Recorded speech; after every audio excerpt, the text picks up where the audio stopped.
You don't big brain it. You definitely don't. Do not big Oh my God! The Ducks chose Leo Carlsson over Adam Fantilli.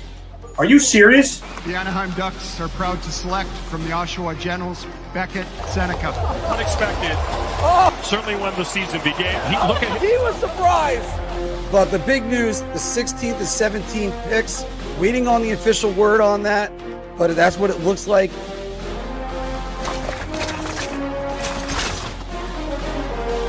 The winner of the 2025 NHL Draft Lottery and the first overall selection in the 2025 Upper Deck NHL Draft belongs to the New York Islanders. The New York Islanders are proud to select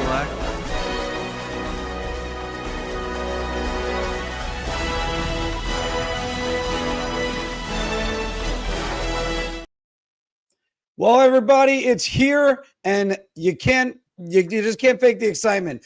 This is amazing, and the news has been coming fast and furious. We're going to hit you up with all that. First, let's introduce the panel. I, of course, am your host, Mark Williams. There's all my information right there, and boom, there's the better banners. I always like these; they're more colorful. And the man who is excited for tonight more than anything, it's like Christmas, Mr. Anthony LaRocco. Yeah, as we talked about, the Islanders traded Noah Dobson, which there was a lot of smoke to. Turns out there was indeed fire. And now we await their next move, which from all accounts seems to be trying to trade up to get James Hagan. So, it could be an action-packed night specifically for the New York Islanders. And, of course, the host of the Final Buzzer, Mr. John Falkowski. So I guess you could say that we have officially entered silly season. It is very much silly season. And also, we are on our third broadcast of the day, Phil. How about that? And joined by the men from Ranger Central, starting with you, Matt. Yeah, I got my black beanie on like the Undertaker running into the tunnel because right now as a Rangers fan, it's not looking too pretty. The Islanders are on the cusp of, drafting Matthew Schaefer first overall, and it looks like as of right now that they're going to end up swinging a deal and landing, one of the top picks to get James Hagan as well. So, for Anthony, I'm sure is going to be a pretty happy guy after tonight. I'm happy for him at least because he's a good guy. But yeah, it's not going to be pretty. I get to watch Carson Soucy and Will Borgen play, and he gets to watch Matthew Schaefer and James Hagan for the future. So it is what it is, I guess. Yeah, it is what it is, D, which we'll bring in Evan right now from Ranger Central. Yeah, you kind of teased there. I think people thought Joey D was showing up at that point. But unfortunately, we have absent D tonight. But yeah, similar to Matt, happy for Anthony that he's going to be happy. The rest of us are probably going to be very miserable tonight. We'll see if Drury somehow, some way surprises us, even though, when he does surprise us, it's usually not in good ways, but maybe tonight's different. As long as there's delusion, there's hope, I guess, though. That is 100% true, and there's always some delusion whenever it comes to me. So, well, the news of the day. I don't know. I was trying to go with any joke. Yeah, we got breaking news. Actually, we'll do that first. I was going to say that one for last, but let's get the breaking news banner out that I can't find all of a sudden. There it is. Has been extended. Breaking news. Yes, Sam Bennett, 8x8. Gotta love that. Noah Dobson, earlier in the day, if you missed our stream on it, traded for Emil Heineman and the 16th and 17th overall draft picks. Then John Tavares re-signs with the Toronto Maple Leafs. Columbus Blue Jackets acquire Charlie Coyle and Miles Wood from Colorado for Gavin Brindley and 2 draft picks. And, of course, Sam Bennett signing the huge deal. Anthony, we're going to go right to you first. Storylines going into the NHL draft. Go with what one of your favorite storylines is, which is the layup. Why do you gift these to me, Mark? I mean, it's by design, was, the Islanders, the Islanders trying to move up to get James Hagan's, which, by the way, I'm reading a lot of things. I don't know. It doesn't seem like it's official yet. I'll wait on that. But I'm in an Islander group chat on X, and JG Pajot was confirmed to be like one of the players there, along with Scott Mayfield and a couple other guys. There are a lot of people there right now at UBS saying that there's no sign of JG Pajot. So that could be something. He could have got traded, or maybe he just decided not to go. But just keep an eye on that, being that his name has been out there. He's been linked to the Wild. He's been linked to the Bruins. And being that the center depth is so thin, I think it makes sense to move him. So keep an eye on that. But the storyline for me, it's the Islanders, the feel-good story, right? Trading up to draft a kid that was a diehard Islander fan, been practically begging to be drafted by the Islanders and all the media spots he's been doing. So yeah, we'll see if it comes to fruition, but it seems like it's got some legs to possibly happen. By the way, guys, to keep up with an old tradition, not going to be doing this all night, but there was a trade in the NHL draft, so that means I got to do a shot. Oh, drunk Mark! Drunk Mark! Yeah. Yeah. Well, no, not going to be. You had like a 6-pack or something. No, actually, I got like some drinks around, but I mean, we have our bar cart that's right over there staring at me. But let's just make it a fun night and hopefully not so drunk, Mark, or even barely buzzed. As I still try to detox. Phil, other than the Islanders, what are some of your storylines you're looking into this draft? It's kind of interesting because San Jose is really probably the most interesting thing for me right now, just because like they have the potential to throw this draft off like big time by taking Frondell at 2. And I know Misa falling at 3 would kind of maybe be the correction, but like I think there would be some teams that would have players available on their boards that they were not expecting to be available. So that could be something to look out for. And Evan, do you think the Rangers try to get back into the first round tonight?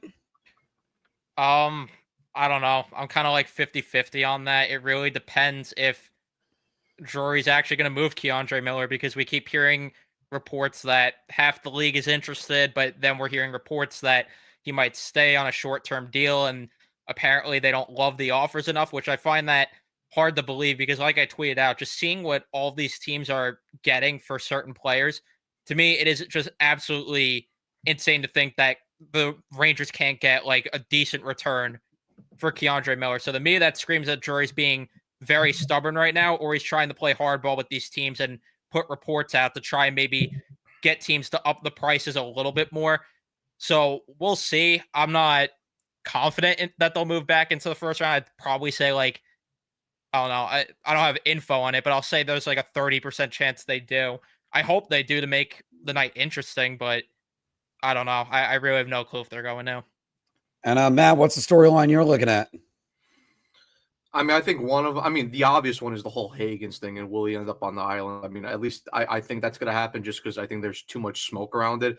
Philkin obviously pointed out the other obvious one with San Jose. They're an interesting team just because the obvious pick for me would be Michael Misa. I think that's too good of a player to, pass up on, especially when you can, partner him up and have, him and Celebrini as your 1-2 down the middle for the future. I mean, there is the rumors that they could trade it for an already, established player. There's the other rumors that they could take Frondell, which I think Frondell's a decent player. I personally think it's a mistake, though, if they were to pass up on Misa to take Frondell.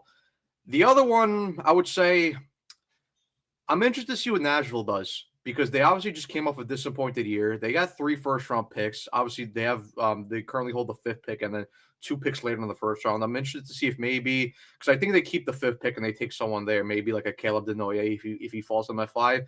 But maybe do they take those 2 later first-round picks, package them, and try to move up earlier in the draft as well? That's something potentially I could see. All right, I like that one. And obviously, you got to love what Montreal's already done, adding Noah Dobson and signing him to an 8-year, $9.5 million deal. And Anthony, what'd you think about that deal? Even though we talked about it in the stream, and we did talk about what you're previewing that at, but what do you think about that actual deal itself? Dobson deal? Yeah. I think I think Dobson limited the Islanders' return by basically just saying he was only going to sign an extension with Columbus and Montreal. Which, by the way, Columbus, that's an odd one. Being, I get they're an up and coming team, but usually people want to leave Columbus, not sign there long term, especially for a Canadian kid. I can see if he was American, but I digress. I think that hurt their ability. St. Louis was interested or offering up the likes of Jordan Kyrou, which I think in retrospect anyway, I think the Islanders rejected that, being that their primary mission of this trade was to get assets to get Higgins. But still, though, I think he hamstrung them. All things considered, though, I mean, 2 first-round picks and a player who in his rookie, for Montreal, had a solid year before he got hit by a car, which is you don't hear very often. But yeah, I think they did okay, all things considered. Yeah, in a perfect world, would I have liked like Hage or Reinbacher? Sure, but if it ultimately gets them James Higgins, which is like I said, which is what they wanted to do, then I have no problem with it. The other part of that is, Noah Dobson, don't get me wrong, I'm not just going to trash guys. I'm not an Islander anymore. I think he's a phenomenal defenseman. I think he, with his 70-point season, he put him in that tier where, he's close to that Fox, Hughes, Makar like tier, notch below. But with that said, he had that 70-point year, and then last year he had a down year offensively. So it raised the question of, is he really that 70-point guy, or is he what he was 2 years prior to that, which was just like a 50-point guy? And I think we won't have the answer to that till this season. But so I think when you factor that in, and the fact that he was asking for like $10 million, I think Matthew Darsh figured to himself, well, that could be a problem if we invest that money in him and he turns out to be just a 50-point guy. And then on top of that, he's not the best in his own end. I know he's still young, and I think as he matures, he'll probably clean that up.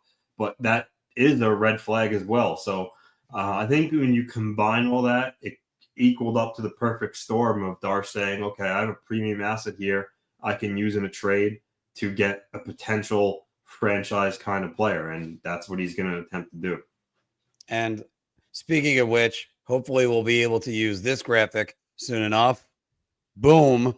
We have a trade to announce, or just a trade announced. And then, of course, we got the pick is in, also ready to go.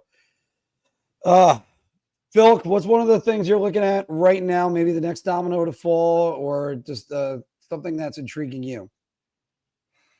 And some of the names that were floated about, like Jordan Kyrou's name was floated about. I wonder what happens with someone like maybe Elias Pettersson. Could something like that happen? I know that's out of left field, but I would really think that something like that would probably be something that would really intrigue me. I mean, obviously the Islanders and moving up is something that's going to be at the forefront. We've talked about that already, but does the team try to trade into the first round now? I mean, because a lot of the word is that a lot of picks were like in play. Like I think it was Chris Johnston, I think, said that, or Frank Saravalli, one of the two, I can't remember who it was, said that a lot of different picks were in play. So I would like to see like some team make an effort to get into the first round. Obviously, I'd love to see the Rangers do something, but I don't know if they're going to do anything at this point, because it just seems like things are slowing down on their end as opposed to speeding up. So. All right. And Matt, we talked the other day about like players that were intriguing you to see where they're going to slide. I know one of the ones you said during the mock draft was Jackson Smith.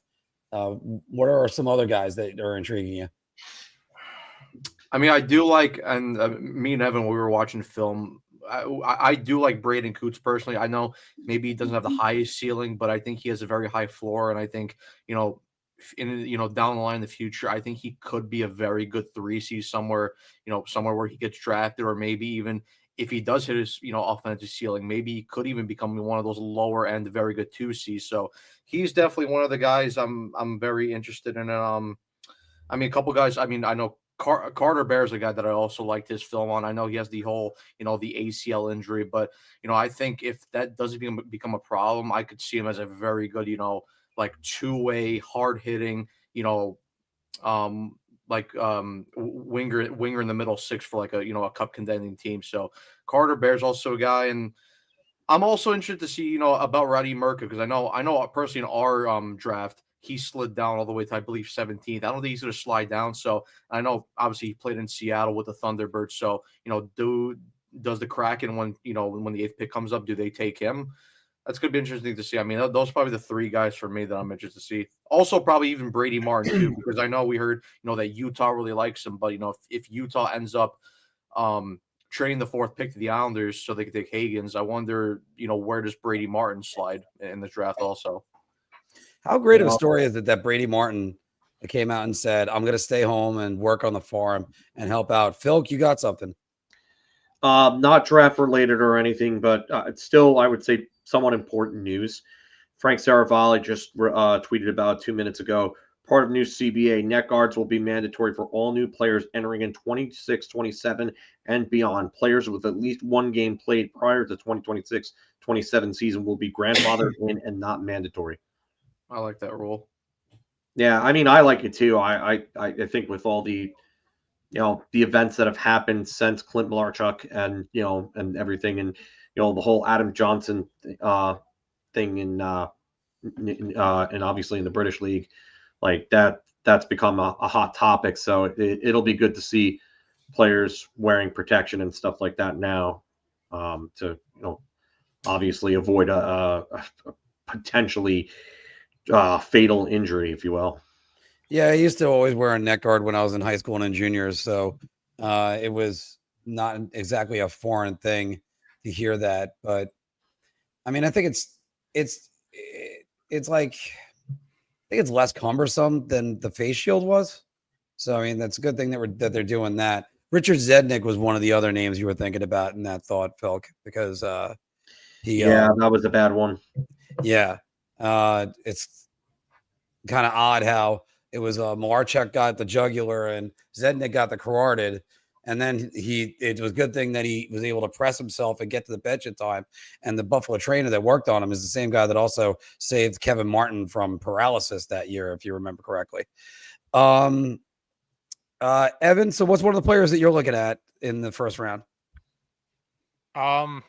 It really depends if, like when we did our mock draft, I was talking highly on Cameron Schmidt. I'd be interested to see if he goes in the first round, because he's kind of similar, like I brought up during that stream, to Caulfield in the regard where he's a smaller guy, mostly skilled forward, doesn't have the same scoring ability, I would say. Like, I'd say he definitely has a lower ceiling than Caulfield, but this is still a guy that could put up probably consistently 60-point seasons in the NHL at his peak, I would say. So I'm interested to see if he jumps up. I'm interested to see the order that certain defensemen go, because, there's that group, I would say, in the middle of like, Mirko, who we talked about before, Hensler, Cameron Reed. I'm interested to see what order those guys go in, because I think they're all very solid defensemen. It's just going to be, I'm very curious to see, who goes where and what order they go in. Yeah, I'd lump Aitchison in with those guys too. Yeah, I mean, him too. I think you're right about that though. Like, there's that tier of Shaper, and then I think Smith will be the next one to go, and then after that, it's kind of like a crapshoot as to which 4, or if you want to add another defenseman into that, which one will go, next. But the guy I look out for, honestly, I think he might end up going higher than some mocks have him. I think is Colin Potter. I was about to say that too. Someone's going to take a chance on a guy that has a motor like that might be the best skater in the draft. Like, his skating and his edge work is unbelievable. So I think, like, if he could just learn how to play at a slightly slower pace, I know it sounds weird saying that, but if he could learn how to slow the play down a little bit at the next level, I think there's a hell of a player there. I like Sasha Bodin. Yeah, it's Joe. Anthony, I don't know if you remember, but Josef Boumedienne. Yes, played for like the Tampa Bay Lightning for a little bit. It's his son. Yeah. He plays at BU with Cole Eiserman. One of the mocks I read a while back said that he, other than Matthew Schaefer, he was the best skating defenseman in the draft. When He's you a talk great about skater. skating, yeah, so, Very good skater. That was one of the big things for me in my scouting report on him is that his skating is just solid. Like in every direction, he's extremely mobile. 6'2", maybe 6'3". The one thing I would love to see with him is just confidence with the puck. Like I think if anything, my comparable for him would be like a Jay Bouwmeester, like a post Florida Jay Bouwmeester, guy who settles into a good defensive role, is a good two-way guy, skates well. Is not going to give you a ton of offense, but maybe could give you 20 to 30 points and give you real solid defense, like in top 4 minutes. I think my guy would be Malcolm Spence. I just wonder how much, because he was a guy that had a good playoff run, had an injury, and I just want to see what he's going to bring at the next level and where he's going to fall. Because if he could fall down to, say, the Chicago Blackhawks, that might be a good complementary piece to go with Connor Bedard. There's another tweet, by the way. Sorry to cut you off, No, Anthony, but Frank Saravalli saying the minimum salary will increase from $775K to $1 million in 2029, 2030. Okay, So that's not bad. I mean, the cap's going to be up a lot by then. So yeah, that makes sense. I like that. I think it's better. I mean, these players. I mean, listen. Everything is based on revenue, and it's what you can bring in. Like, so it depends on the money you bring in and how much the cap can go up that way. But like, if the cap can go up, then so should the minimum salary, because these guys all deserve to make more than what they're making. And if this league was better ran and there was better advertising, I think these guys would all be paid a hell of a lot more. I think not just advertising. I think marketing. No, that's what I'm saying. Advertising and marketing the game. Yeah, I know that's where you were going with that. I'm just saying they need to market the players, and if not, the players need to start doing it. Well, that's why the decentralization thing was stupid. You have a chance to reach the fans, and now you're going to take that away? I know. Anthony, what was the point you were trying to bring up just a second ago? I was going to say, if you were in this draft, you'd be the last pick of the draft. Oh no, Anthony! That's my captain. Oh, captain, my captain. Yeah, how dare you slander the captain over there, Anthony? I don't even think I would even make the draft. I was going to say, I wonder if there's any truth to the whole speculation that San Jose would take Frundell second over Misa. Oh, we got 32 minutes, maybe 35, 36. We'll find out. There's another Frank Saravalli tweet from 3 minutes ago, pertinent to tonight's NHL draft. New draftee signing rules. Drafted at age 18, teams will hold rights to that player until the 4th, June 1st, after the draft that they're drafted in. Drafted at age 19, teams will hold rights until the 3rd, June 1st, after the draft. If in NCAA at the expiration, rights extended until 30 days after notifying the NHL they are no longer playing in college. So those are actually a little more important rules than some may think. Yeah. All right, so break that down. So basically, if they're drafted at age 18, you get 4 years with them. If they're drafted at age 19, you get 3 years with them. If they're in the NCAA at the time that whatever period that is expires, they get extended for 30 days until after notifying the NHL they are no longer playing in college. So once they notify they're no longer going, they're going back to college, like they're going to sign with the NHL or whatever. They have their rights extended for another 30 days after that to get them signed. So this is more along the lines of the Blake Wheeler, Adam Fox type thing, where they didn't want to sign and they kept going back to college and stuff.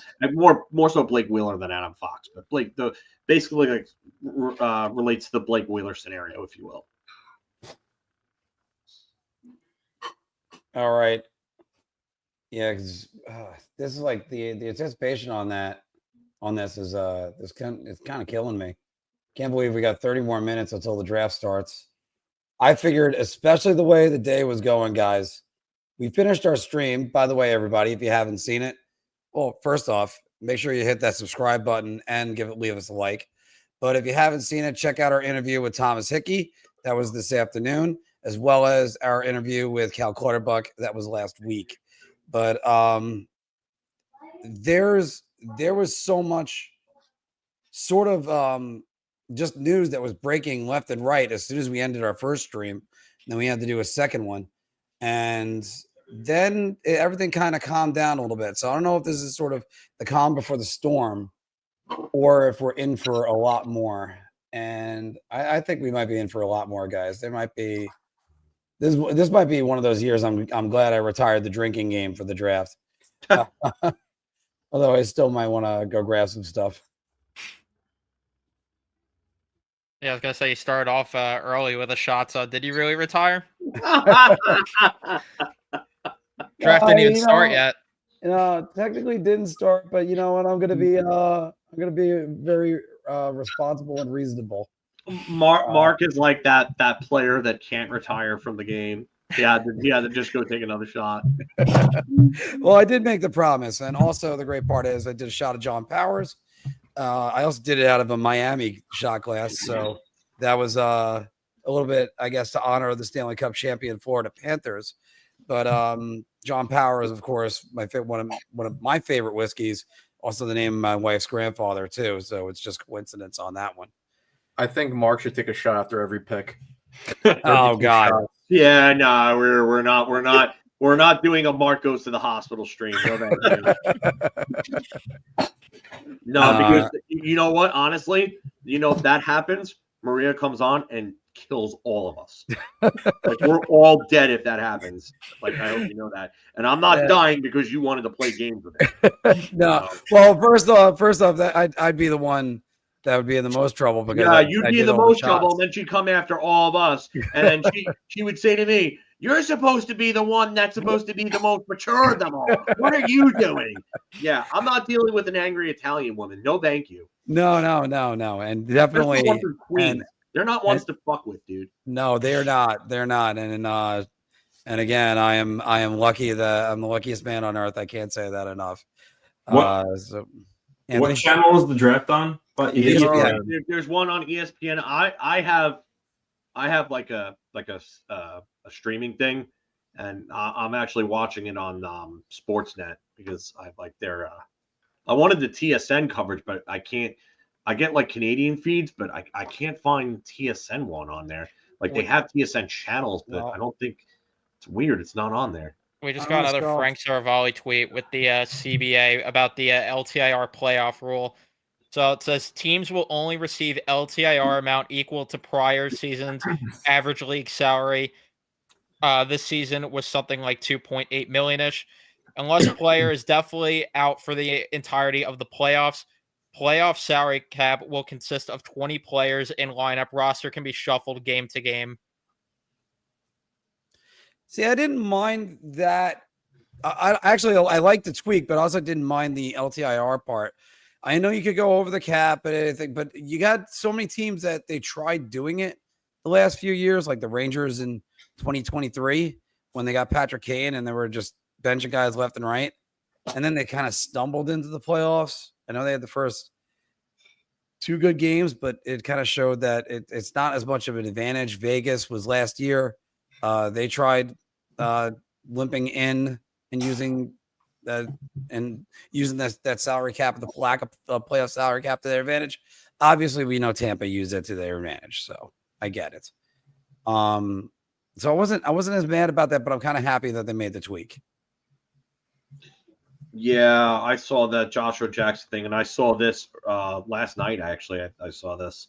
WWE superstar Bayley, who's from San Jose, so she's actually going to be announcing it.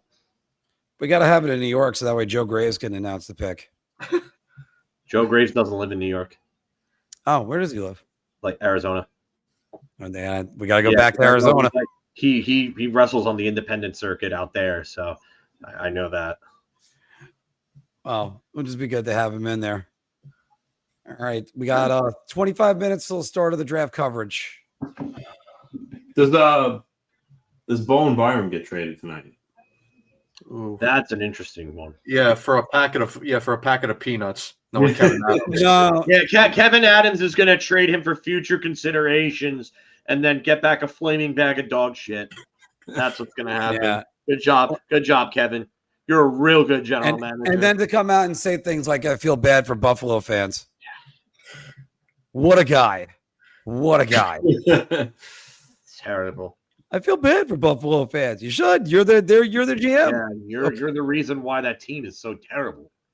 Yeah. You don't know how to put a team together and make any. The next good moves he makes will be his first ones. Like, this guy has not made a single good move in his entire career as a general manager. No, the next. How do you have a job? No, the next good movie. The next good movie picks is when he gets fired. Which state he moves to after. That's the next good move. Probably. I mean that. Yeah. He'll probably still make the wrong choice. He probably won't even pick a U.S. state. He'll probably move to like Guam or something. Kevin without the eye. Where's the eye? Why did you have to take the phone? Why'd you take the phone? I still stand by that quote. If I'm Drury, I seriously consider at this point just like offering Borgen and Carrick to get Dahlin. Like, I think Kevin Adams might consider he it might at be this dumb point. enough to accept that. Who's this guy? Or, I mean, you could probably offer him a cardboard cutout of Adam Fox, and he would take that. Yeah, like, he I don't be even dumb enough to think that it's actually Adam Fox. Yeah. And then I'm curious to see what Nashville does, being they have 23 and 26 as well as 5. If they make it in each sort of. Yeah, they have the most picks in the first round, right?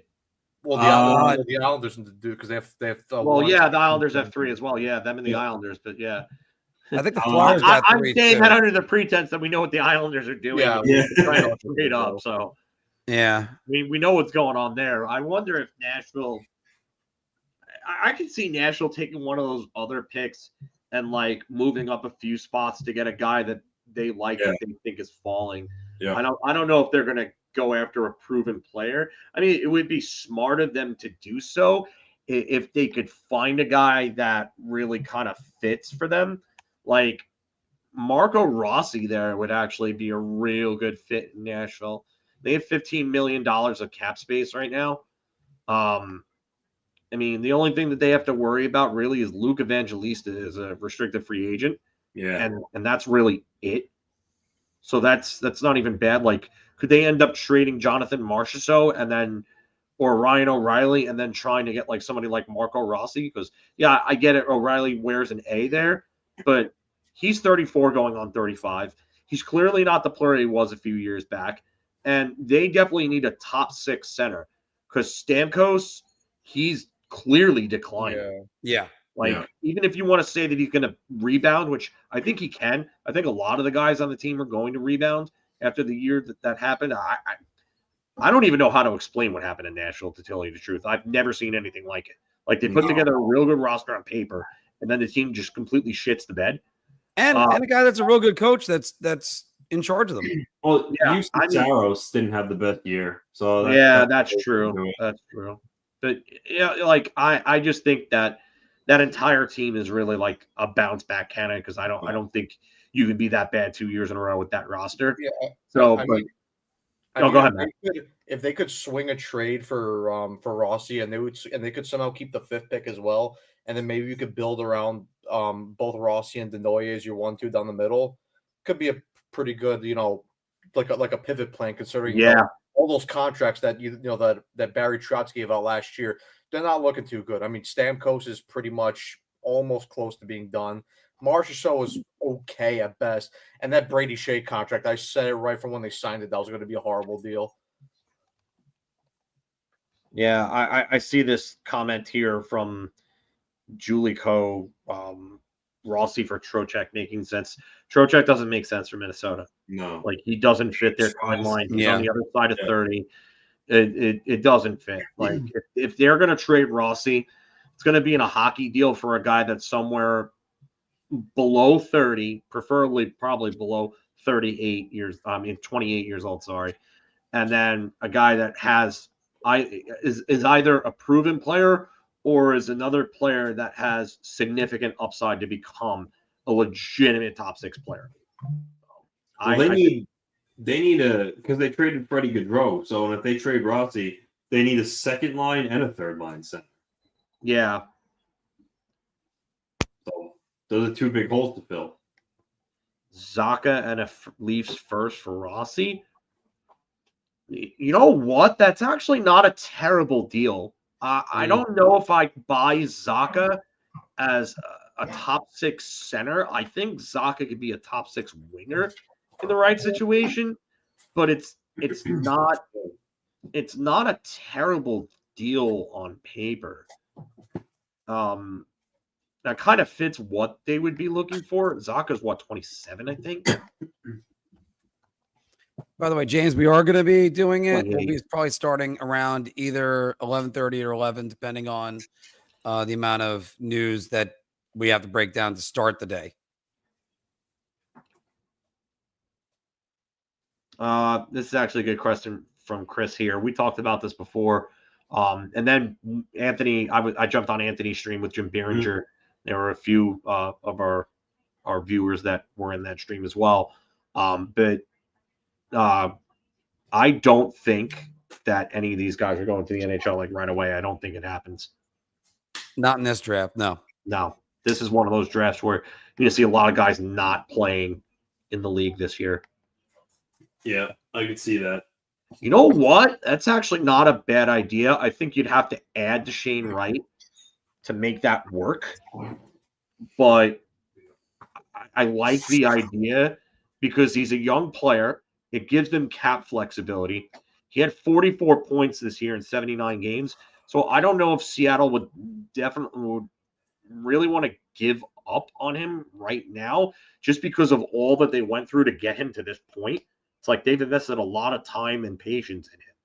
So maybe Rossi would be a fit there, but I don't know. I feel like Rossi's only like 1 year older than him because he's a 2020 draft. Wright was 2021. Yeah. Yeah. So it's not like it's a massive difference in age. It just I feel like I said before, like Reinbacher, like they invested a lot of time in him, and you know they were very high on him. Shane Wright is also another top 5 pick in his draft class. So like for me, I think that they might value him more than Rossi, and they may feel that he's that close to being like a legitimate like 60+ point top 6 center. So if you're going to do that, why not just keep the guy that's on the ELC that has 1 year left after this year, has 2 years left on his ELC because he fell under a slide rule, and just take the keep the guy that because Rossi's going to command what 7 years by 7. Yeah, probably 7 times 7. And you're going to have to sit there and pay that guy when you don't have to pay Shane Wright for another 2 years, and then you could probably lock him up to a long-term deal at a cheaper price, or maybe he gets what Rossi gets now 2 years down the road, or maybe he becomes even better than Rossi. I forgot. I got to join the Between the Benches podcast. I almost I was about to say. Yeah. When were you doing that? Make sure you mention that you work with Big Apple Hockey. Yes, please do. I'll be back. Are you going to be back for the first pick? He said he'll be back. I don't know. We could just text him about that. Well, I could ask. Right. there goes Steven. All right. And bringing in Stat Boy Steven, coming in from across the pond. How we doing, Steven? Hey guys, well, it's almost midnight here.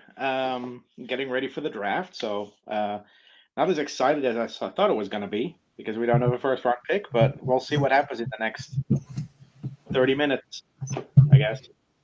Yeah, I mean, because it's probably going to take another 15 minutes after 7 for it to start. Yeah.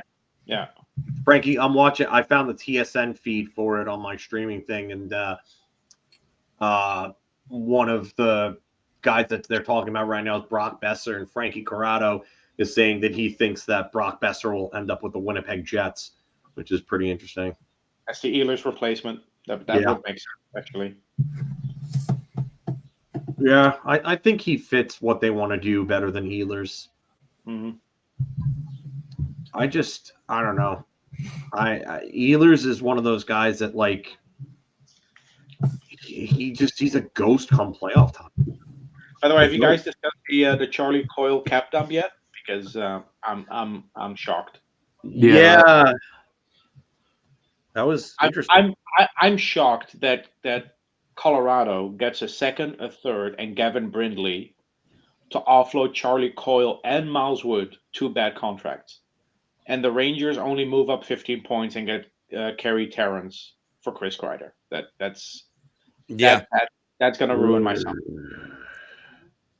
I mean, Steven, some of these returns have been completely bewildering, but none more bewildering, you got to say, than that JJ Peterka trade that was yesterday. Didn't even get a draft pick. Buffalo gave up Peterka for. Like, I like Josh Doan. I like Michael Kesselring. Don't get me wrong; they're good players, but that was not the best deal on the table. No. They did not. They did not take the best deal, and this is one of the reasons why Buffalo hasn't won a playoff series in now 18 years. Tonight they can draft a player that wasn't born yet the last time they won a playoff round. That's how long it's been. That's how long it's been for Buffalo. They're terrible, and the fact that every time they give up every trade they make, they give up the worst player. They give up the best player. The best player always goes the other way. Yeah, and I don't know if Kevin Adams has a job. I really don't.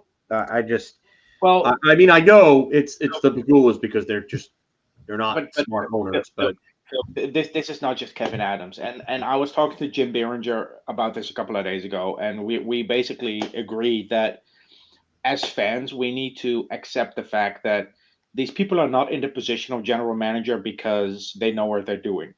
They're in a position of general manager because they know the right people. Look at the Anaheim Ducks and Pat Verbeek. What a shit show is that? What has Steve Yzerman done in 6 years in Detroit? Well, he's living off of his reputation that he got from Tampa. Yeah, but Jeff Gordon's been living off his reputation in Boston for 2 decades now. Yep. Yeah. Well, I mean, Gordon not as bad as Adams. Adams is probably the worst general manager I think I've ever seen. I mean, it's even worse when you consider that soundbite. And I'm going to keep going back to it, guys. That soundbite of pick one. Oh, we don't have palm trees. We got state tax. Most of the states in America. Arizona had palm trees and low taxes. Mark, nobody talked about taxes when teams from California and Illinois and Michigan were winning cups. Yeah. Yeah, Bailey's like 110% on this. It's so funny that the two organizations owned by the same owner have terrible I mean, look at the Rangers right now. They're both owned by Dolan, them and the Knicks. And the Rangers are a shit show. It's absolutely wild. Eastern Conference Finals. It's absolutely wild that the Buffalo Bills, a team that lost 4 Super Bowls in a row, does not have the most miserable fan base in their city. Yeah. Yep. That says something about the Sabres. Yeah. Your fans are more miserable than the fans that have lived through 4 consecutive Super Bowl losses. Well, my reaction to that would have been if I was a Bills fan, but no, I was one of the people that said, "What does Bills stand for?" Boy, I love losing Super Bowls. You know what? You got to make it. That's one thing. You got to make it there. But the other soundbite of him saying, "I feel bad for Sabres fans." You should. You're the reason why they're a laughingstock. And then also after the Peterka trade, there's this story that comes out that Peterka was always up late pouring beers at a bar. He was second on the team in scoring. He was not the problem. Yeah. No. I don't care what he's doing at 2:00 in the morning on a Tuesday night at a local Buffalo bar if he's putting up nearly 30 goals and 70 points a season. Whatever he was doing, it was working. And then the other thing exactly. too, that As long as he's not getting into trouble with the law, harming people, or doing indecent things to people, like I don't care if he's partying on a weeknight. If he's still scoring and still showing up to play when the other guys aren't, then he's not the problem. Everyone else is. Yeah, it's always after a player leaves Buffalo where the character assassination starts. Always. To try and justify their general manager's work. It's disgusting. Yeah, and then the other thing too, like there's a story about how it's not even a story, like in Kevin Adams' statement though, he doesn't even like thank Peterka for his time in the organization. It's like that's ridiculous. Even if it ended sour, you don't do that. Like from a professional PR level, you just don't do that. Yeah, for all the shit the Rangers have gone through with players over the years, at least they always were respectful during their departure. Oh, this comment's great. I won't stand for any. Joe, right on, Joe. Right on, Joe. It is so true. Oh man. No, but Joe is gonna. Anybody that talks shit about Pat Verbeek is gonna get a chair shot to the back from Joe. And I've seen what Joe looks like in his wrestling clips, man. And you don't want that chair shot from a dude of that size and that strength, man. No, but ultimately, like we're going into the draft in a couple of minutes, and the only move Drury has made is to offload Kreider for 15 spots up in the draft and a B-level prospect. And I don't. This is Buchnevich all over again, right? I have no problem with trading Kreider away. What I have a problem with is that you don't get the value for him that you should have gotten. And, well, this is still to be determined, but with Buchnevich, it was very clear that he didn't use the cap space wisely, right? When he traded Buchnevich away, he used the cap space on Patrick Nemeth, Ryan Reeves, Sammy Blais, and Barclay Goodrow. That cap space, that $8.5 million, you could have signed Buchnevich and have my money left. He offloads Trouba last year, and now we have $9 million tied up in Will Borgen, Carson Soucy, and Urho Vakanainen. Where's the $6.5 million going that we freed up with Kreider? I'm concerned. Yeah, it's just I'm worried. I have no words for it anymore. But when I see Columbus forking over a second, a third, and a really good prospect to take $7 million money in bad cap off the books for Colorado, who had to offload money, I wonder why couldn't we be on the receiving end of a trade like that? Yeah, really giving up a fourth and acquiring a third and Kerry Terrence was the best possible offer out there for Chris Kreider. Really, I think Chris Kreider wanted to go to Anaheim. I think Charlie Coyle has he's technically still on an 8-team no trade list because it's not the start of the 2025-26 season yet because it hasn't hit July 1st because that's when that turns into a 3-team no trade. But I mean, he had 8 teams and Kreider had more, and I think he really wanted to go to Anaheim, and I think Drury probably accommodated it. But this is what I'm talking about. Drury is not making trades in the best interest of the team. No. He's making concessions to please the players so they can get out. And yesterday I did a Twitter space that's like a little preview to the draft and what's coming up in free agency. And someone brought up with Keandre Miller now. It's out there, right? The news is out there that the Rangers want to move on, that Chris Drury wants to trade Keandre Miller. You cannot now be in a situation where you were last year with Ryan Lindgren, where he's still on your roster opening night. Because now you have a guy in your locker room that knows they don't want him there. We've been through this before. So right now, teams know this too. So what's the return for Keandre Miller going to be? Yeah, every GM a lowball Chris Drury at this point. I still think every GM is going to look over and say, I could fix this guy. They're just not using him right, and maybe they trade back a guy that doesn't fit with them. Yeah, but Mark, my point is by putting it out there that they want to move on from Miller, you lose your leverage as a general manager.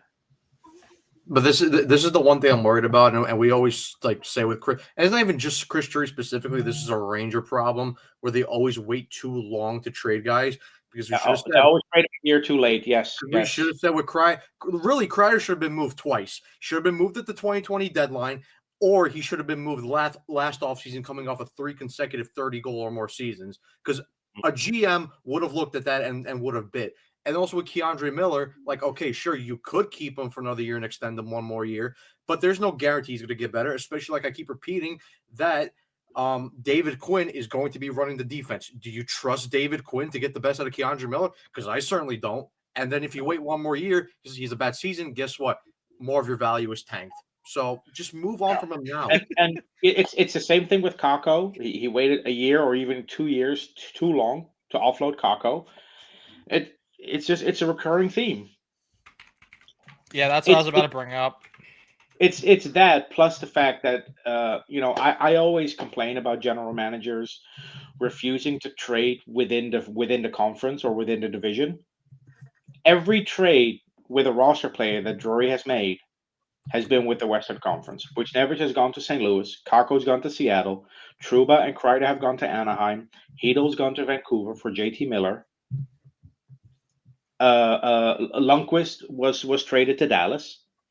Like he doesn't trade with even teams in the Atlantic Division. And that's not a good way of thinking either, Steven. You're right about that.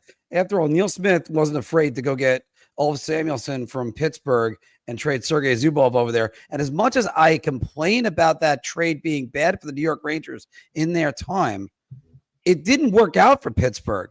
They ended up flipping Zubov and getting back Kevin Hatcher.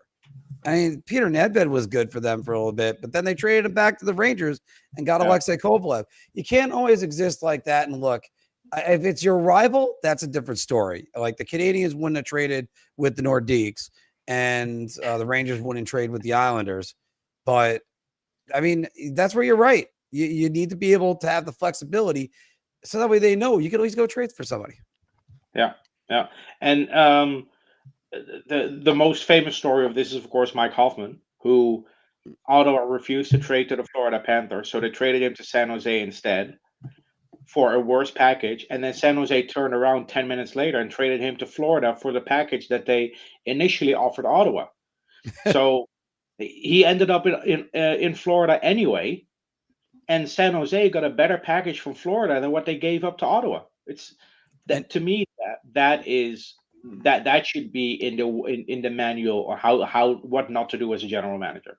And speaking about which, the Rangers did trade Carl Hagelin to Anaheim back after the 2015 season, and then he was flipped over to Pittsburgh and won 2 Stanley Cups. So eventually players can still end up with your rivals anyway, so why would you try to avoid it? And look, here's the only thing with this though. Kreider was on a 4-year deal that ended at the end of that 2019-20 season. So they couldn't actually deal him after drafting Lafreniere. They had to draft Lafreniere after that. Well, Phil, I was at the draft in 2019 in Vancouver, and the trade that was on the table was the 16th pick for Kreider. No. It was Jason Robertson and a first from Dallas for Chris Kreider at the 2019 draft. I didn't hear anything about that. I know of the rumor for the 16th pick. And the Rangers wanted the 16th pick from Colorado. Colorado refused, and then they took Alex Newhook with that pick. Yes, but at the draft, there was an offer from Dallas, a first and Jason Robertson for Chris Kreider, and the Rangers turned it down. If that is actually true, then that's fucking stupid. Yeah. And guys, we talked about at the draft in Vancouver, Phil. I was there. And guys, you can hear it right now just from the way we're talking, and Steven before he came on. All the optimism in New York going into this draft is in Elmont. It's certainly not in Manhattan. I have to hope that what I've said is correct, and they're still going to make moves, Nico. I really hope that is correct. But I mean, just with what's going on, and now you're hearing the news about Keandre Miller, and I'm starting to have my doubts. And if I end up being wrong and Drury does nothing, then this organization's even more screwed than I thought. Yeah, but Phil, we went through the same thing 12 months ago, right? Jacob Trouba, the decision had been made. Ryan Lindgren was going to get traded at the draft. Capo Caco was talked about getting traded at the draft because they didn't want to go into the new season with him. All three were on the opening night roster. Yeah, And that's here we go. why we ESPN's talked. got the draft started.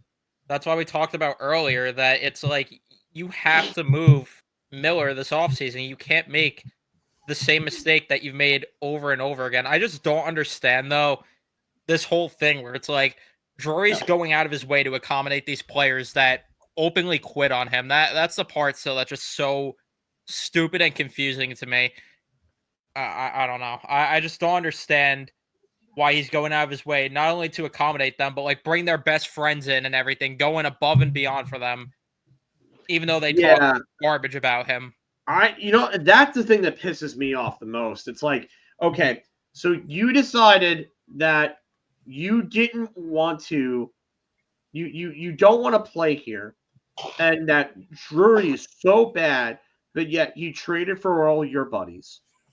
He tried to do everything that he could to accommodate you guys. He went and yelled at Gallant in the middle of a playoff series because you guys didn't want to show up to play against the big bad Devils of all teams. With Akira, and yet you're so bad, and yet it's so shitty here, and yet you guys don't want to wave your no moves. That's what I was about to say too. It's like, we hear about is that these guys are not happy, but then it's like the second that these guys are on the move, it's like, oh well, they don't want to waive their no trade clause or they're having second thoughts about it. It's like, so are you actually unhappy here? It's just so stupid. I've never seen a team go through gymnastics the way that this team does or have to go through it to get rid of these guys. It's just so stupid because, like Matt pointed out a couple streams ago, after winning back-to-back cups and then going to the cup finals, Tampa has no problem moving Ryan McDonough without any controversy or anyone making a big deal about it. Meanwhile, the Rangers do it with Trouba, and he goes on like a victim tour, going on the ESPN broadcast during the intermission of one of the Ranger games. It's like, what is going on here? Yeah, and crying about it. And then just doing that. Write a passage to get fired from MSG. Like, give me a break. Right. It's such a joke. Steven, we've given our opinion on this before, but why don't you share yours? What's your opinion on the Dobson trade? I think Darsh is off to a really interesting start as a general manager with the Islanders. He definitely makes more moves than you would expect from Lou. Like, he's not holding back at all. 2 first-round picks for Noah Dobson, I think, is good value for the Islanders if they want to go in this direction with a rebuild. And for Montreal, despite passing on both, Jeff Gorton now has both Nick Suzuki and Noah Dobson on his team. So I don't understand this trade for Montreal still. Like, it's not for me what they gave up that I'm not understanding. It's, did Jeff Gorton not learn from the Jacob Trouba thing? Like, that's what it comes down to, because he's overpaying a defenseman that had a career because of a career year, which, yes, he's better than Jacob Trouba outside of that, because at least he puts up the points consistently, but you're acquiring a similar type. And despite that, you have a deep prospect pool. And it's like, okay, like Phil was saying, they put all this time in the Reinbacher, even though fans were pissed off with the pick and everything. But now you're sending a message like, yeah, we view Dobson ahead of you on the depth chart. And on top of that, Lane Hutson's their power play 1 quarterback. So is Dobson even going to put up like 50 to 60 points again in Montreal unless Lane Hutson gets hurt? So I just don't understand this deal at all for Montreal, because it's not like Dobson's good in his own end. If he was good in his own end and put up like the 50 to 60 points, I'd be like, okay, you might sacrifice points, but at least he's good in his own end. But he doesn't even do that. I don't know. Yeah, no, like from a Montreal point of view, it's not a great trade. But yeah, if you are an Islanders fan, you have to be thrilled about this. You get 2 first-round picks for a guy that was probably going to ask for 9-10 million, like with the Islanders. I think that's really good value for Dobson. And yeah, they had to do the sign and trade to get the 8th year because you could only sign an 8-year deal with the Islanders. So the contract was signed before the trade. I really like it for the Islanders. I hate to say it. And now they have back-to-back picks, 16th and 17th, I think, which they could package and move into the top 5 and get James Higgins. It's all lining up for them. And even at that, I think they could even just package one of those draft picks, not even 2. They could just be like, we'll give you the higher pick from next year. And then you still have a pick from next year. You still have another first-round pick this year. So you could still draft 3 times in the first round. Yeah, look, this draft is starting to remind me of the 2015 draft where there was all this talk about we were going to trade Cam Talbot to the Oilers for their first-round pick. And when Gary Bettman walked up to the stage and he said, we have a trade to announce, the Edmonton Oilers are trading their first-round pick to the New York, and I was screaming. And then he goes, Islanders. And I was like, no! And we ended up trading Talbot for what was a second, a third, and a 6th for Talbot and a 4th or something. It was such a disappointment. Of course, the Islanders end up with Matt Barzal, who played for my favorite junior team, the Seattle Thunderbirds. So, like, I heard he played with your favorite Ranger prospect, Ryan Gropp. Yeah, I was going to say. You know, Rangers got Gropp with the Emerson Edom pairing. And you know, the line in Seattle, Gropp, Barzal, Kolasar was really good, but I could have told you back then as a Thunderbirds fan that Gropp was the 3rd best player on that line. Yeah, no, of course. It was just like in 2008 with Evgeny Grachev. It was Duchesne, Hodgson, and then Grachev, and the Rangers took Grachev in the rounds. And some Ranger fans got tricked into thinking that Grachev was going to be really good, so he played with those 2 guys. It's the same thing with Carl Henriksen and Ryder Korzak, who are decent prospects, but they're elevated. And you don't even get it because I got spoon-fed the bullshit from Nick Bobrov at the 2019 prospect meet and greet about Carl Henriksen. I got spoon-fed it in person by Bobrov himself. Yeah, but Carl Henriksen was the only reason Carl Henriksen was a 2nd-round pick in 2019 is because he played with Alexander Holtz and Lucas Raymond. Yeah. Yep. It's funny. It's like the Finnish junior line in 2016. It was Aho, and Puljujärvi. And Puljujärvi led the World Juniors in scoring, but the 2 best players on the line were Aho and Laine by far. Yeah, and do you remember which Finnish player the Rangers drafted from that team? Alexei Starella, and he was in the Eric Stahl trade. Yep, and then he ended up in Florida because he missed curfews or something, and then he was suspended, and I figured one of the Finnish twins in this chat would like that little reference there. Here's Gary on the stage. Leo, I know him. Yeah, good guy. No, I like messing with Leo and Tomas. I love messing with them. But yeah, I mean, it's just that was just one of the lines I could think of. And then if you want to go further back, you want more of a throwback. Oh man, let's go back to the 2018. The 2004 U18s. Steven, I think you might know what line I'm talking about. Their finish line of Petteri Nokalainen, Lauri Tukkonen, and Ranger legend Lauri Korpikoski. What a line that ended up being at the NHL level. Yeah, no, it's and you know, on the opposite end of the spectrum, where we got the right player for once, the 2009 draft, where Ranger fans were upset that we passed on Jacob Josephson and Jordan Schroeder when we drafted Chris Kreider. Because Jordan Schroeder was the in the years after the draft, Jordan Schroeder was the top goal scorer in back-to-back World Junior tournaments, and Ranger fans were furious how they passed on Jordan Schroeder for Chris Kreider. Yeah, and you know what's funny? There were if you looked at the skating charts for like the best rated skaters in that draft, in terms of just skating, it was Kreider, Schrader, and Magnus Pavjari Svensson. That were the 3 highest skaters rated in that draft year. Yeah, but look, it's the draft's about to start here. It's actually on regular TV here for a change, so that's nice.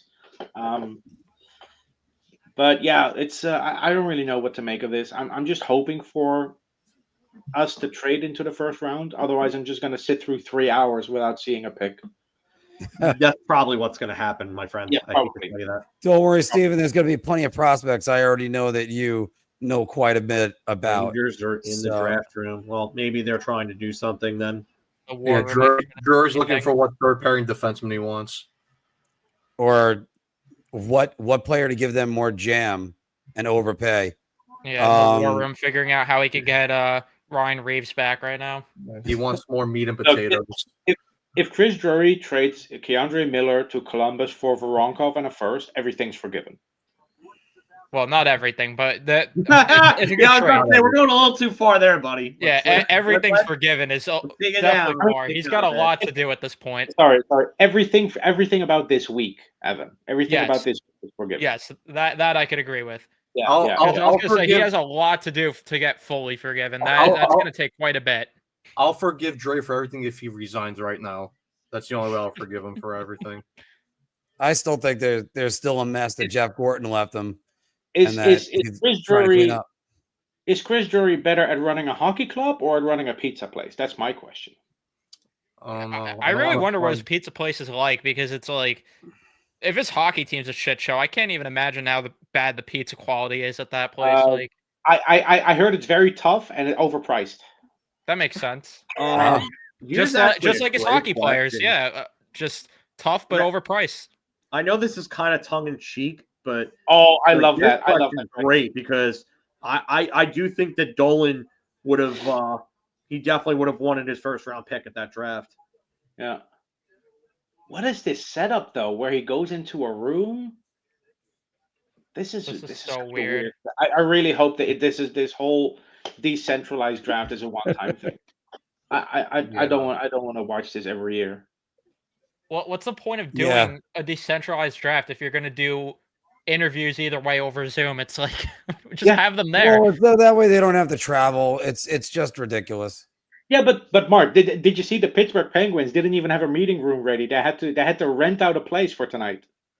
How do you not have a meeting room ready? Whatever. Dubas is a genius. The Pittsburgh Penguins had to rent out an office space for the weekend, Mark. They're on the clock. The Islanders are on the clock.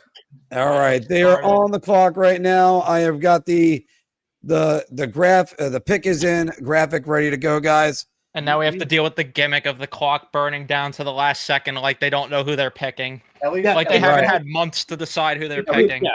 Listen, if you guys can't hear my TV, right?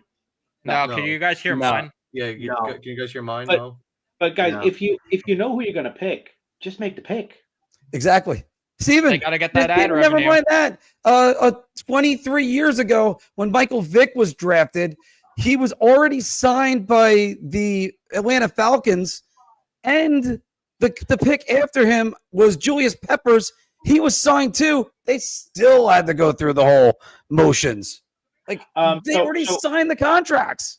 Yeah. So, question: I just want to see how far behind my TV feed is. Yeah, I wonder if I'm behind because I'm on Sportsnet. You guys are on ESPN. It says pick is in. All right, the pick is in. All right, I just got that too. Are we all gonna mute when the pick's getting announced and then wait to? Yeah. Just so we don't spoil it for anyone. Give it 5 seconds. Right, you guys are all on ESPN. I'm gonna go to ESPN then as well. Yeah, we're timed right now, so tell me when they cut to the next clip. All right, I'm on the just for the sake of timing. Everybody, raise your hand when they announce the pick. Okay. All right. Yeah, do that. Just so we know. All right.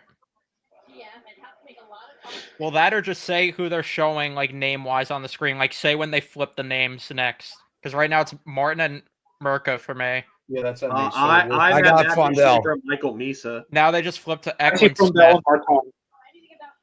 Oh God, I'm behind you guys. I see McQueen and O'Brien now. Oh my God, Me I'm too. way behind you guys. Yeah, you guys are behind. Me and Oh, Steven here are we in go. sync. They're announcing it. They're I'll mute. announcing it. Martin and Mirka. There you go. Yeah, I'm behind you guys. I'm on McQueen and O'Brien right now. But then again, that's to be expected because I'm doing on streams, so I'm not on. Here we go, boys. And this is the other graphic you're going to see a lot tonight. The pick is in. Wow. NHL draft. The New York Islanders are proud to select from the Erie Otters. Yeah, I heard it, Matthew Schaefer. All right. Yeah. As soon as you said Erie Otters, I flipped this, guys. Yeah. Like worst kept secret that's been around. All right, so Mark and I are pretty much synced with our broadcast. Yeah, Evan's a little bit ahead of us. I think I'm synced with Matt, and then Phil is just somewhere between both of us. I think Phil is behind us. I know I'm behind everybody. I think. Yeah. But you're now on ESPN, though, right? Yeah. Well, that's the thing. I'm gonna go back to. Yeah, I was gonna say Sportsnet maybe to go see to if this thing Sportsnet is again, and bad. you'll be closer to us. I gotta say. Oh no, the Sportsnet feed that I found is even further behind that. Holy shit! Oh jeez. I gotta say, Thomas Hickey's line about this being a culmination of everything you've ever done in your amateur career. The work is already done. He really summed it up so well. And right now, for Matthew Schaefer, go up there, take a bow, enjoy the moment, enjoy the rest of this night, and then you got to get to work tomorrow, kid, because now you're a professional. 10 years after McDavid, another Erie Otter goes first overall. This I'm happy for Anthony and some Islander fans, but man, this stinks. I can't lie, this stinks. Especially when we get the trade announced that the Islanders are moving up, because then we know what's happening. The worst part about this is that they finished close to the Rangers in points, and one of those games goes the other way. One of the Ranger Islander games go the other way, and the Rangers are picking first tonight. Yeah, well, they wouldn't be. I mean, yeah, they would have kept this pick then, and they would have sent it over to. They would have sent next year's over to Pittsburgh. Yeah. I reiterate what I said before. They would have drafted Matthew Schaefer and put him on 7th D and said, "You got to earn your ice time, kid." But they would have played. Mark, no. You have to learn to play the right way. The Rangers. Yeah, you got to learn to play the right way. You got to learn to play Brain Schneider, kid. No. You've got to learn not to stick handle on a 2-on-1, kid. Yes. Yeah, David Quinn's coaching the defense. Did you just stick handle trying to break the puck out and think that was good? Because I didn't. I did it. He's really the Eric Chavez of hockey. Wow. Yeah, all those emotions are hitting him right now. I'd cry too if the Islanders picked me. No, I'd cry if the Rangers picked me, because then I know I'm fucked. Yeah. Steven, you said that families are disappointed when their kid gets selected by the Rangers. Because you know your development is going to shit. That's what Steven was saying, right? Like that families are mad when their kid gets drafted by the Rangers. Yeah, so there's one player that was drafted in the Drury era that told the Rangers literally a month after he was drafted he wasn't going to sign with them. Oh, who was that? There's the Jaden Grube, the 3rd round pick in 2021. He told the Rangers in 2021 he wasn't going to sign with them. That makes sense considering he was traded. Yeah. And to my knowledge, that's the first time since RJ Umberger that a prospect refuses to sign with the Rangers. I remember the RJ Umberger thing because they got him in the Marty Raczynski trade when they sent Raczynski to Vancouver, the 04 deadline. And RJ Umberger refused to sign with the Rangers and went. Oh, Anthony's back. Well, we're gonna bring him in a couple of minutes because he's not at his desk right now. But we're gonna bring Anthony back into the fold in a minute. Josh, I agree with you. Like this interview thing is just so awkward. Like, I'm sorry, this is just. Who is this interviewer? She's really cute. But this is like doing a job interview during COVID. The TSN one was really. This is so this is stupid. Go back to the regular draft. Yes, this is such an anticlimax for players too, right? You get handed a jersey by some random dude with a microphone. Yeah, like Mark was saying the other day, like the NFL could pull this off because of Goodell being who he is, but it's like the NHL ain't. Evan, the NFL can pull it off because the NFL is a completely different environment. The players are all about their own image. They're all about themselves. It's all Yeah. about, hockey Yeah, that's players him. aren't like that. It's a completely different environment. This doesn't work for hockey. I'm sorry. That and it's also the crowds at NFL drafts are absolutely insane. Yeah. By the way, how This is about the where it gets clock being interesting. 3 minutes? That's a little bit shorter than what it used to be, right? No, that's the No, same. it's always been 3 minutes. But Okay, can this is where it gets interesting. Make the final call. You think this is Frondell or Misa here? I think Frondell because I'm gonna go Misa. I'm gonna go Misa. I'm gonna stick with the. Personally, I would pick Misa, but for the Sharks with Celebrini and Will Smith already, wouldn't it make more Here's sense? the thing, like Will Smith has played wing mostly so far in the NHL. Like he might project better as a winger. Maybe. But from a pure talent point of view, I would go Michael Misa every day and twice on Sunday here. That's what I was gonna say. Like you got to go BPA here, in my opinion. You got to take Misa because you could always get Misa to buy in to playing good defense at some point throughout his career, and I think he's better as a two-way player than people give him credit for. I liked what I saw from Misa during the film. The best thing that could have happened to Misa was Canada getting eliminated by Czechia in the quarterfinal in the World Juniors without him. Yeah. Because that really Because highlighted. they look so dumb for not putting him on that roster. They deserve. You know what pissed me off even more that tournament, Phil? After they lost to the Americans in the group stage, Gavin McKenna said, "We're looking forward to playing the Americans again." And I responded saying, "Shouldn't you worry about beating Czechia first?" And of course, they lost to Czechia in the quarterfinals. Oh, Anthony, how you feeling right now, buddy?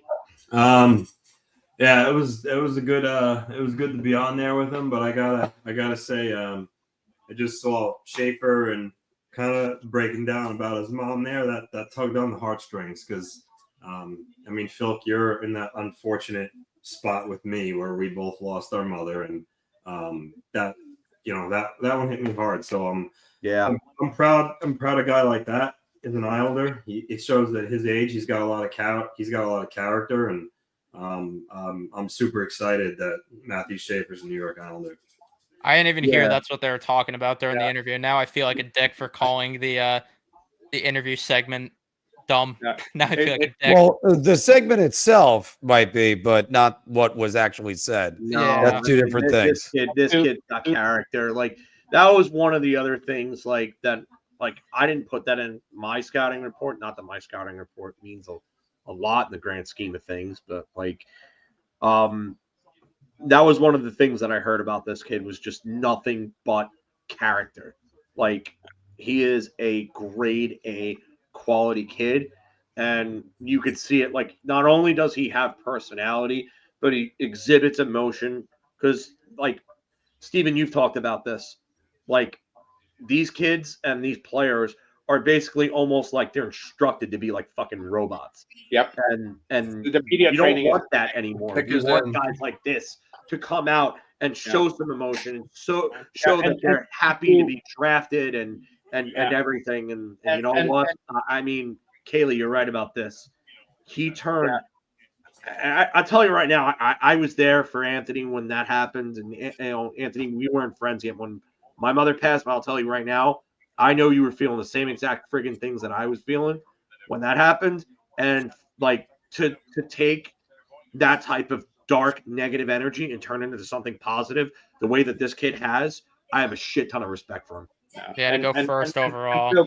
We talked about this, right? Like my mom passed away last year. And I know. Sorry to hear that, man. I'm fortunate enough that she lived long enough to attend my wedding in 2023 in New York. So at least she was there. But I had a job interview 2 days after she passed away for a job with a pharmaceutical company specializing in cancer research, and it just felt like the perfect, combination, perfect setup.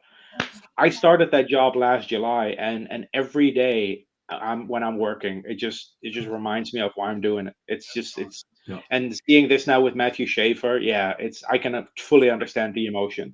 Yeah, it's absolutely like that.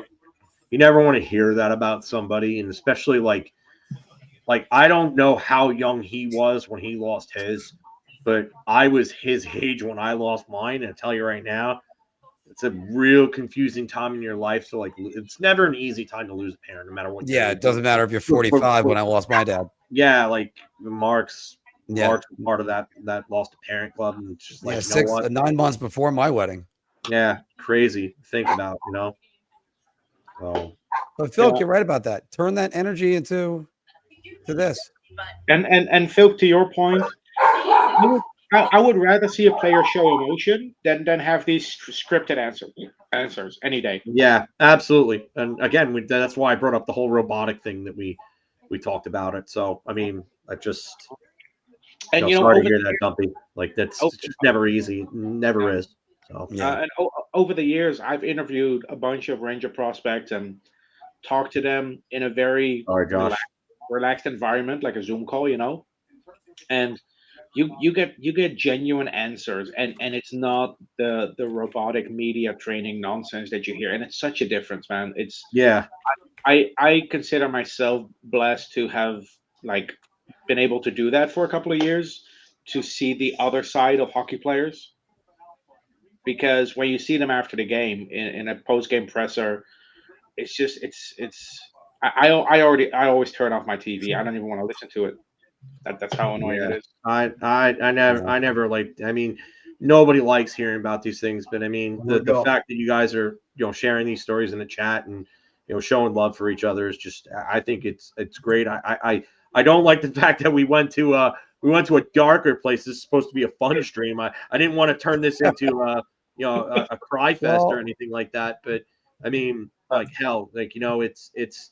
That's the craziest part, because that's what my mom has. So here we go. Bevan, step into the podium. Okay. Here we go. Making the selection, the San Jose. Somebody posted in the chat before I think about this, so they may be ahead of us. She's a WWE superstar. Oh, yeah, they have all these guests announcing the picks. They announced that she was going to do this a while ago. Yeah, I knew about this for like a couple of days now, Bailey. All right, let's see. I think it's gonna be. I think it's gonna be Misa still. Yeah. Misa gonna go number 2. Misa don't have a Puma. Hello, Los Angeles hockey fans. I can hear somebody's TV. I don't know who that is. That's probably mine. Maybe mine. Mikey? Where are you seeing Marchand to Leafs?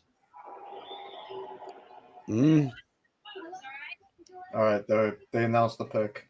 Yeah. The second overall selection in the 2025 NHL draft, the San Jose Sharks are proud to select the Saginaw Spirit. Yeah, Colin Bailey have kicked their asses. Michael Misa. Oh man, that is the right pick. That is the right pick. Yep. I knew that was all media driven. I feel like Chicago was trying to put that out to try and get some big offers for the 3rd pick. I wasn't buying. Yeah, that's a great pick for them. I mean, so is this where we're going to trade Lafreniere now to draft Higgins? No, we got all that drama coming in about I'll say 10 minutes. That would require Drury waking up. I just hope Drury wakes up and just goes and gets like Isaac Howard or something to help us out in the future. You know what? If he can get Isaac Howard for the 2nd round pick, to today's 2nd round pick, I wouldn't even be upset. Like, yeah, I would take that, because that's basically getting a 1st rounder, and the kid just won the Hobie Baker too. So he's a productive player that's got a future going forward. And he's what, 20? Phil, how old is he? He's 20. I think it was the 2022 draft. So was he a sophomore or a junior? I think he was a junior, Isaac Howard. Okay. Wait, Miller and me? So in other words, Keandre Miller's the throw-in? Isaac Howard is actually 21. He was in the 2022 draft. That was correct. He was 31st overall. I keep Throw telling him you, in you can't trade the captain. It's too Yeah, valuable. there are two people you can't trade: Mark Williams and Talon Boyko. Talon Boyko. Isn't that are one the of rules. like Nick's like favorite names? He loves that name, Talon Boyko. Yeah. I know We just Steven loves that we name. just had this running gimmick for so long where it's like, no, you can't trade Talon Boyko. Like Talon Boyko is just untouchable. Just throw him in. So you That's gotta so love awesome. this. Michael Misa gets to meet Bailey. I'm jealous. You gotta love this for San Jose. And So, now so, they're Oh, don't do the interview. Oh, come on. We're doing this for every pick. so, for someone who is not familiar with wrestling, who's the woman with the blue hair? That's Bailey. She's a former multiple time WWE Women's Champion. Okay. Yeah, she's one of like the bigger like women's superstars in wrestling. Actually, she's one of the better women's wrestlers I've seen all time. I'm not gonna lie, she's really good. Hey, I gotta ask San Jose fans, you feel like you got fleeced anymore? Gotta hand this to Mike Greer. Come on. Like they Threw a bunch lost of the smoke draft, screens out there, and oh yeah, they lost the draft lottery and still ended up with, in my opinion, the best player in the draft. I agree. I had Misa ahead of Schaefer too. Not that you could go wrong with either, but I really like Misa. it was close for me. I mean, I could see why anyone would go with Misa ahead of Schaefer, but is that Stormy Buonantony who works for Vegas? The blonde? Kelly, I'm with you. Like, why is God holding the camera right now in the San Jose War Room? Like, what's going on? Bryce Kreider is holding up the camera for them.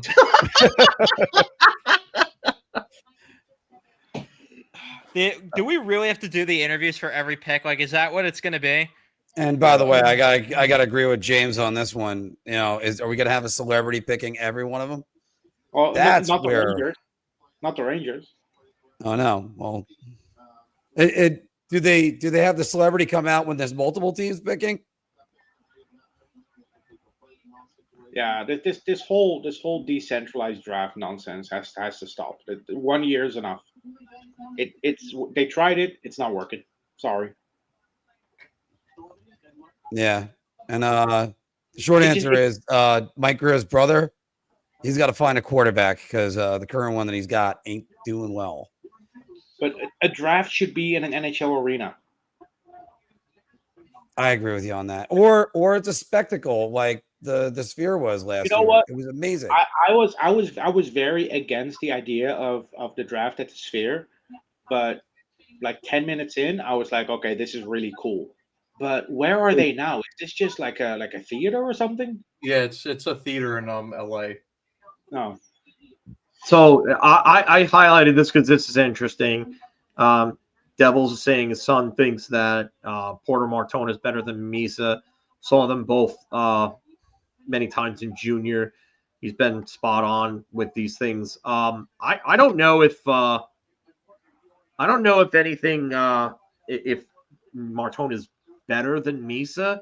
I mean, I understand why like people would be high on Martone. I mean, there's size, good skating, good hands, a decent shot. And I think there is a lot of talent there, but I think like Misa is like to me, I think Misa, the comparable should be Jonathan Taves. Like he reminds me so much of him that he just does everything at a very good or above level. Like, and there are not a lot of players that come along like that. Oh, here we go. Now we're gonna have the interview with the Lego lady. Well, it's the ever popular and great Leah Hextall. Yeah. No nepotism involved at all. No, none.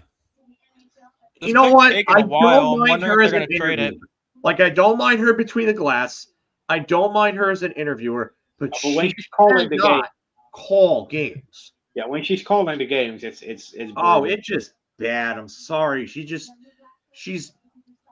not. She just doesn't have it. By the way, we haven't talked about this, Phil, quickly, but he's finally in. He's finally in the Hall of Fame. Well, McGillney, yeah. Yeah. Pick is in. Although, then again, they didn't. We're getting it got traded. Oh, I was saying, I don't know if it got traded. I was saying before though, with how long it was taking, I wonder. No, I think Yankees fan is ahead of us in his feed where whatever he's watching. No, I still got pick is in. I don't have the Blackhawks tweeted that the pick is in. So they're not making it. Bettman's coming to the podium now.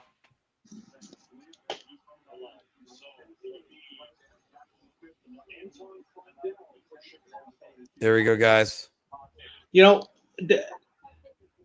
this decentralized draft also robs us of Kyle Davidson making fun of reporters in the streets of Nashville.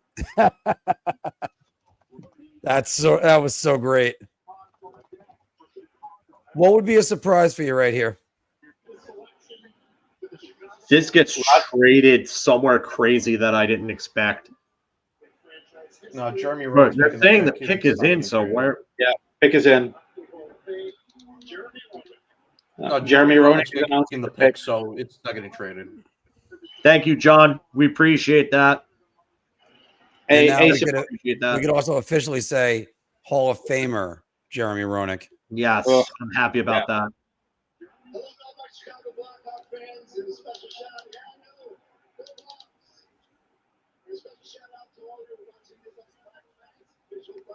George Larac Twitter. I don't know what you mean by this, John.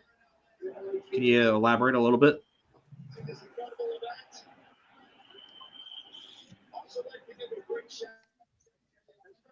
Oh, man. Just announce the pick. Quit yapping. Oh, my God. He's a yapper. JR is a yapper. Trust me. This isn't about you, JR. Come on. I mean, it takes 3 minutes to decide on the pick and 3 more minutes to actually make the pick. Whoa. Larac is saying there's a chance Crosby will play somewhere else? Next year or in his career? Next year. Here we go, by the way. Finally they announced it. Come on, JR, just say it, dude. Yeah. Okay, that's expected pick. No.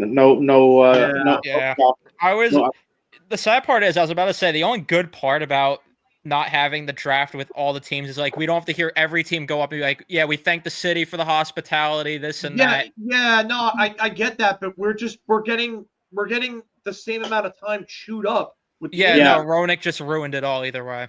Yeah. Well, we also don't need everybody coming up with their kids and grandkids and the grandkids' friends going up there. Just have the GM, the coach, the president, and maybe the owner. Yeah, James, I saw prefer the old format. I mean, me too. It just. Oh, nice. The Mets are getting killed. James, we saw that Saravalli. We're not looking at Twitter. We want to watch the draft. That's why. I know Saravalli might have tweeted it, but it's 3 minutes on the clock. Then it's 3 minutes to announce the pick. Have the player walk up to the stage. Then another 3 minutes to do the interviews. It's like 10 minutes per pick. I'm gonna find this George Larac tweet. But yeah, like the worst place to be on draft night is Twitter, because these insiders like spoil every pick like 30 seconds in advance. Yeah, Saravalli did it that one year, and he got a lot of heat for it. Yeah, And that's right- why. That's why I am a shut notifications on draft night. Yeah, type of guy. I don't have Twitter notifications. I follow those guys, but I don't have Twitter notifications on. I never do. So if you guys DM me something and I don't respond, that's why. These are the great 100-year anniversary jerseys from the Blackhawks. Great work, guys. It's the anniversary jersey, which you can only recognize by the gold lining around the numbers and the logo. It's only And the different. patch that's on the shoulder. Good work, guys. Yeah. Well, that's what Boston and Buffalo did. Oh, Buffalo's was a little different, but yeah, John, I found the tweet. It verbatim. George Larac is saying, "I'm hearing there's a very good chance that Crosby will play somewhere else." So, yeah, I just don't know if it's next year. Okay, so guys, I have a question. Why can't the clock for the next team start the moment to pick the guys on stage? That would make because sense. they want to chew up as much TV time as possible. They have a TV slot. That's why. we really have to do the interview for every single pick. My goodness. No, every dog has his There could day, have been and this more is productive Anton ways to Frundel's figure day. this out, though. That's just my complaint. A young prospect wearing a Blackhawks jersey goes into a small room with two older men. I wouldn't trust it. Oh no, no, no, oh no, we just got demonetized. No, please, no. At least I it would wasn't like- Mark this time. I would like to take the moment to say that wasn't me that said that. Yeah. Cancel Steven. Richie. Going the wrong way. Cancel Steven, not us. Cancel D. In a second still. But that'll never happen because the last time the Rangers and the Penguins tried to deal with each other, well, actually, shouldn't say that because they made the Kovalov trade 2 years later. But one of the last times they tried to make a big deal, Sather fell asleep at the wheel while Craig Patrick wanted to deal Yager to New York, and then he turned around and dumped into Washington for dog shit, and then they took the same package and sent it to Philly for Lindros like a week later. So dumb. Wow. We lost out But on 2 years of Yager because of that. Silver lining, we still got Yager for Anton Ace. Carter. Yeah. Let's see if this pick gets traded. Yeah, this is where it gets interesting. Anson Carter has to be the only guy in hockey that made up his own nickname and it stuck. I forget what his nickname is. He calls himself Ace. Oh, that's right. Yeah. All right, guys. I got all the graphics ready to go. We're waiting on our Anthony LaRocca to come back and join us. Mark, the best thing about by being on the stream with you guys is that I can mute my TV while Bucci Gross is on. That's the best thing. I like Bucci. I love Bucci too. I can't stand him. I don't know what it is. It's something about him that annoys me. Matt, do you have the Met game The on? guy in the background No, almost no. looks like It's not Valaket pretty. here, the guy that's behind Frundell. Yeah. He Yes. sort of looks like Valaket. Discount Valaket. Evan, how bad are the Mets getting killed? They're down It's 4-0. not pretty. It's 4-0 in the second inning for the Pirate, and they're playing the Pirates of all teams. So it's, By the way, I saw the Pirates are only 3 losses away from going under 500 for the first time since 1903. Huh? What? Oh, you mean like total? The Pittsburgh Like- Pirates, yeah, Like for their the first franchise time- total. oh, franchise, okay. yeah, their franchise. that makes a their lot more lifeline sense. Because I was like, they've been up below No, 500 no. for a couple years No, now. no, their franchise record hasn't been under 500 since 1903, and they're I know 3 everybody's losses- taking kinda- the pick. Pick is in. The pick is Not in. getting traded. Pick is Okay, in. I think it's going to be Denoyer here. Or Brady Martin. I mean, there was the rumors.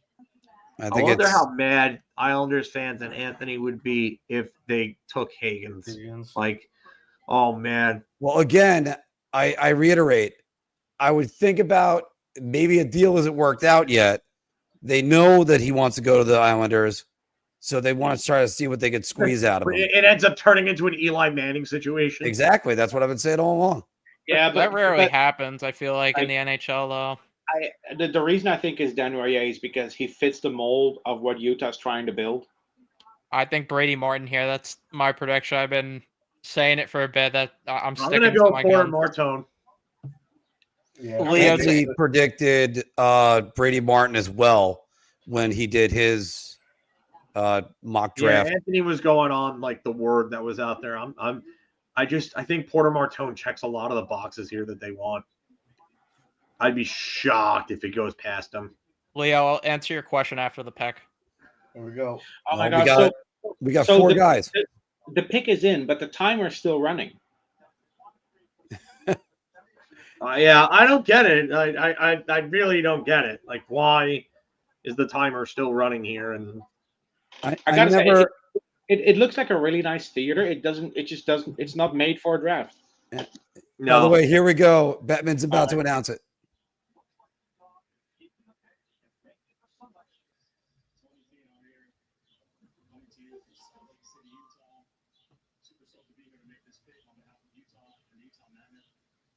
Oh, Tony Finau. That's a golfer, in case if anybody is curious.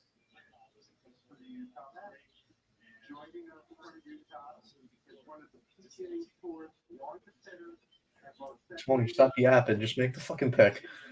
Goddamn.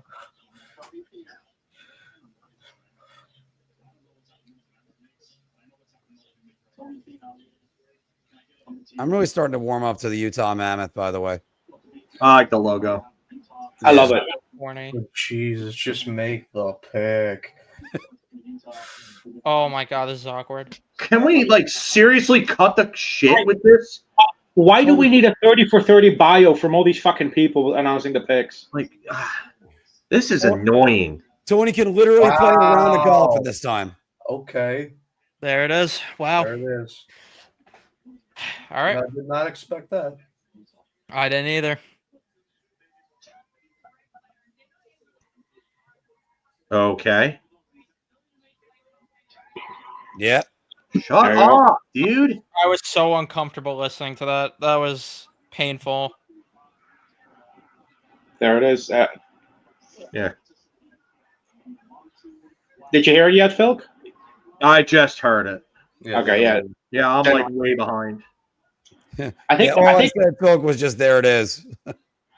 I think his older brother was drafted by the Flyers. Elliot. The worst one was last year with Celine Dion dragging out the fucking Canadians pick. Just Oh yeah, that was drafted terrible. Ivan Dude. Demidov. I don't care. Like, yeah, like seriously, just Well, here we go, guys. Now this is what's interesting. Do the Nashville Predators try to move down? Let's say grab one or both of those Islander picks. Let them move back up. Yeah, because I thought Denoye would be a good fit for Nashville, but I wonder who they're gonna take here. Maybe they do trade down. Maybe Martone. Maybe Martone goes here. I would go. If, I don't know. I would think Brady think Martin, they to be want honest with you. center. I'd have to think they want a center.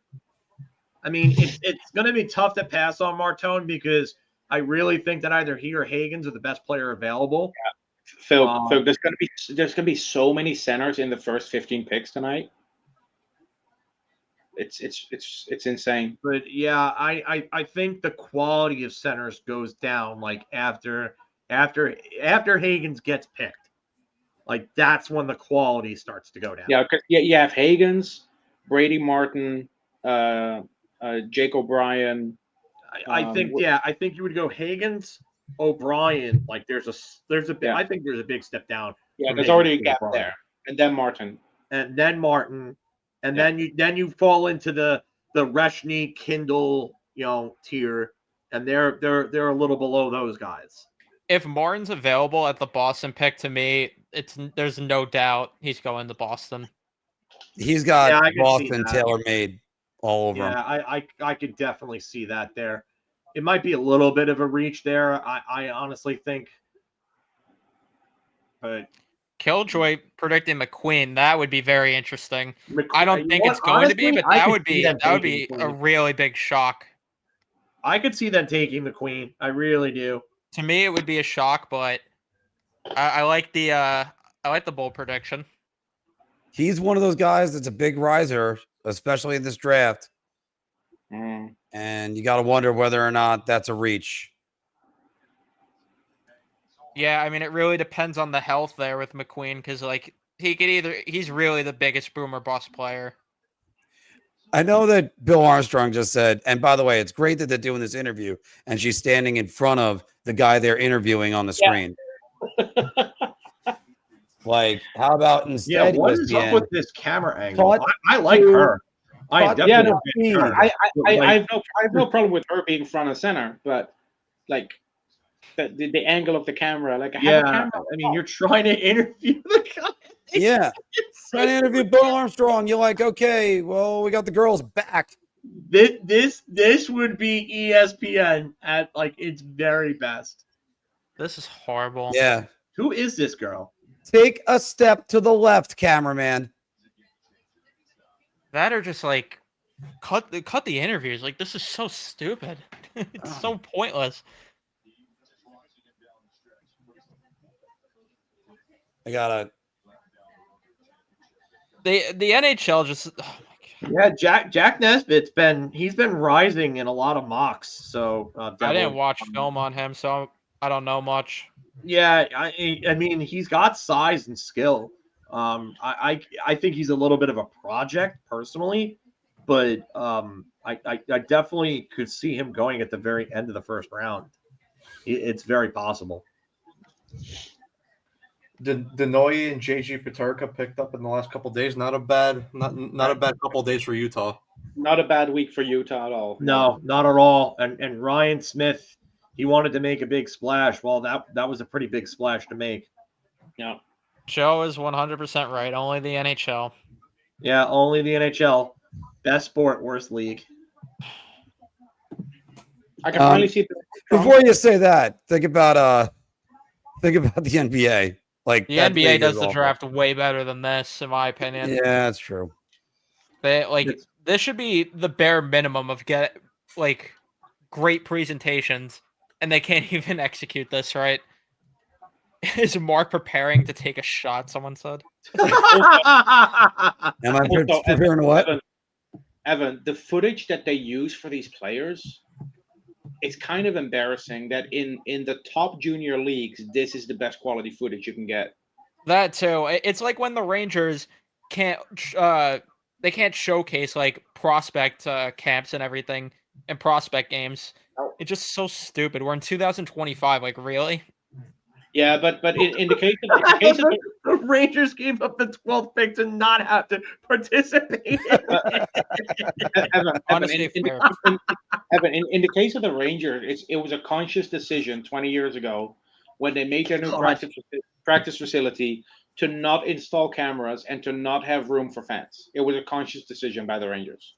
So yeah, no, I get it. I get that part. It's just. That doesn't make it better. It makes it worse for different reasons. But yeah, I agree there. No, what someone said before, Mark, or someone says Mark preparing to take a shot in the chat before. Oh, you said shot. I thought I was preparing to take a shit on somebody. Like, what? What? Like, because I grabbed my phone because I had to bring up the point. Oh my God, Mark! What kind of OnlyFans content are we doing now? No, like I'm shitting on somebody, but and just like that, everyone's forgotten about my comment. Thanks. Oh no. Yours is still much worse. Pick is in now, and we just got demonetized. we were already there a while ago. The pick is in. Thanks to Steven, but Mark definitely put the nail in the coffin there. Yeah. Rated R Apple Hockey. I think they're gonna go. Yeah, Mark just got demoted down to small Apple Hockey for that one. Big Apple Hockey OF. No. The pick is in. Here comes No. Gary. All right, here we go. Bettman's coming to the podium. Yeah, I'm behind you guys. Okay, I still don't have Bettman going to the podium, so let's time this out. The time is up now. Now I got Bettman going on the podium. Shea Weber making the pick. Bum, bum, bum, bum, bum, bum, bum, bum, bum.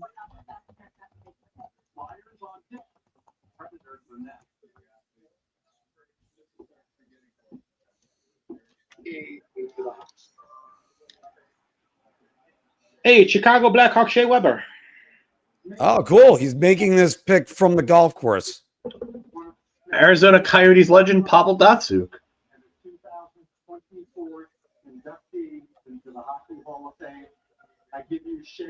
Now hold on, my ball's in the sand trap right now. Wow, I did not expect okay. Wow. All right. Barry Trout's going bold here. Yeah.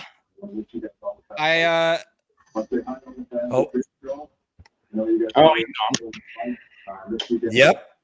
I nailed that he would go top 5. I just didn't think it was going to be here. Wow. This very feels interesting. very much like Clayton Keller in 2018. Yeah. Hagen continues to fall. Did you say 2018, Steven? Barrett Hayton. Oh, Barrett Hayton. Oh, I thought you said Clayton Keller. No, you said Clayton Keller at first. Oh, sorry. No, sorry. I meant Barrett Hayton. Yeah, I was about to say. I was like, Yeah, he did say Clayton Keller Keller. 2016, Sorry. and then you said Sorry. Barrett Heaton. I was like, huh?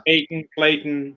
It's No, I mean, I could have heard that wrong. Steven, don't worry. You don't have one of these. You really gotta work hard to get one of these. I know I'm not there yet. Remember that one day where like Mark just couldn't stop? Like it just like it was one after another, and everybody was piling on him. Like John that. Gabriel that was really Perot. bad. Oh man. Jason Brodzinski. But Phil, you have to be more specific. No, no. Mark, There aren't that was many never that days, bad but there's except always a that one couple. day. Leo's That one, comment. like, Oh usually my. there's like maybe like 2 or 3 like in a stream where you're just like, haha, Mark. But like there was this one day where he just couldn't stop. Like it was really bad, and like you saw the frustration on his face, and it was just like, oh man. And it wasn't even like Anthony was messing with me that day. So Nobody was messing with him. He was just like I don't know what happened to you. You were like, it was a rough day. That's the only way. And the worst, I think it's even worse when I'm dedicating the hours of time to make sure I do the research on the stats and all this stuff. And then like the basic thing you get wrong, like the player's name. Leo's comment, man. What's Leo's? I don't know if I want to be on stream, so I. All right, I'll look it up. yeah, no, I saw that. I mean, I'm not highlighting. Yeah, we don't have to highlight it, but I guess. Also, Leo, since I forgot to answer your question before, in terms of why I like baseball personally, it's like there's so much in depth to it, and you just have to like appreciate all the little things with it, like the little things about pitching, the little details about like competitive at bats and certain plate approaches.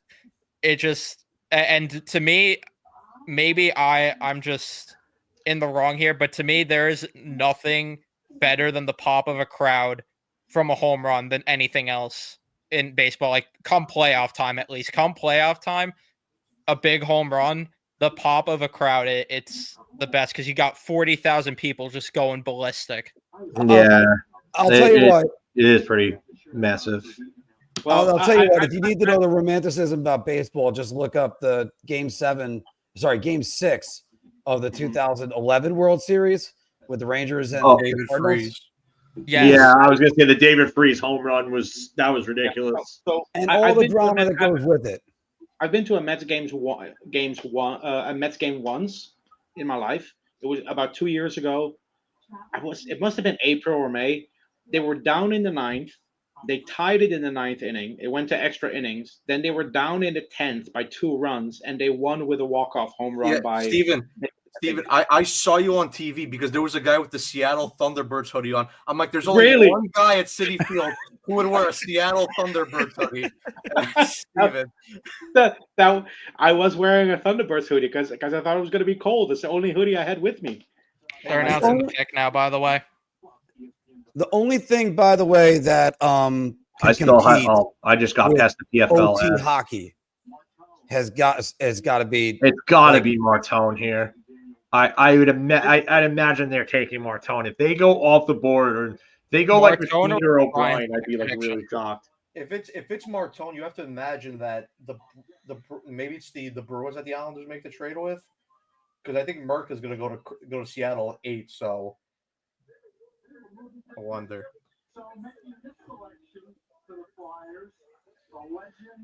You know, the craziest part about this is that this like Hagen's falling only helps the Islanders. No, it does. Yeah. It does. It only helps them. Makes it easier to get him. Makes it a lot easier. Charles Barkley looks weird at this angle. Yeah, I was thinking the same thing. It does not look like him. I love how much he's been involved with the NHL, especially after. I do. The NHL should take advantage of him more. Yeah. All right, let's listen to the pick.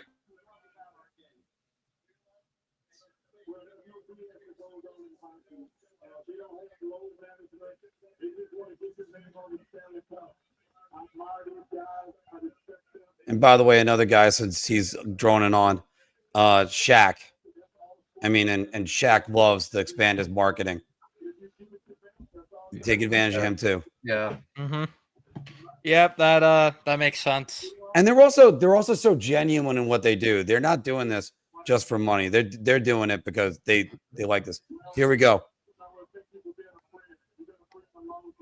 Yeah, that's why I said Martone here. Martone. I couldn't see them passing on Martone. He makes too No. much friggin' sense. Now let's see the next pick. This is a great spot because I feel Is like it, Hagen. is it Boston next? Yeah, Yeah, Boston. I feel like Hagen's goes here no matter what, whether it's a trade or Boston picking. Now, I think it's going to be within the next 3, and I think that's where I think the Islanders could trade up. They got to trade up here, in my opinion. I don't. Yeah, well, I don't know how much more he's gonna fall. because Hagen's. I don't. Yep. I mean, I could see Boston taking O'Brien. I can. Yeah, but there's no way Seattle passes on Higgins then at 8. Yeah, no, and Seattle's not trading their pick. No. So I don't know. You know what? I don't know. They have Wright and Bernie and Beniers down the middle. And they drafted Berkeley Catton last year too. Yeah, I mean, I don't think they would take Higgins. So you think they go defenseman? Are we potentially looking at James Higgins going 9th in the draft that was named after him? So Wait, who has the 9th pick? I it's forgot. the Sabres. The Sabres. Sabres? Yeah. That could be a team to trade. That could be a team to trade, or they could take Merca. Yeah, I'll give you. They could take Merca. They could take Jackson Smith. They need defensemen. They Matthew need a right Darsh- shot D too. Matthew And Darsh Merca will be fits that. Matthew Darsh will be like, Kevin, I'll give you a bag of pucks for the 9th pick. There you go. and Kevin Adams will take half.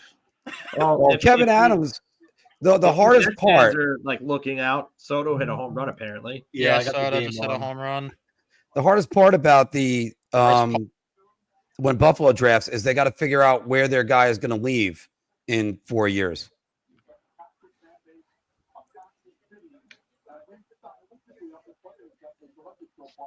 And I want to reiterate, I feel bad for Buffalo fans. This is not going to happen, but like, just imagine somehow, because when's the Islanders' next pick? 14, right? 16. They have 16. 16. All right, yeah. No, I was gonna, because 14 is a little more realistic. Maybe I was gonna say, just imagine Higgins falls right into the freaking laps. It's not going to happen, but just imagine. That would be annoying. Grits at least this camera angle Grits per slightly better. 60, baby. What was that, Mark? Grits per 60. no, Higgins is gonna have to go before 10 because I'm not trying to watch Higgins in freaking Pittsburgh because they have 11 and Oh, 12. I'm not trying to watch Higgins. In Yeah, that would suck. That would suck. I'm trying to hold back saying something to you. Oh, you. And by the way, no, it's a Matt for just even saying that idea, like even putting that idea into the world Speaking of Higgins that in idea Pittsburgh. into existence is awful. What is Ugh. Anthony doing? I tried to text Anthony. he's probably on another stream my- right now. Steven, that fucking comment is just ridiculous. That comment's insane. That we're I definitely think- gonna we'll definitely I get him back after the Islanders select. I didn't want to make it on Wow. air. What kind of Hockey Canada donut is this? Oh my god! Wow! Wow! Okay, guys, go with your instincts. The Boston Bruins. Who are they going to select? The Boston Are we- Bruins. The Boston Bruins. I think it gets O'Brien traded. or Higgins? I think it gets traded. I think the O'Brien or Islanders- Higgins? Yeah, Or the I can't. I can't pick here. I really don't know. At some point, it's got to be Higgins, and if he's not if he's not going to the Islanders, Boston would make sense. Well, I mean, Is that pick already in? No, it's on the no, clock. they're on the clock. It's, No, 2:18. no, because Killjoy was saying O'Brien. I could see it being O'Brien. It just makes too much sense for me here. They need a center, and they need a guy that has top 6 potential on O'Brien. I think he could at least be a second line center, maybe a number 1 if everything goes well. Carter, It- it's it- too early for Carter Bear Yankees. Yeah, too early. Imagine if Drury's making a trade with the Bruins for this pick and picks Higgins and steals him right from under the Islanders' nose after Yeah, they. only to play him on the fourth line next year. Of No, course. Higgins is not Aturati. No. Higgins ain't Ratu. Yeah, he is not. Stop it. As Thomas Hickey said today, Higgins didn't do anything wrong. Other people did things better this year. This is very reminiscent of Shane Wright. And by the way, Steven. Kaylee's right. How the hell are we only on pick 6 after an hour? Like, Yeah. This is terrible. ESPN, baby. Kaylee, get out of my head. Because you're saying a lot of the shit that I'm thinking right now. And it's scary. Go ahead, Steven, Mark. because if he was from BU, Chris Drury would trade everybody to go get him. Oh God, yeah. Imagine if Higgins was a BU Terrier. Oh my God, we'd have him already. Yeah. They wouldn't have given up the pick. He would have been a Ranger already. Drew would have pointed his finger and said, Ranger! And he would have freaking Pick he is would have in. gotten him somehow. Pick is in. Pick Austin is didn't trade in. it. This is an interesting tweet from LeBron, though, just now, with the CBA. Salary retentions in trades. A second retention on the same contract could only happen 75 regular season days later. So it essentially nixes double retention with a third team. I like that. I like that. Yes, I fully agree with that change. That is the end of it. There is no more broker teams. Yep. Wait, so the only one team can retain now? In a trade, yes. Yep. Okay. So two teams can still retain on a contract, but it has to be 75 days apart. Yeah. How is Don Sweeney going to fuck this up? That's the question. Yeah. Don Sweeney. Don He'll Sweeney go off is the gonna board. go Don Here we go. Sweeney. Bettman's up at the podium here. Guys, I say this all the time whenever I play golf, that I have the pick already loaded in. I got this one ready to go. You know what though? If the Islanders, if Boston wants him though, there's no reason they shouldn't take Higgins because he could be their first line center in the future. Wow. They got Adam Sandler making the pick in a Bruins jersey. You can't even hear him.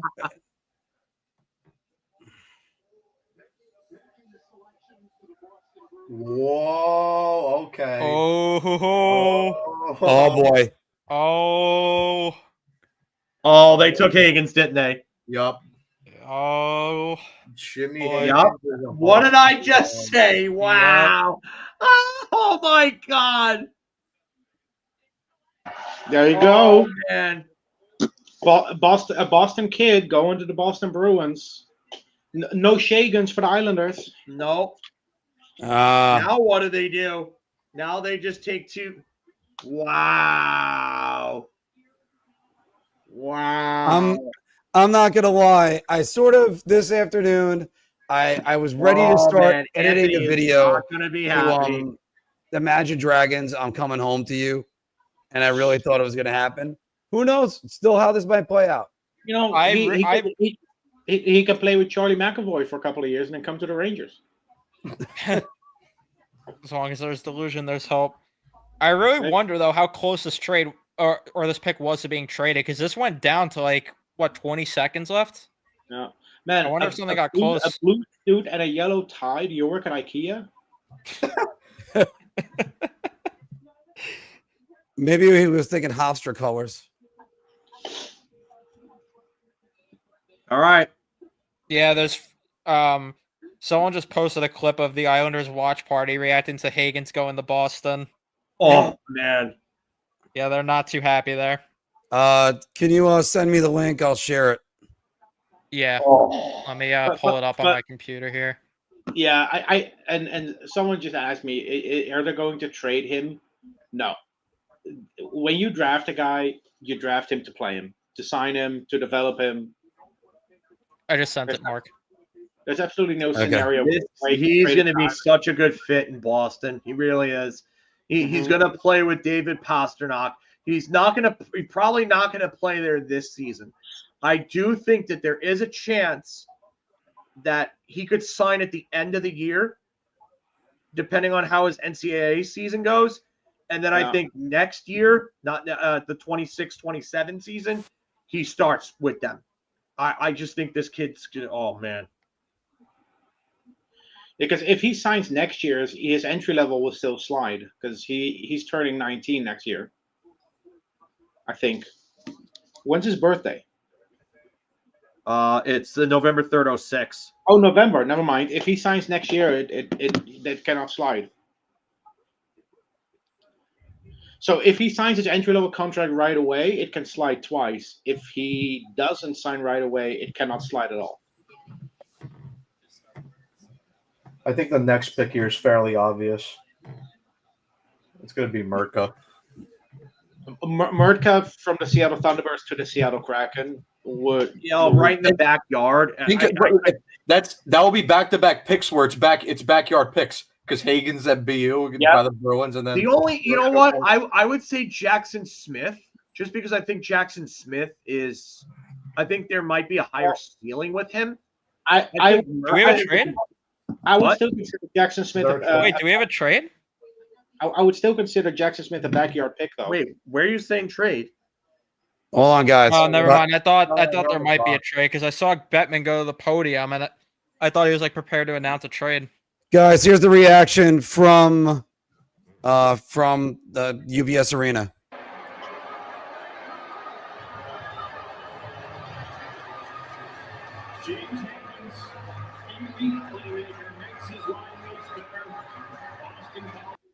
God, you could hear a pin drop in there. Anyway, if it is Jackson Smith to Seattle, I still consider it a backyard pick because he plays for Spokane. Tri-City. Yeah, and I think there's higher offensive ceiling there. Murka might be a little bit of a I don't even know if I would say a safer pick because I think Jackson Smith's probably going to be a legitimate top 4 guy either way. It's just a matter of whether he's a 3 or a 2 for me. Yeah. By the way, Phil, the Seattle Seahawks have a player named Jackson Smith and Jigba. Yeah, I know. So you would have Jackson Smith and Jackson Smith on both pro teams in Seattle. I know that you got that tweet ready in the drafts in case now. Yeah.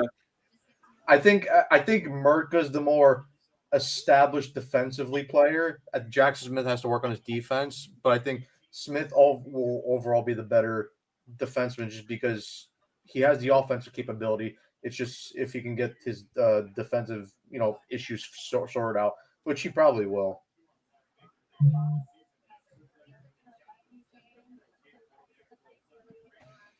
Seattle's still on the clock right here. I mean, the incentive for the Islanders to move up now is Seattle is at 135. It's like 135 is the clock on me. What is the clock on you guys? I'm at 108.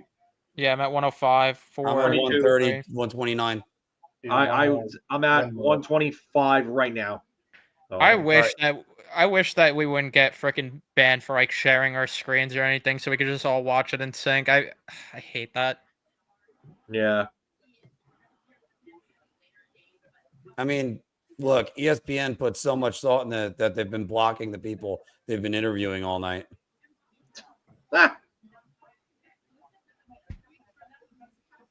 I blame the director and the cameraman. I do not blame the reporter.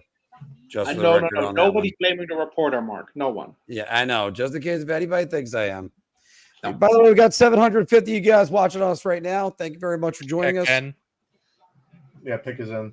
Yeah. The pick is in. Let's get it down. We'll do some of this right here. By the way, that Pepto Bismol suit that Kevin Weeks is wearing is an interesting choice, isn't it? That's very bright. Here we go. There you go. I think it's Murka. I'm going to agree with you. Jackson Smith.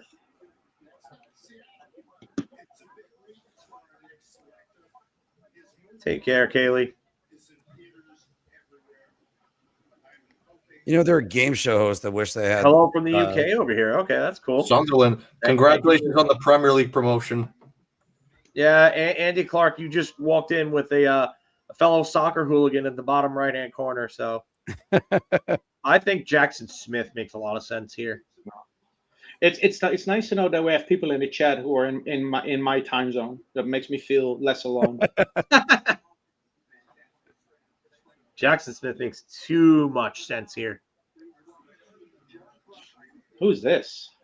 Jerry Bruck. You don't know who Jerry Bruckheimer is? Oh, okay. Wow. Oh, He's I one of see the him now. biggest producers in all Hollywood. I know Jerry Bruckheimer.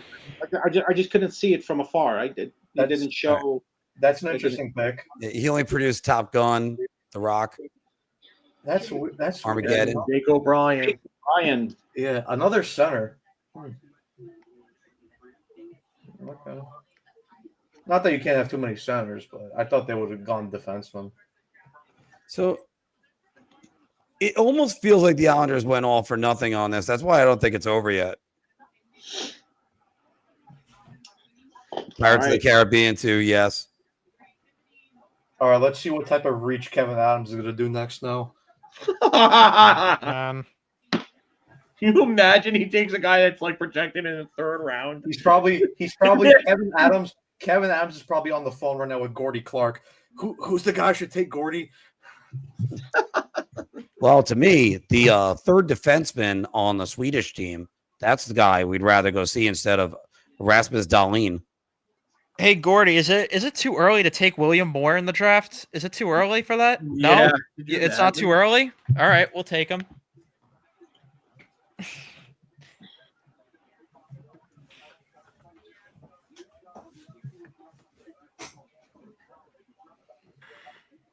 Please tell me they're not going to do another 3-minute interview with this guy.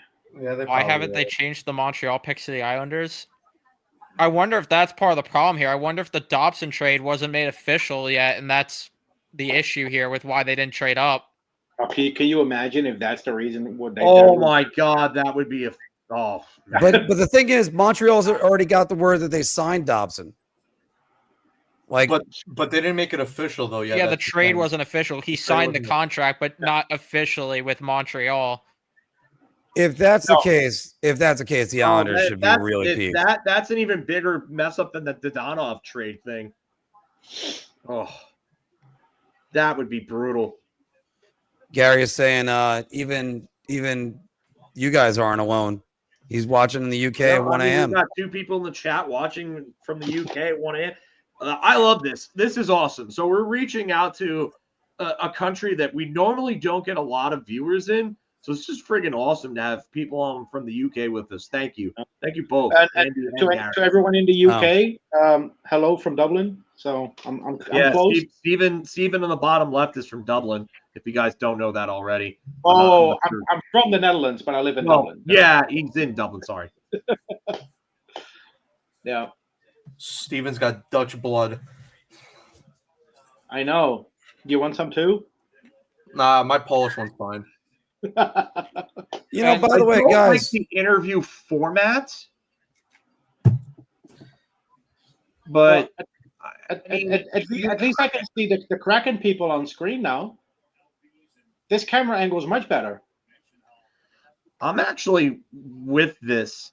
Like, if this is the way things are going, why isn't Drury on like the phones like right now trying to get like a pick in this range? Like, yeah.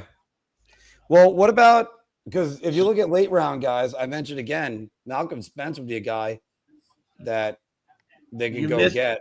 You missed James Hagan's going to Boston and UBS and the reaction there being an absolute pin drop when it happened. Yeah.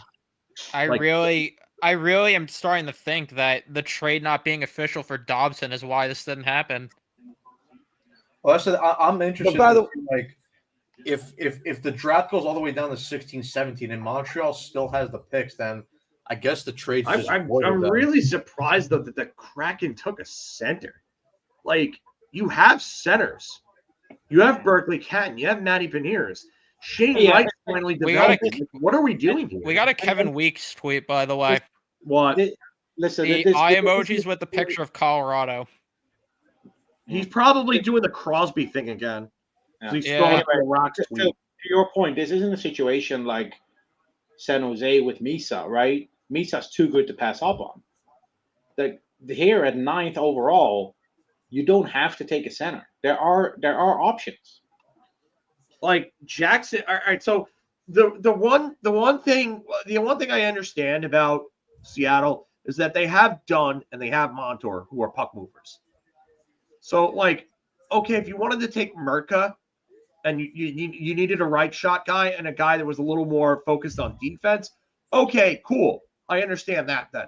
And you could do that there because with Merca, there's a pretty high ceiling with this guy because you don't know where his developmental curve can go. Like, I could see it going like a Moritz Seider type deal. Like, Moritz Seider wasn't projected to be this good offensively when he was drafted. Like, even with Yzerman taking him at 6, like, there was a lot of, Moritz Seider was thought to be a guy that was going to be like a defensive first guy at the NHL level. Like, maybe there was going to be some offense there, but not to this level. Like, he really did that in the Swedish league was when he really kind of turned into that type of defenseman. So, I mean, I think there's a possibility that Merca could do that because he's got the skating. He's actually got a decent shot. And he's got a decent set of hands. Like, if he can really, if he can improve his decision-making, I do think that Merca could be a really good defenseman. Yep. So here we are at Buffalo Sabres. 45 seconds remaining. I had 45 left on mine too, actually. So I'm with you, Mark. Yeah, I'm actually we're at the same time. The guy that's watching from France, he's actually 1 hour ahead of me. So for him, it's already 2:20 a.m. Well, I mean, we got a couple guys watching from Finland. She's getting some baguettes and some croissants. Exactly. I think the most memorable hockey game played in France was the 2017 World Championship, where Lundqvist won the gold in that jersey, actually, over there on my wall. Was that the 27 or was that 2018? I thought that was 2018. 2017. Because 2018 was in Denmark with Zibanejad and Elias. Lundqvist didn't play. Oh, that's right. Okay. That's right. Here we go. All right, so the pick is in. I wouldn't be shocked if they take Merca. They've been talking about right shot defenseman. Aitchison wouldn't shock me either then at that point. That would be a reach by Kevin Adams. Yeah, maybe. Logan Hensler or something. Logan Hensler would be a bigger reach. They've been nominated for Grammys 4 times. Then again, they valued Kesselring to the point where they traded JJ Peterka for him. Mm-hmm. Exactly my point. The Goo Goo Dolls are announcing the pick. All right. Okay, there we go. I don't want to hear another autobiography. I like the Goo Goo Dolls, but this is interesting. It's kind of weird. All right. Here we go. Oh, Johnny Resnick's about to come on. And I don't want the Sabres to take me. Because I don't think Adams understands. Radim Martka. Because the team is made to be broken. Here we go, Radim Martka. If you guys want to, if you guys want to laugh right now, you should check the replies on the Islanders Twitter account for what they just tweeted with the custom jerseys. A lot of Islander fans are pissed off right now. Oh, with the Hagen's jerseys? Oh man. No, they just tweeted out like you could get Schaefer jerseys and everything. They tweeted it out, and the replies are pissed off because they didn't get Hagen's. Oh. Yeah, it's funny. That's funny that I was saying about Read Merca. the room, you Right asshole. shot guy, and then they go and they draft him. This Well, is right this about is that Dobson's fault, not Darsh's. Oh my god. I mean, I made the comparison when we first started talking about this to Doug Wickenheiser versus Dennis Savard. I think this is going to be the right call in the end. It's going to be very obvious. If I'm Anaheim, please Anaheim take fucking Jackson Smith. Please, I beg you. I don't want to see him in Pittsburgh. Please, Anaheim. I could see them taking Roger McQueen. I really could, but I think Jackson Smith would actually be a real good fit for them, though, too. I think they're probably going Atchison. Anthony said it, so I'm. Aitchison would actually be you know what's funny? Verbeek wants to play a certain type of hockey. And Yeah. Anderson is literally a perfect fit for the type of hockey that they want to play. So They want to Patrick- play up-tempo, in-your-face, physical brand. They just brought in Jacob Trouba. Drafting another guy that plays kind of like Jacob Trouba. Johnny Resnick did not age well. Oh, my God. Yeah, that's what I was going to say. You're going to pair Trouba Jr. with Trouba Sr.? You know what? I could see it, though. I could. And that's like they just got rid of Zegras. They bring in Chris Kreider. I mean, they're clearly trying to build a certain type of team that plays a certain way going forward. I feel so bad for Mirko It's right now. absolutely amazing. Yeah. It's absolutely amazing to me that the Anaheim Ducks are trying to build the 2022 Rangers team as if they think that's going to win a cup. I don't think they're doing that. I think that they have a certain philosophy there. And I get the joke you're making by bringing in all the former Rangers and everything like that, but it's just they definitely want to go in a direction where it's a bigger, more physical team with skill. And I mean, they have guys there, but I wish Roddy Mirko would just say, "Do you have palm trees?" No, then I'm not going. I'm not say reporting. something about how Kevin doesn't have an I in his name too. You not have I in name. Why Spell did you Kevin take why are right. you doing Russian like Ivan Drago accent? I don't know. I don't know Czech. There's So no I that's in really team. good. There's no I in team. There's no I in Kevin Adams either. Yeah. There's a why. As in, why does he still have a job? I think McQueen goes here, by the way, because there was the whole talks about how McQueen and Verbeek were like doing a lot of interviews together or whatever. No, Yeah, that is true. He did mention Anaheim as a team he spoke to twice. What was one of the ones? Was he one of the ones that like had dinner with Verbeek just one-on-one? I think so. Yeah. Yeah. Which, by the way, how was that a good idea? One-on-one with the GM? Jeez. Legally speaking, I'd be like, no way for both parties. All you gotta do is, the player said something inappropriate, the GM said something inappropriate. That's it. I'm not gonna say anything, Mark.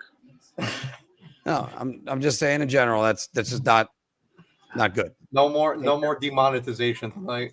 Oh, yeah. Let's not say we did. I was just talking about procedure, guys. I wasn't getting into that. All right. So Anaheim on the clock, 2 minutes remaining.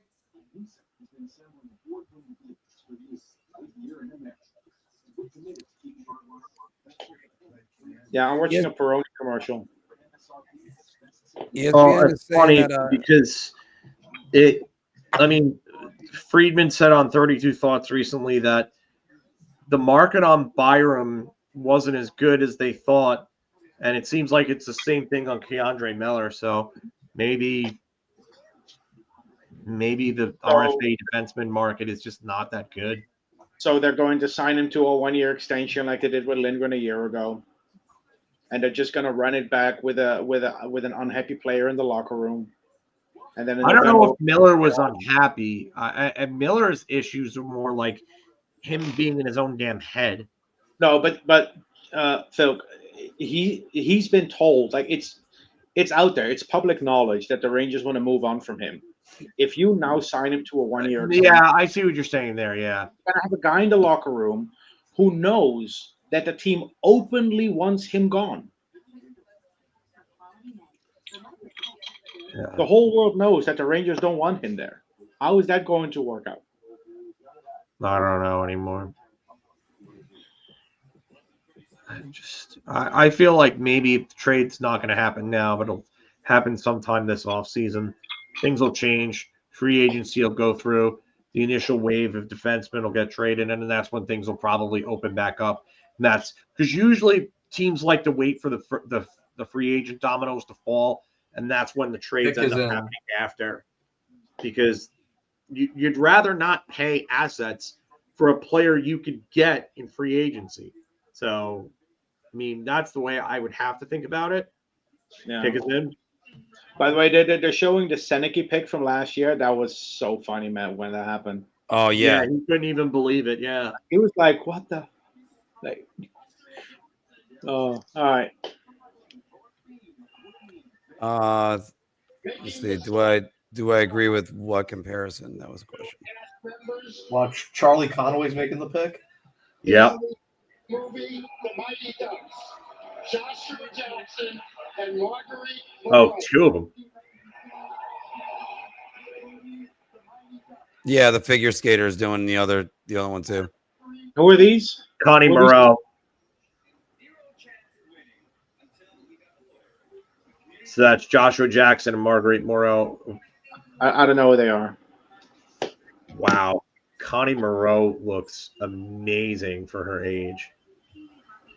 She looks hot. I ain't gonna lie.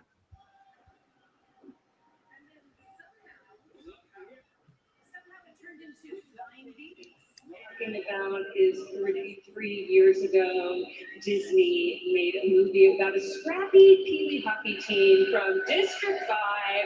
Oh, guys, you're gonna have to mute that. Only because that way we can actually. Yeah, because now I got her talking about the Ducks. She's 48. She does not look 40. He is? You know, friends of mine actually met Joshua Jackson in Prague, and they talked him into doing the running of the Bulls.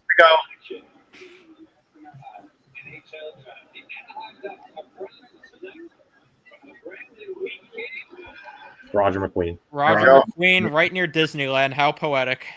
I had a friggin' feeling. I had a feeling. Is his nickname going to be Lightning now? Yeah. He's got to wear number 95. There you go. All right, and yes, I'll fix the crawl on that. I've been Hey, stuck Disney- doing these. A Disney character for a Disney team. There you go, Roger McQueen. Now Pittsburgh back to back. Yeah. Oh, gee. I'm gonna bang my head against the wall for 5 minutes. Yeah, because someone pointed out on Twitter, and I hated that Victor Eklund just fell right into their damn lap. Victor Eklund and Jackson Smith. Oh, This is we like could the have got Islanders. one of them. Oh, Now here's another thing that's stupid. Are they gonna? They're gonna make us wait 3 minutes for both picks back to back? Yes, they're going to. That's the script, Mark. That's the script. I had a feeling it was going to be McQueen. It just made a lot of sense for them to take a home run pick there.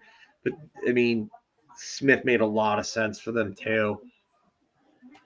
So it's gonna be Eklund and Smith then, I guess, for Pittsburgh the here. Rangers could have got one of them. That kind of sucks. I'm not gonna lie. Yep. Roger McQueen wants the Piston Cup, not the Stanley Cup. We can always get Provorov in free agency. Man, that stinks. Yeah, they're not gonna pick.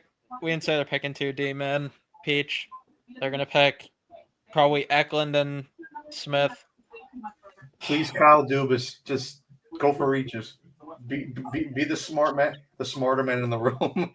You know he always is. That's so. I'm not gonna lie. That really stinks that they could have got either one. He looks phenomenal. Yeah. By the way, it's still baffling to me that the first round pick that the Panthers gave up for Matthew Tkachuk is in this draft. It's still, yeah. They won 2 cups before they had to give up a first for Tkachuk.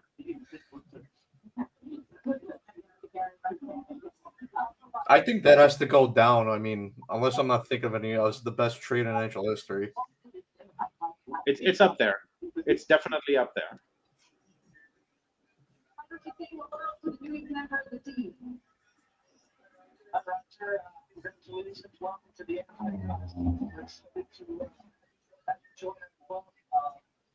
Can't be more happy. I'm so grateful for this. I appreciate it. Thanks so much. Roger, What if I told you I could give you a defenseman that's totally useless, and I'm only asking for a first-round pick? His name is Carson Soucy. Would that be something you might be interested in?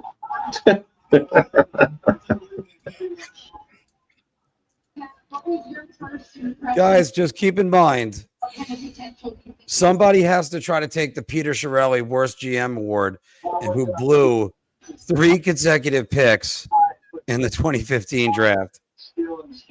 And also signed a goalie in Edmonton. And they got pulled up in the Piston Cup outfits. Mark, same year that happened, Chiarelli was already in Edmonton to give the 15th overall pick to the Islanders for Griffin Reinhardt. Nesbitt would be a major I'm sorry key for this pick. If Pittsburgh took Nesbitt, I'm sorry, I'd have to laugh. No, they have to for me, like for them, and I would hate it, but you take 2 of 3 of either Carter Bear, Victor Eklund, or what's his name? Jackson Smith. Yeah. And I'm gonna hate it. Yeah, and now people are in the chat are asking Pittsburgh to take Nesbitt. Oh man, this is funny. Yeah, like if you have back-to-back picks, how do you not go defenseman forward? They need help at both areas, so yeah. Exactly. Do they take a goaltender finally? No. I know that's way too high in this draft. It's way too much of a reach. But I mean, guys, talk about somewhere where they need help.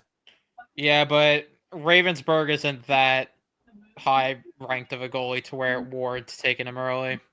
I reiterate, please be the smartest guy in the room, Kyle Dubas. Mark, it's always cheaper to trade for a starting goalie than to draft him in the first round. You mean you shouldn't pay them exorbitant amounts of money, like $11.5 million, until they're 38 years old? You should not draft him in the first round. I'm going to get into this because it's beating a dead horse. I've said enough about that. I know it's not going to happen, but it would be really cool if Pittsburgh goes, okay, here are the 2 guys we're picking. Yeah, can they do a 2-for-1, please? Yeah, notable draft pick. They showed three Penguins on the big screen. Notable draft picks: Malkin, Crosby, and Brian Rust. Really? Well, that's current ones. Current ones on their roster. Well, go with Letang. Yeah, that's true too. How do you not go with Letang over Brian Rust? I'm with you on that. That makes no. Sorry, that's a slap in the face of Letang. Or even Jake Gensel. Well, Gensel's not with them anymore, so they. I know, but he was still a notable first round. No, I understand, but what I'm saying is they wanted to do ones current with the team currently. Yeah. So that's why they went with those 3. But I mean, then go with Letang.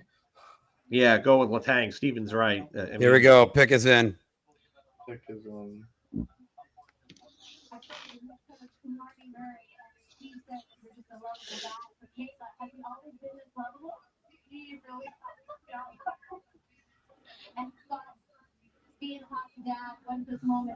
If they take Ravensburger, that would be really interesting. I just laugh about that. Yeah, please. Yeah, I think they should take him, and I think this is a good spot for William Moore to go.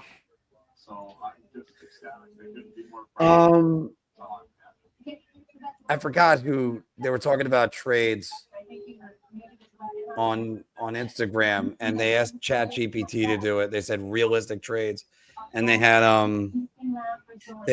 Tristan Jarry going for I think it was John. It might have been John Gibson, and it was a straight up deal. You just looking at it going, no. Here we go. This is gonna hurt. I think they got to take a shot on Aitchison here.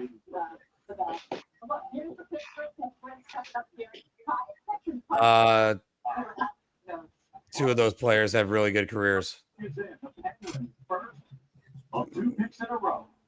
Debatably one. So he's there, but they didn't highlight him as a notable pick. Like what? What, Mario Lemieux? No, Letang. Uh, over 1,161 NHL games, making the 11th pick in the NHL draft. Please welcome one of Oh, he was never drafted. Okay, then that makes sense. Yeah, that makes a lot more sense. and his son Alan. Yeah, Wait. they're having Letang to come up to make the selection. Why wasn't he one of the three then? That's even more dumb. Let me look that Wow. I did not expect that. That's wow. Wait, Letang wasn't drafted? What? That's what he just said. No, not first round. Oh, for okay. That's what it My said. bad. Apparently, I don't know. I don't think Russ was a first rounder though either. Wow, that's a crazy pick. I did not expect that at all. Benjamin Kindle. Oh man, you got to be kidding me. Wow. I don't feel you know bad. what? I don't He's feel gonna be so a bad real about good giving up player a pick for them. anymore. Phil? I hate this because he's going to be a real good player for them. I'm shocked though. That's not a bad pick, but I'm shocked. It's a little higher than I expected for him. I expected him to go in the late teens, early 20s, but like there's so much talent here with this kid. That's a nice suit, by the way. That's Yeah. So could the Rangers please trade back into the first round, because you got Jackson Smith and Victor Eklund still on the board right now. And Carter Bear.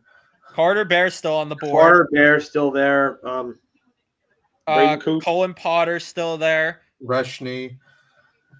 Carbonell. But I Cameron mean, Reed. has Drury ever traded up? not in the first round. No, I don't think in the first round. No. He's traded up in like the later rounds. Trade one spot to get what's his name Fortescue. from Fortescue? Yes. Yeah, he traded up one spot with the Penguins to get Fortescue. Oh, the Penguins going to take him? But if you're not gonna make a deal at the draft, why are you sitting in your room? I don't understand it. Why are you even here then at that point? Because you're go home. Go home. Like there's no reason for you to be there if you're not looking to try to make a deal. If you know you're not going to trade into the first round, go home. By the way, guys, the third round selection was Crystal Tank. Third round, okay. I don't know what this means, but Kevin Weeks just tweeted the eyes with the Islanders logo. So, but then, because they have 2 picks coming up, Mark. But Rust wasn't a first round pick either, so that still doesn't explain the graph. Oh no, Pittsburgh's moving down. Maybe that's what this is. Maybe the Islanders are trading up. Okay. Do they know James Haggis is off the board? I guess not. I mean, yeah, but if they walk away with like Schaefer, and then I guess maybe Victor Eklund is who they would want here. I don't know. We'll see. Sounds like that might happen. If that's what the trade is, though. The Islanders obviously someone that they want. I wonder if it's Eklund. Yeah, that's what I'm thinking. They need a scoring winger. Yeah, that would be a good pick, and I hate it. If that's the trade, like I wonder if that's what it is. I'm shocked that they're trading down though. Jackson Smith's right there for the taking. So the next question is, which unknown Swedish player is Yzerman picking for the Red Wings? Philadelphia for 22 and 31. He's gonna take Milton Gastrin. Yeah, it's Philly and Pittsburgh that are making the trade. Oh, it's Philly and Pitt? 22 and 31 for 12. Okay, that's not that's not a bad move. Jackson Smith's going to Philly. No. Got to actually use this now that there's a trade to announce. I mean, I guess that's better than him going to Pittsburgh, but it still isn't fun.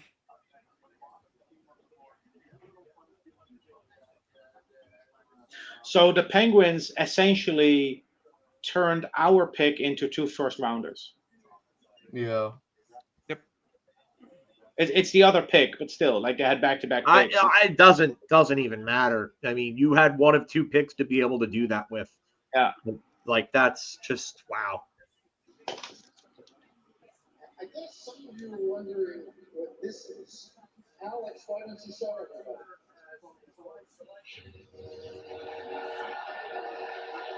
I gotta say that red button with the trade alert is pretty cool. They took my boy Luchenko last year. Now who are they going to take now to ruin my day? Didn't they take Luchenko at 12 too? 12 or 13. And they're gonna do it again. They're gonna take Jackson Smith. Like this to me just screams that they're taking Jackson Smith. I could be wrong, but What if they were to take Hensler? Are they going Or it literally they take Cameron Reed, maybe? Guys, it literally said the pick is in for Philly, and now the 3-minute timer starts again. Yeah, why are they on the clock if the pick was in? They you don't do this to not have your pick available already. Like to have your pick decided available.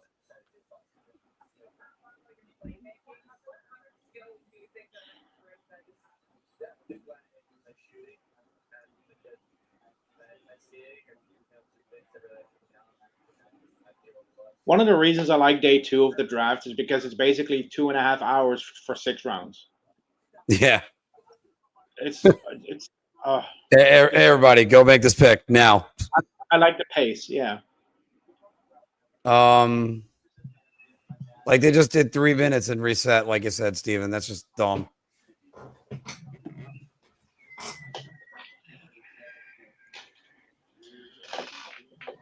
Not only is it another in-division trade, it's a direct rival trade. It's in-state. Yeah. Like, it's just... This is Rangers trading with the Islanders.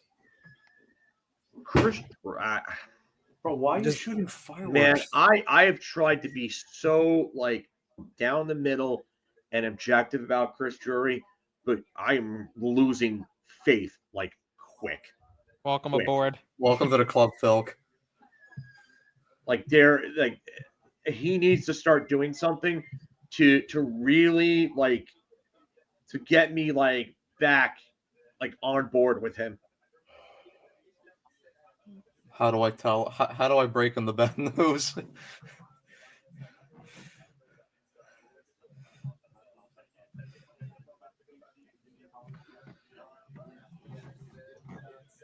Pick is in.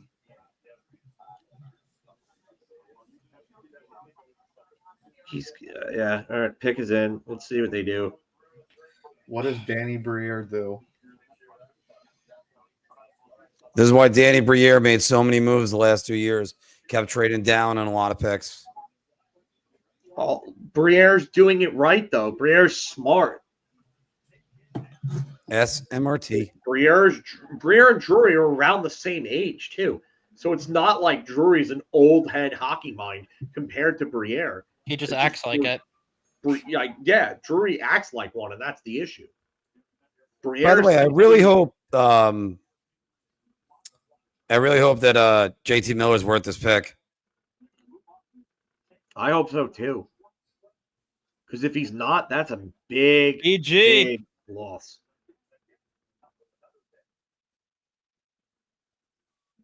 I wonder if it's Brandon Hensler or Graham. Reed. Jackson Smith makes a lot of sense, but I wonder.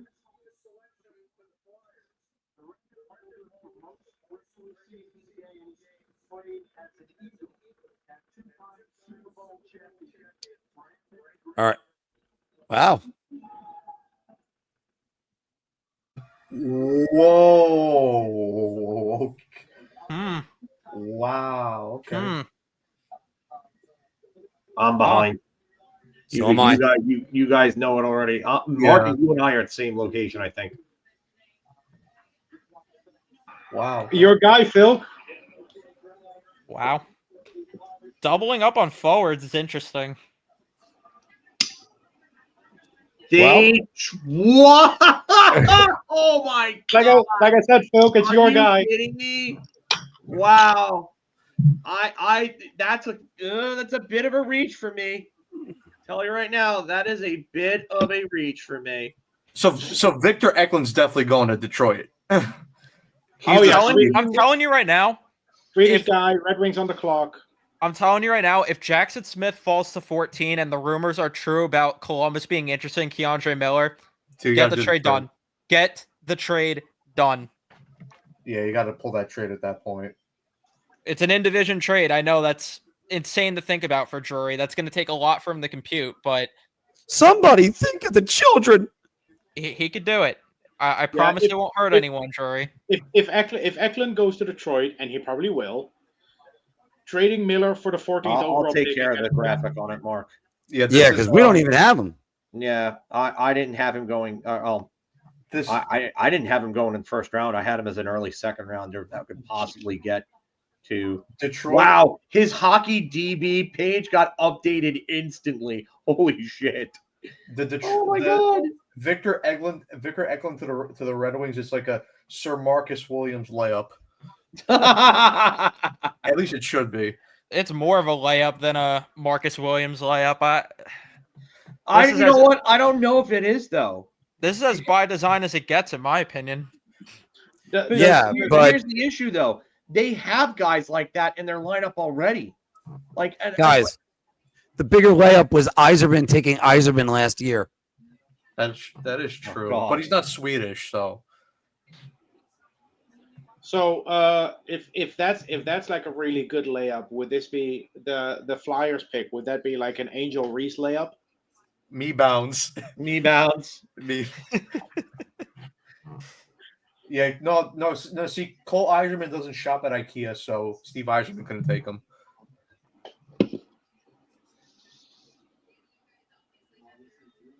Is it just me, or does Danny Briere look like the clown from the Saw movies? What? How do you always spot this stuff? You got the Cowardly Lion. You got the mayor of Whoville. Like, how are you? Actually, no. Nick was the one that pointed out. Craig Am I Button wrong? like, you're not. Evan, am I wrong? You're not wrong. He does look like that was Nick that pointed out. Actually, that Craig Button looks like the mayor of Whoville, right? Danny Briere is Jigsaw. Danny Briere is Jigsaw. All he needs is a red nose and the stripes on the sheet. What is going the on little here? bicycle. Oh, Danny Briere on a little bicycle. That's Leo's gonna have to add to his tweet from before about all the different things that were going on in the friggin' the chat. Danny Briere should pull up to a Flyer game next year on a little bicycle. Yes. I want to play a game, Bettman. Live or die, baby. Want to play a game? Oh my god. Well, guys, since there was a trade, here's another shot. We're one shot closer to drunk Mark. Yeah. See, this is why Drury should trade for 14. Not because Jackson Smith, because we need another shot for Mark. Yeah. Oh my god, yeah. I think I would rather just trade Miller just to have the Mark shot. I think I'd be happier about that than the player. I'm sorry. Marguerite Moreau was a crush of mine. Oh yeah, I still am detoxing. I'd be absolutely shocked if this isn't Eklund for Detroit. It's even if they don't need him, it's such an Yzerman pick. Yeah, I agree. I don't know. He went off the board and took Nate Danielson a couple of years ago when nobody else saw that. So if there's a he's team, Swedish, so it makes you know sense. what? You were talking about a guy that maybe goes early in Colin Potter. This could be a spot. I like Colin Potter in that spot, actually. I think Detroit needs more players like that, to be honest with you. Colin Potter, to me, kind of... Oh, Anthony. I don't think Anthony's coming back. Well, hopefully we'll get his opinion when he comes back in later. We'll get his thoughts on all the stuff. The Islanders draft picks. Yeah, because they're up after Detroit, right? Oh yeah, Columbus is after Columbus. Detroit. Yeah, after Detroit. Yeah, the Met game's going off. Yeah, sorry, Detroit, Columbus, and then the Islanders, and then Vancouver, and then the two Canadians picks, which we don't even know if they're official yet to the Islanders. Yeah, that's the thing. Is that trade ever going to be made official? It's If coming that up. trade is not official, And No. the word is that I know it's going to happen. They're going to announce the trade at the draft, so Mark has to I'll be take right 2 back. shots. Hopefully. Yeah, that's the only logical thing. But again, I don't understand why they wouldn't announce that trade, because they already announced that he signed with Montreal. Yeah, what they're probably going to do is use it for the broadcast where they go, earlier today there was a trade, and that's how they announce it. And that's how they change like the graphics on the screen. Yeah, but I don't know if they're gonna do that, just because of the fact that you would think that the Islanders would want that trade to be official so they can move up. Yeah, but if they would have agreed to another trade, they would have announced both the trades then. Damn, Nick, that's okay.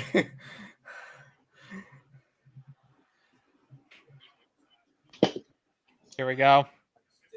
The pick is in. All right, pick is in. Yes, there it is. Eklund.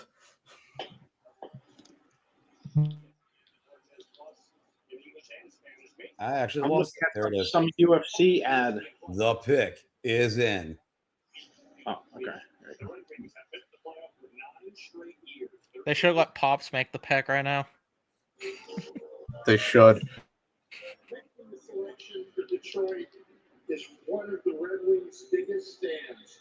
Dave Coulier. One of Red Wings' biggest stands. Why am I thinking to myself? Wow, Uncle Joey from Full House. That's great. I wish it was Pops. I didn't know Uncle Joey had non-Hodgkin's lymphoma. That sucks. Fuck yeah, Uncle Joey. Yeah. Fuck yeah. After all, Fuck Dave. cancer. After all, Dave, you inspired Alanis Morissette. Be chosen by the Detroit Red Wings organization to announce their 2025 NHL draft pick here on ESPN. I go way back. Cut it out. All right.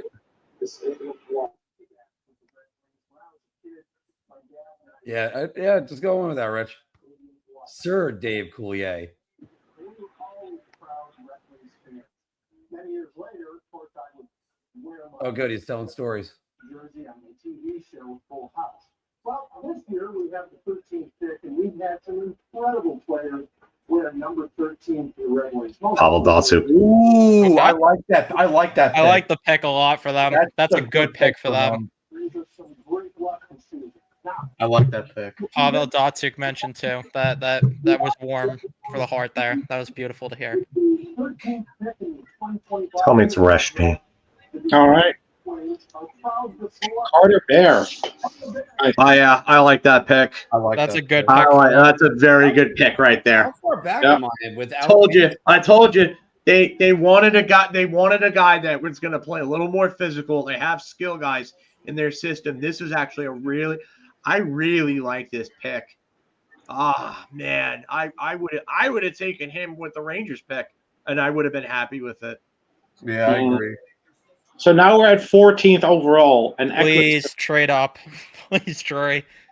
Please.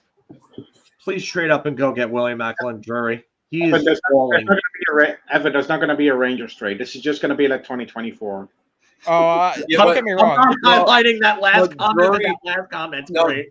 Drury's not trading up to take Victor Eklund because he's European, so that's not happening. We know Drury hates Yeah, Europeans. no, he's gonna take what's his name? The guy that's like Trouba. Keyshawn Angel, yeah. Logan Hensler. So it sounds like a Drury pick. Braden Coots. Hey, he did. Hey. He would change our lives. You know what they say about a cooter? Oh God, you fucking idiots! He would change our lives. Monetized. You set that one up. Oh yeah. Well, you know what? I don't even want to hear it. All right. We got drunk Mark. We got raunchy Evan. Not drunk, Mark. This is not even buzz, Mark.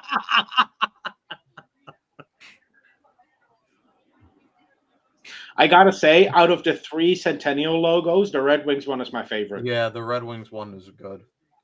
I don't Yeah. see a difference. I really don't. What do you mean you don't see a difference? The jersey?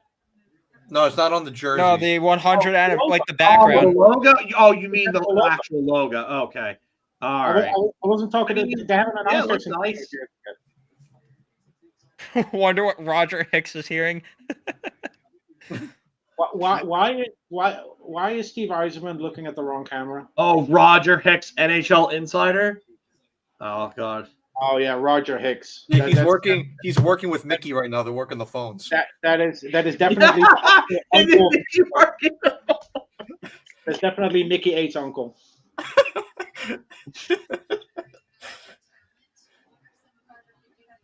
By the way, guys, as I just flashed it, not just us, make sure you like and subscribe to us, Ranger Central. Make sure you're following Statboy Steven on X. And you're on YouTube too, right, Steven? Yeah, we're gonna start doing some shows on YouTube next week. So hopefully that will take off and give us a different dimension for our podcasts. Make it a little bit more engaging and interactive. So Yeah. And like I said before, we're not just Rangers, Islanders in the New York area. We do all the NHL and anything hockey. And we got a lot of entertaining stuff coming up. So, and I mean, the fact that It Eisman actually- has Chris Draper with him, that's great. Columbus on the clock. it actually looks like Eiserman is sort of looking at Carter Bear right now. And you know, my concern here is that the last couple of picks have kind of ruined the whole order of players that would have been available at certain spots, which might make it less likely that a team is willing to trade their pick. Because a guy that they didn't think was going to be available is now available in their spot. well, you got to make sure that I like the Konechny comparison here. I think it's pretty accurate. you got to make sure if you're going to take Coots that you do it quickly because you don't want to tease the cooter.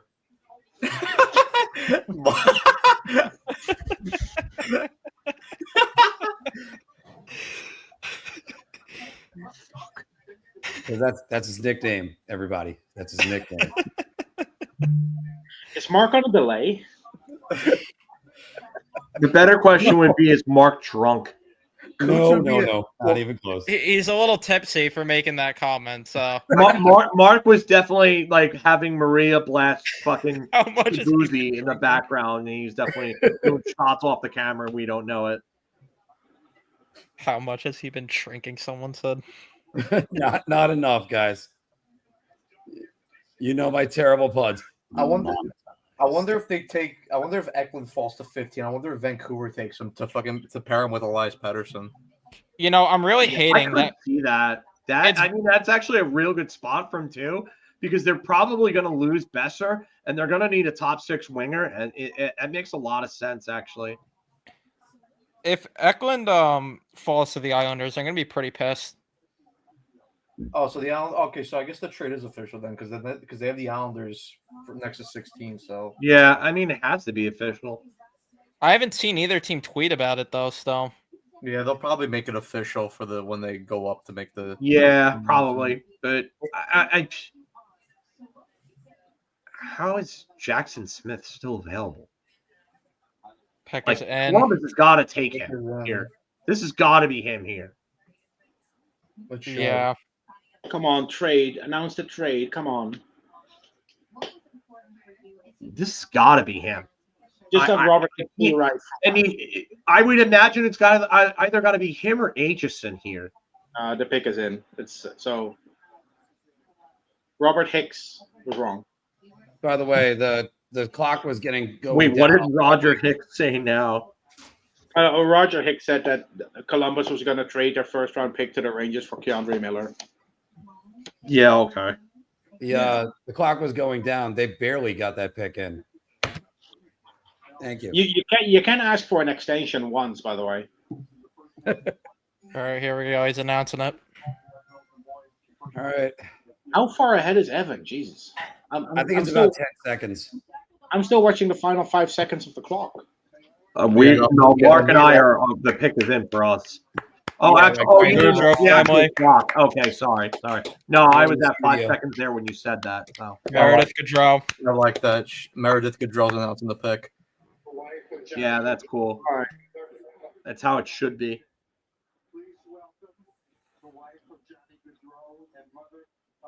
It's been a whirlwind year for all involved.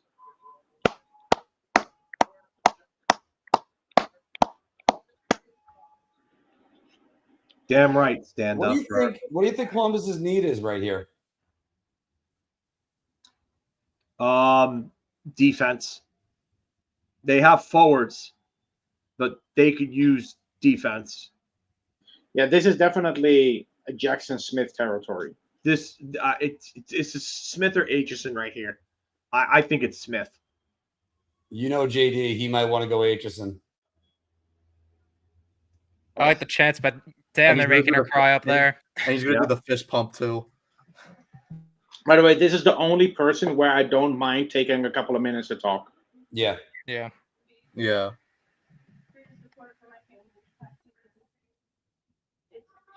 I don't know. She's holding. She's trying. She's that close to breaking, and I don't blame her one bit. Yep. Good pick. Mm-hmm. Good pick. Yep.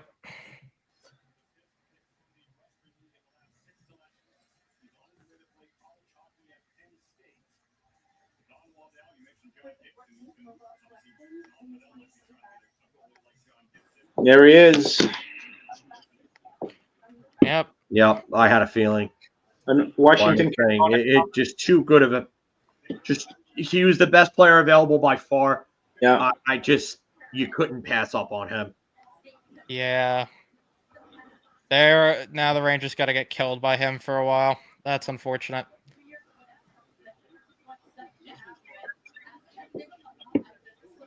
Already looks like he's freaking wearing the Blue Jackets jersey with the Americans jersey. Yeah, it does look a lot like the Blue Jackets jersey. They're a really fun team to go to games to, by the way, the Tri-City Americans. And I was about to say that they're not far from Seattle, are they? No, it's a couple of hours drive. They're in Washington State. It's the Spokane Chiefs, Everett Silvertips, Seattle Thunderbirds, the Tri-City Americans, Kennewick, which is Eastern Washington, and then the Wenatchee Wild, who recently moved from Kootenai. They're also in Washington State now. So man, yeah. I remember when they were the Kootenai Ice. Mm-hmm. That was where Dan Blackburn and Nigel Dawes were drafted out of. Yeah. So yeah, hockey a 50-goal season for them. Now, hockey in the state of Washington is alive and well. It's only a matter of time before they get some college hockey teams in I'm D1. surprised that they don't have a college hockey team. They will. It's coming, but it takes time. I mean, it took them a while to get Seattle, but I'm surprised that they don't have a college hockey team. They will. If Braden Coots gets taken by the Islanders, I'm gonna cry. A Seattle Thunderbird going to the Islanders—that's stuff nightmares are made of. For me, I could see Eklund here. Oh, the Cooter on the island. Cooter Island. Cooter Island. Yeah, I think Eklund's going to Vancouver. I mean, the Cooter should go to Anaheim and then play on the same line with Gauthier. Then it would be Cooter and Cutter. Or Cutter Cooter. It sounds so much worse the other way around. Are you drunk too, Evan? No. By the way, I'm not Leo. I am drinking a drink right now, and I'm going to dedicate it to my friend Trevor, who unfortunately passed away 2 weeks ago. The big fan of Denver hockey, of the University of Denver. The Pioneers. That sounds like a bad dating show, Cooter Island. I was going to say, somebody please get me the video clip of CM Punk saying, I'm fucking tired and I work with children. Cooter running around the stables at Belmont.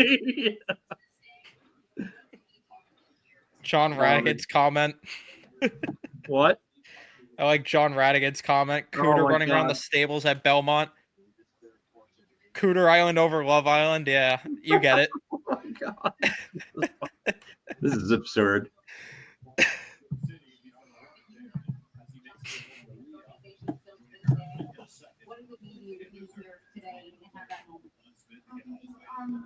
My greatest honor is Dobson, so just happy to be here. And you did it so well. Congratulations. Thanks for being here. Welcome to Columbus. Well, this is a great city. We have a lot there. As you explain over to Leah, we'll join her in a second. Have a good night, Andy. Thanks for joining us. Emily mentioned Gavin McKenna will be the first pick in next year's draft. Well, now we got to hope that the Rangers suck bad enough to get Gavin McKenna, because there's no friggin' way that they're getting anything out of this draft. We don't gotta hope that they'll suck enough, but we just gotta hope that they'll win the lottery. Because they'll suck enough. That's not the concern to me right now. Yeah, if they're running this back, then yeah, they're gonna. With a David Quinran defense, nonetheless, yeah, I'm not too concerned then. All right, so we just got another guest. We're gonna bring in from Full Press Hockey, Mr. Jim Beeringer. What is up? Hey, What's going Jim. on, What's up, Jim? What's going on, everybody? Steven, how are you? Good, good. Greetings from Dublin. Greetings. Late night for you over there, no? Mm-hmm. Yeah. It always is. It always is. Yeah. What's going on, everybody? How's everybody doing tonight?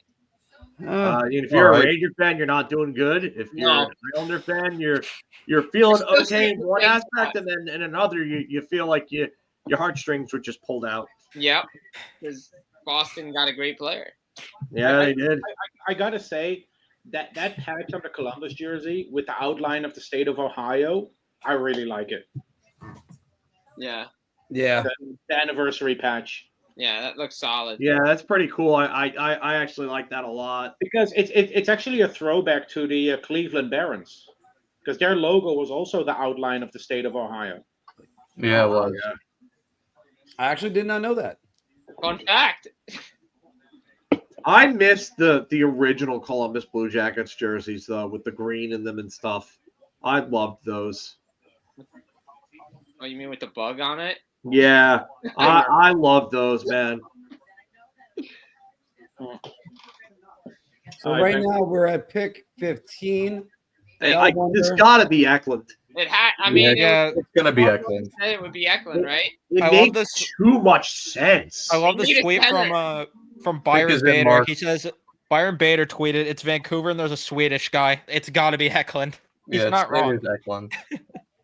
Now we said that right now. Eklund's available. Aitchison.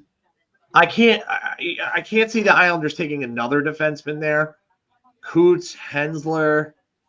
They could take another defenseman because there's rumors about them potentially moving Romanov still. I don't think they'll move Romanov. You're not moving Romanov now because you moved Dobson.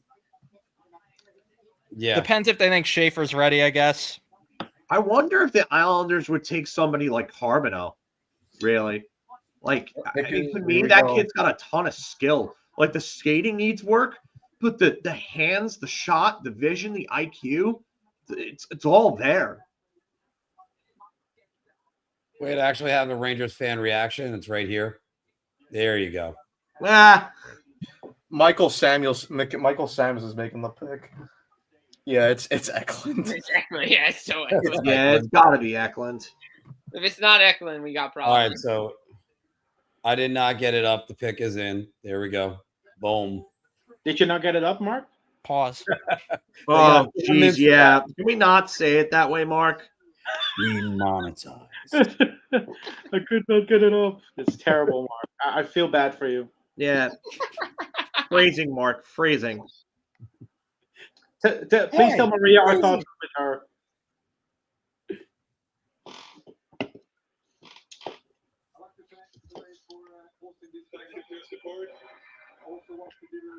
Former New York Ranger Michael Samuelson. Traded for Adam Graves. And then traded for Alexei Kovalev. Yep. Oh, they took the Cooter. The Cooter. Oh my God! Really?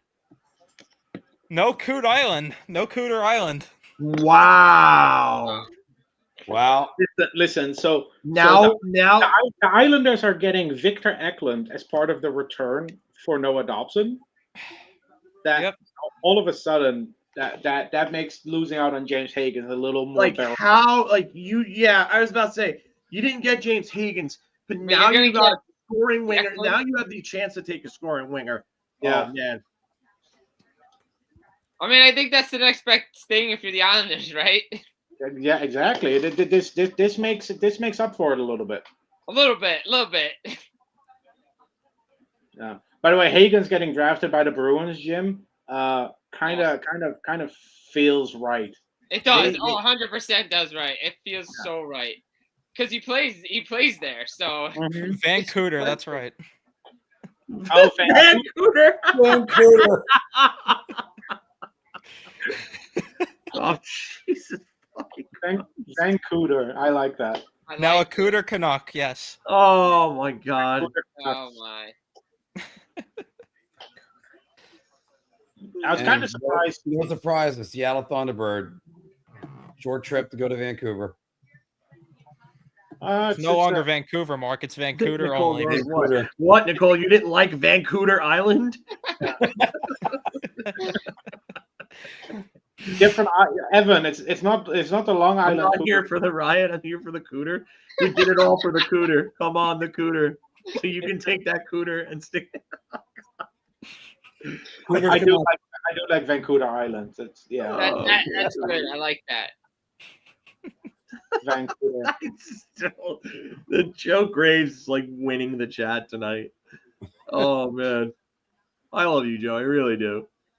Well, by the way, here we go, guys. Now we're set up for the New York Islanders back to back. Now we're Cooter Canuck, just as I just said, Anthony.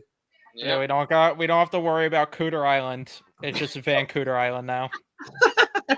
Yep. Oh man. I'm not here for the riot. I'm here for the. Yeah, I highlighted that before, Mark. Oh man. I mean, do you go Aitchison and Eklund back to back? I mean, you could. So I guess that's how they wake up Elias Pettersson by giving him a cooter. Okay, I can see it. They just keep it coming tonight, man.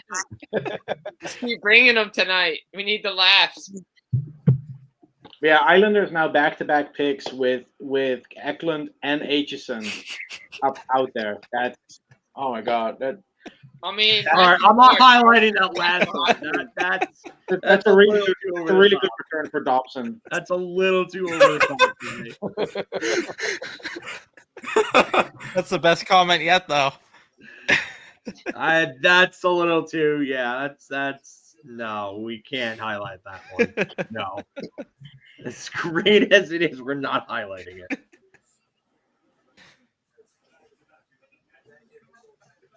Oh. Yeah, so there's a reason I told my donut joke in the private chat, not on. Yeah, I saw that. Like you're. All right, I don't even want to. No, I'm not touching that one. I am not touching that one. That donut joke is legendary. It's great, but I'm not touching that one. I said, Phil, did you see how everybody's complaining about the length of this draft tonight?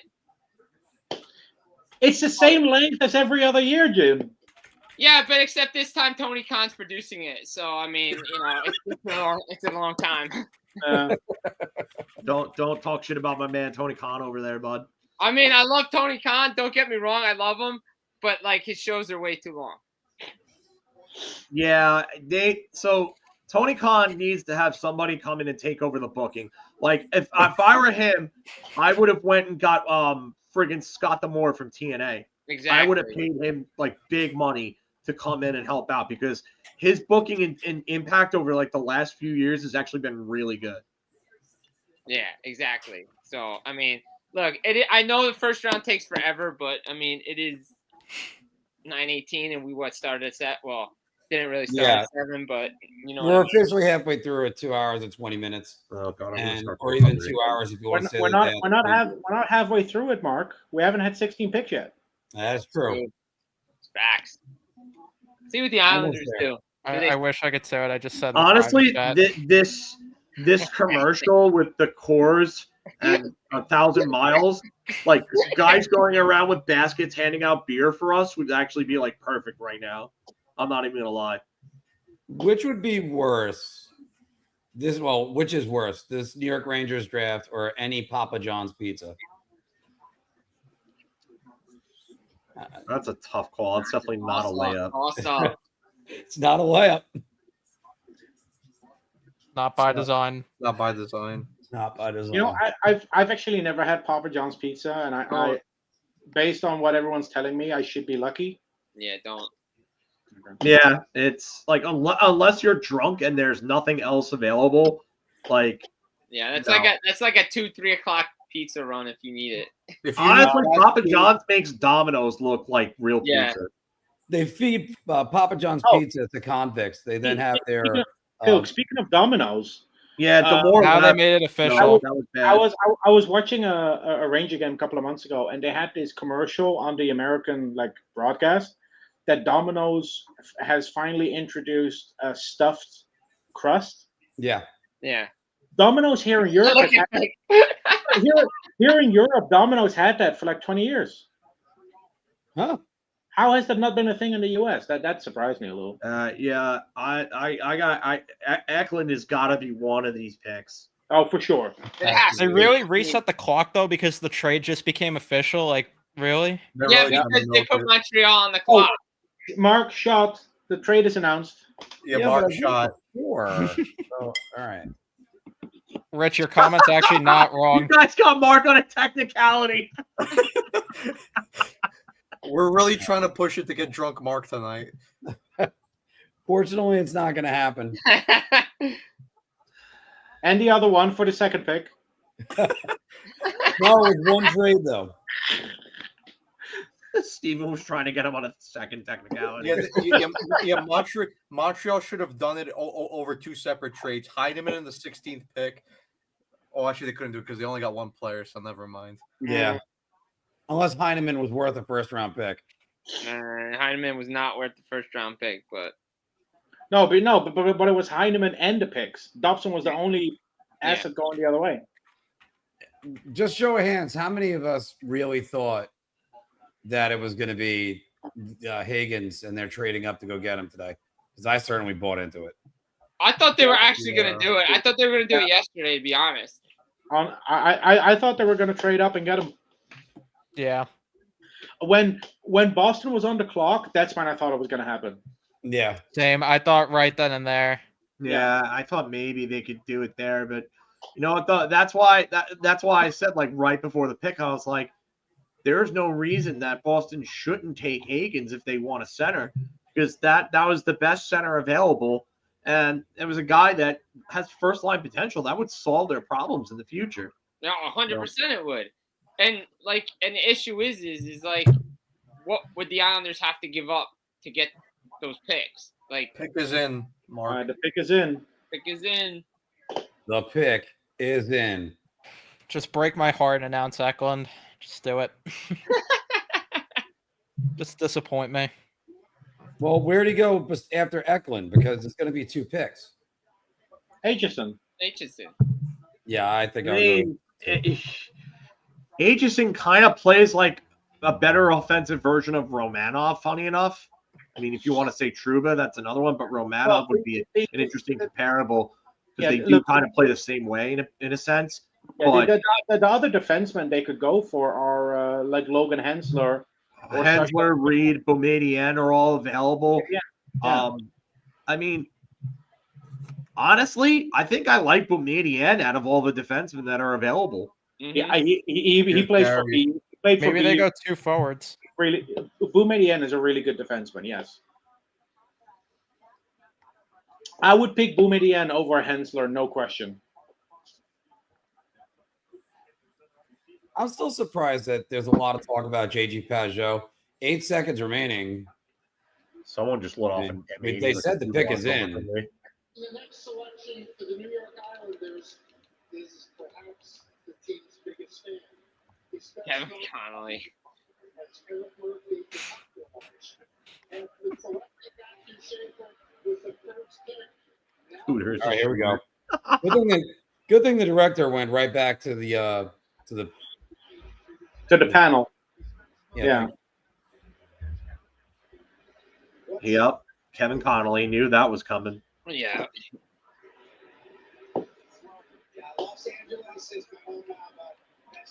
E from Entourage. You'll find him a lot at UBS. Oh, it happened. Yep. Had a feeling. That's so annoying. So Eiserman falls to them last year, and now they get fucking Eklund. Gotta be kidding me. Gotta be kidding me. Are the Islanders the luckiest team in the draft the last 4 years? Yes. What the hell? I just lost my feed. What the They got Eklund, Phil. Yo, Yeah, code- no, I knew they got code Eklund. violation, language abuse warning.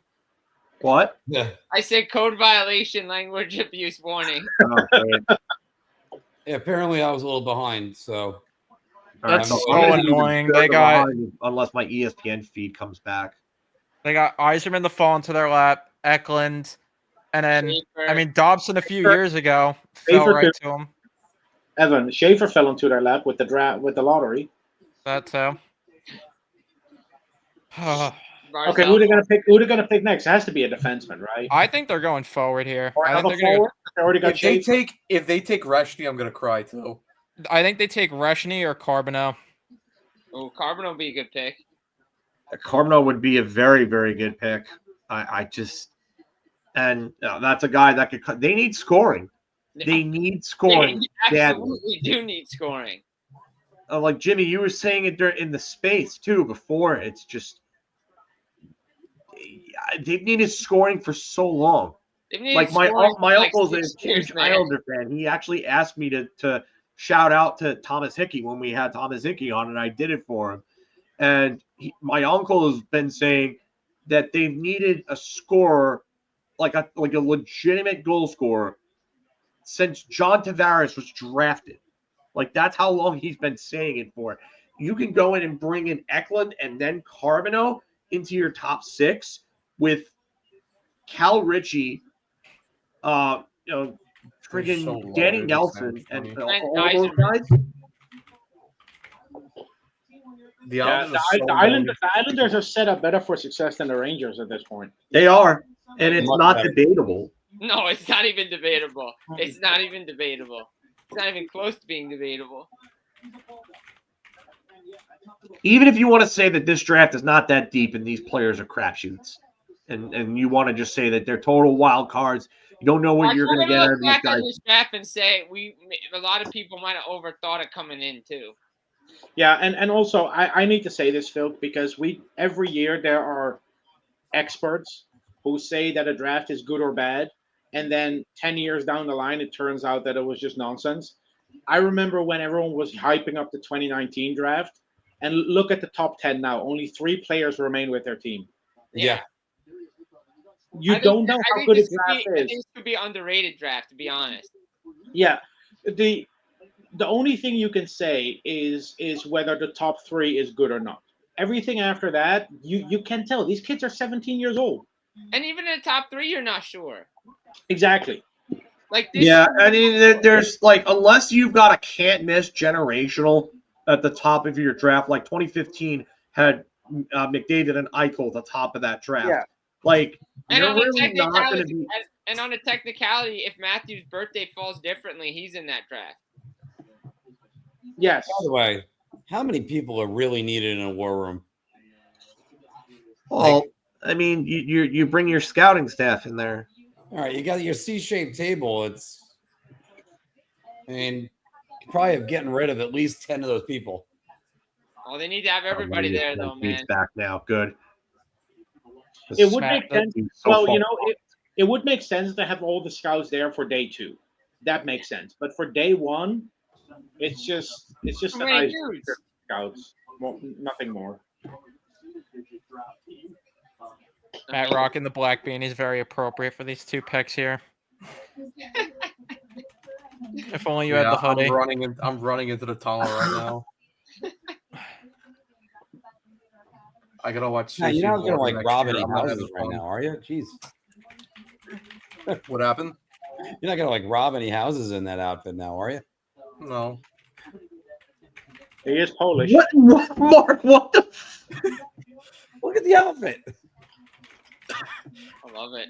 I don't know anymore, Mark. You're out of Not control drunk. tonight. Not drunk, by the way. Sure.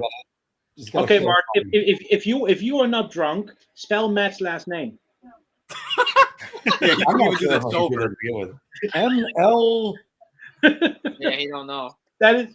You got the Y first two N right. A R right? K You I got the E first two W right. I but C you only Z. 11 more to go. And the worst part is I have it right His here. last name is more Polish than mine. Yes. It's also more Polish than mine. Milnarkiewicz. I'll tell you, Steven, yours is not that Polish, bud. It isn't. It isn't at all. Yeah. But yeah, like if you can spell Matt's last name with that's the That's a most sobriety test. cool sobriety test you can get. Yeah. Jeez. All right, here's Gary. And here it Jerry. is. Pick us in. Here comes Jerry. Oh, Kevin Connolly's gonna stay for second pick. Laviolette. I had to get over that a while ago. Like for years, I couldn't say dyslexia. You had trouble saying the word dyslexia? I just had trouble saying the word dyslexia for some reason. Mark, I couldn't there we say go. Not being able to say the Yeah. word dyslexia sounds like the right thing. Trouba's headed to the island. Oh, they took Aitchison. Oh my Yeah. god. Yeah, Eklund and Aitchison, they got the best defenseman left and the best forward left. They didn't make any mistakes. It looks like Aitchison and Kevin Weeks went suit shopping at the same place. I believe so. I saw somebody posted a picture of his suit and the inner lining of it. I said earlier that Kevin Weeks is sponsored by Pepto Bismol, Jim. Oh, yeah, might be. Weeks is comparing him to Jovo Cop. Okay. To who? They don't have a Ed draft Jovanovski. expert. Jovo They don't Cop. have a draft expert on their quote unquote panel. I like this at 17. This is not a bad pick here at all. It I really think I'm is. the only one that's very anti Aitchison. I just saw way too much Trouba in his game. Yeah. Like I don't. Maybe I just have Trouba hangover, but I don't know. And Jim, to your point, the only person that really talks about prospects is Megan Cheka, and even like her when she talks about it, it's just stuff from charts. It's like Patrick Bacon with a nice face. Oh gosh, that guy. That's okay. For a second, I thought you said Patrick Bateman. No. Patrick Bacon, who claims to rank 1,200 prospects every year. Mm. Yeah. Okay. Yeah, I mean, No, I definitely agree with you on Really is like the the whole thing, Trouba thing. I can see why there's like the PTSD there with him. The things with me with Aitchison is that sometimes he'll just kind of like lose focus. Like, but you know, people talked about Trouba having offensive upside, and yeah, that 150-point season because you know Bufflin was injured and he took over Bufflin's power play slot. But Aitchison for me is one, a better skater. mm-hmm. Two, he's a better shooter because he can actually get a shot on net, unlike Trouba, who misses the net by 50 feet and it goes off the other glass and out of the zone for an odd man rush against. And he can't get back because he's too slow for it. The only other thing that I'll say about Aitchison is that just like Trouba, he goes out of his way a little too much to throw hits. And sometimes he'll prioritize taking the hit over the puck. Like I've seen him pinch in and he goes for the hit and he's not worrying about the puck and the puck gets past him and it's an odd man rush the other way. And I'm like, what are you doing? Yeah. And the puck's right there. Like he has the ability to take the puck, but like Anthony texted, by the way, guys, Schaefer, Eklund, Aitchison is a great draft. Yeah, good. No disagreement here. Islanders are having a good night. Yeah, it's a great night. Yeah, I mean, this is how you could rebuild your team in one draft. But Exactly. Jim, Darsh is off to a flying start as a GM. Absolutely. This is amazing. Yeah. I mean, he took the best available players at 16 and 17. If Mm-hmm. you couldn't get the hometown kid in the top 10, yeah, which would have been like the cherry on top, but it's like the Rangers getting Perot 2 years ago, but now doing it twice with two different players. Yeah. Yeah. I mean, Matthew Darsh did everything right. Yeah. And They're getting instead younger. of turning the number 1 draft pick into multiple picks, like I suggested, he turned Noah Dobson into 2 first-round picks. And I didn't think they were going to get their return with the J.J. Peterka trade yesterday. Right, and then they get Emil Heineman too, who's a good middle, depth forward as well. Right. Darsh has been in the sea for not even a month, and he's already better than Drury. Yeah, that's a sad part, and it's true. But let's extend them for 2 more years, like a fucking. I don't understand how, with the way the board has shaped out, well, not now, but like earlier, I don't get how there was no Keandre Miller trade. I don't get it. No. We're still looking at 14 more picks the rest of the way. So, I mean, I actually am still dumbfounded that Keandre Miller is still on the New York Rangers at the moment. But I really hope this team finishes dead last this year in the league. It's not gonna happen, but I hope.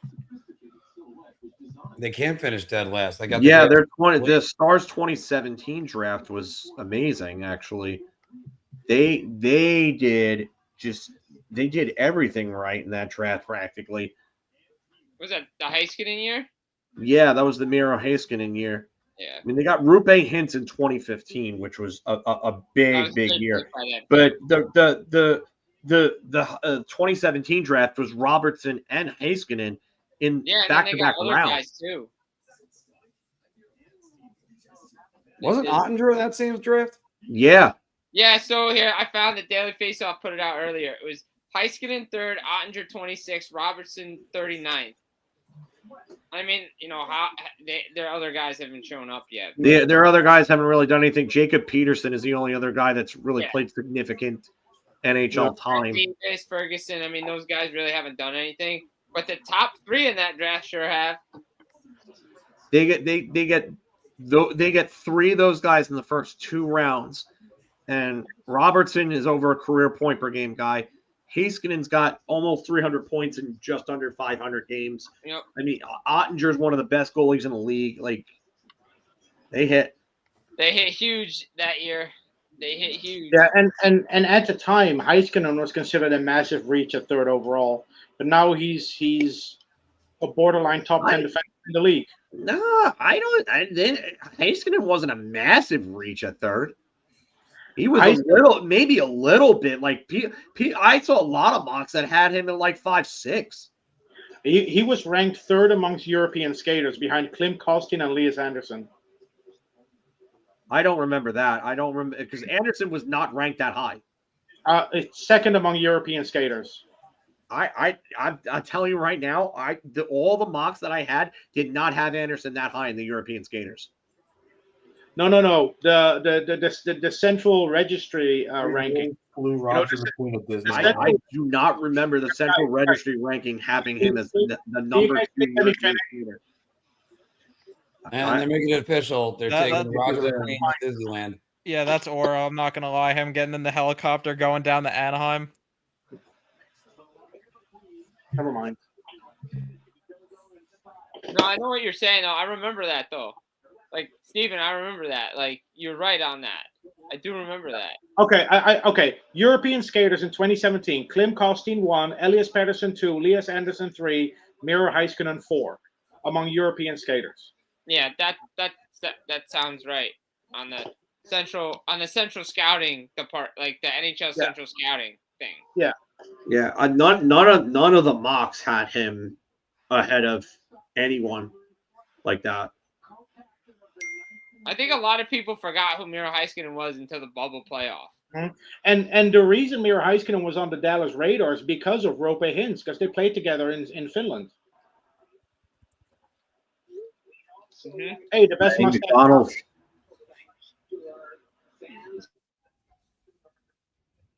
Thank you very much to the LA Kings and the National Hockey Hospitality. I actually think I'm caught up to you right now. We'd also like to thank a special thanks to our fans and especially our season ticket holders in Calgary. And those attending. Like, I actually think I'm in front of whoever is. Yeah, that makes sense. That pick. That's a good pick for Calgary. Dallas Club. We'd also like to say it's going to be one hell of a party. I had a feeling that he would go here. Who is it, Reshny? Yeah, Reshny. I thought so. That makes sense. They needed a center, and they needed someone with skill, and he fits the way they want to play. Yep. I wouldn't hate if the Rangers still wanted to trade up. I would not hate Cameron Reed at all. Yeah, Cameron Reed, I wouldn't mind. I wouldn't hate Colin Potter. Potter, Reed. I also like I like Hensler a bit too. Good pick. Yeah, I mean, Hensler wouldn't be a bad one. I honestly, I think I'd rather put Median over Hensler though. Facts.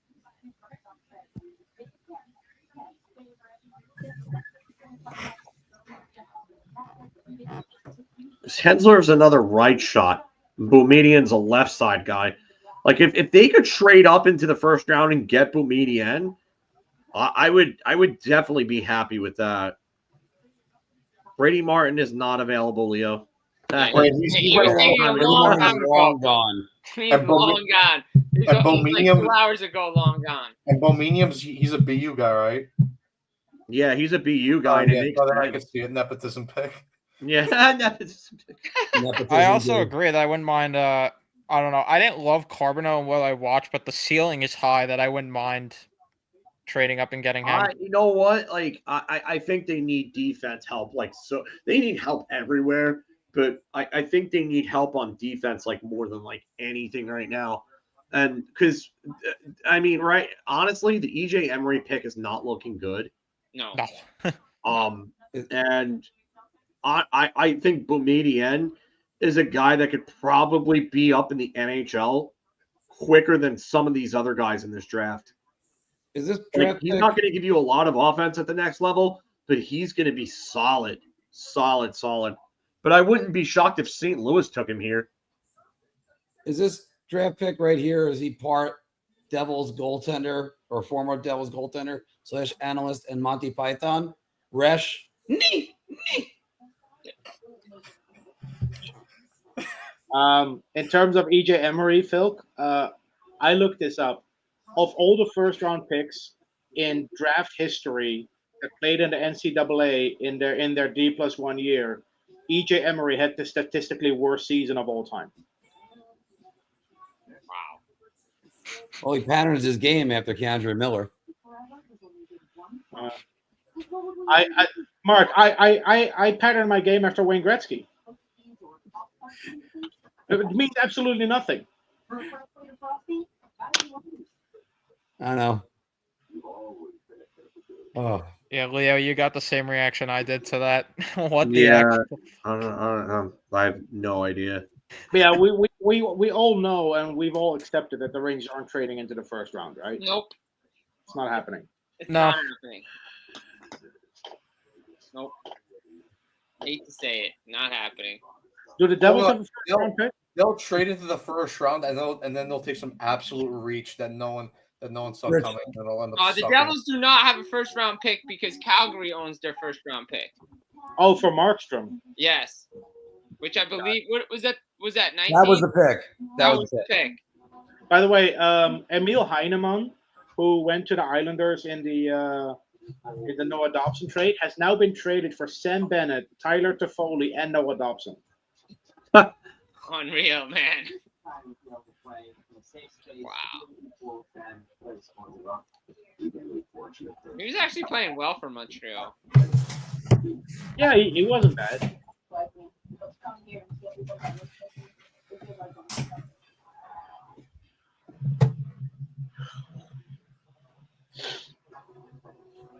Yeah, because come on, guys. By the way, thanks to the almost 800 of you guys that are watching right now. Yo, on 3 hours X. and 40 minutes strong, man. Yeah, X, YouTube, several platforms. Yeah, this is just. I joined 3 hours ago, and we're just halfway through the first round. Bro, no. Hey, look, there's a mention of the Rangers. I mean, it's the Kitchener Rangers, but And John Radigan, I'm getting flashbacks, but I'm also not because I'm used to being disappointed at this point. So it's like, it's par for the course. Yeah, that's really what it more is at this point. It's just like it's just expected. I can't be, I can't be disappointed because Chris Drury's GM, so I just have no expectation. My expectation is for everything to be fucked up. So, I mean, I don't know anymore, man. I don't know. You're gonna run back this same team. They're going to run it back without Kreider and expect Othman and Berard to pick up the slack. And the pixie dust from Mike Sullivan. That's what they think is going to fix all this. Oh, yeah. Mike Sullivan is going to come in and fix everything because that always works. The old luck, trust, and pixie dust magic. That's how they're going to try to go about next season. Yeah. If you walk into Madison Square Garden and you whisper the word nepotism, everything starts to shake. The whole fucking building starts to shake. That building runs on nepotism. Jim knows what I'm talking about. Yep. No, the building actually takes off into outer space. Oh man! Back it from the ground. Steve's got to take this on tour, man. We gotta get him a manager. Take this comedy act on tour. It's sort of like Candyman. You say it 3 times in front of a mirror, and the building friggin' starts to shake. I mean, he's right though. Tony Todd will come back from the dead and reappear with the hook on his hand and everything, and kill you for saying it. I'm not wrong. I never even saw this, Chris so the Drury. pick is in. Or James Dolan, one of the two. All right, let's see who the Blues are picking because the Rangers aren't making a selection tonight. Oh, great. Nikki Glazer is going to make this pick. She's not even there. Who's Nikki Glazer? She's a comedian. The Tom Brady roast, and now If you want like a raunchy joke, it's her to go look to. I'm listening. She's sort of like Amy Schumer before she got big. She's a better looking Amy Schumer. Yeah. Low bar.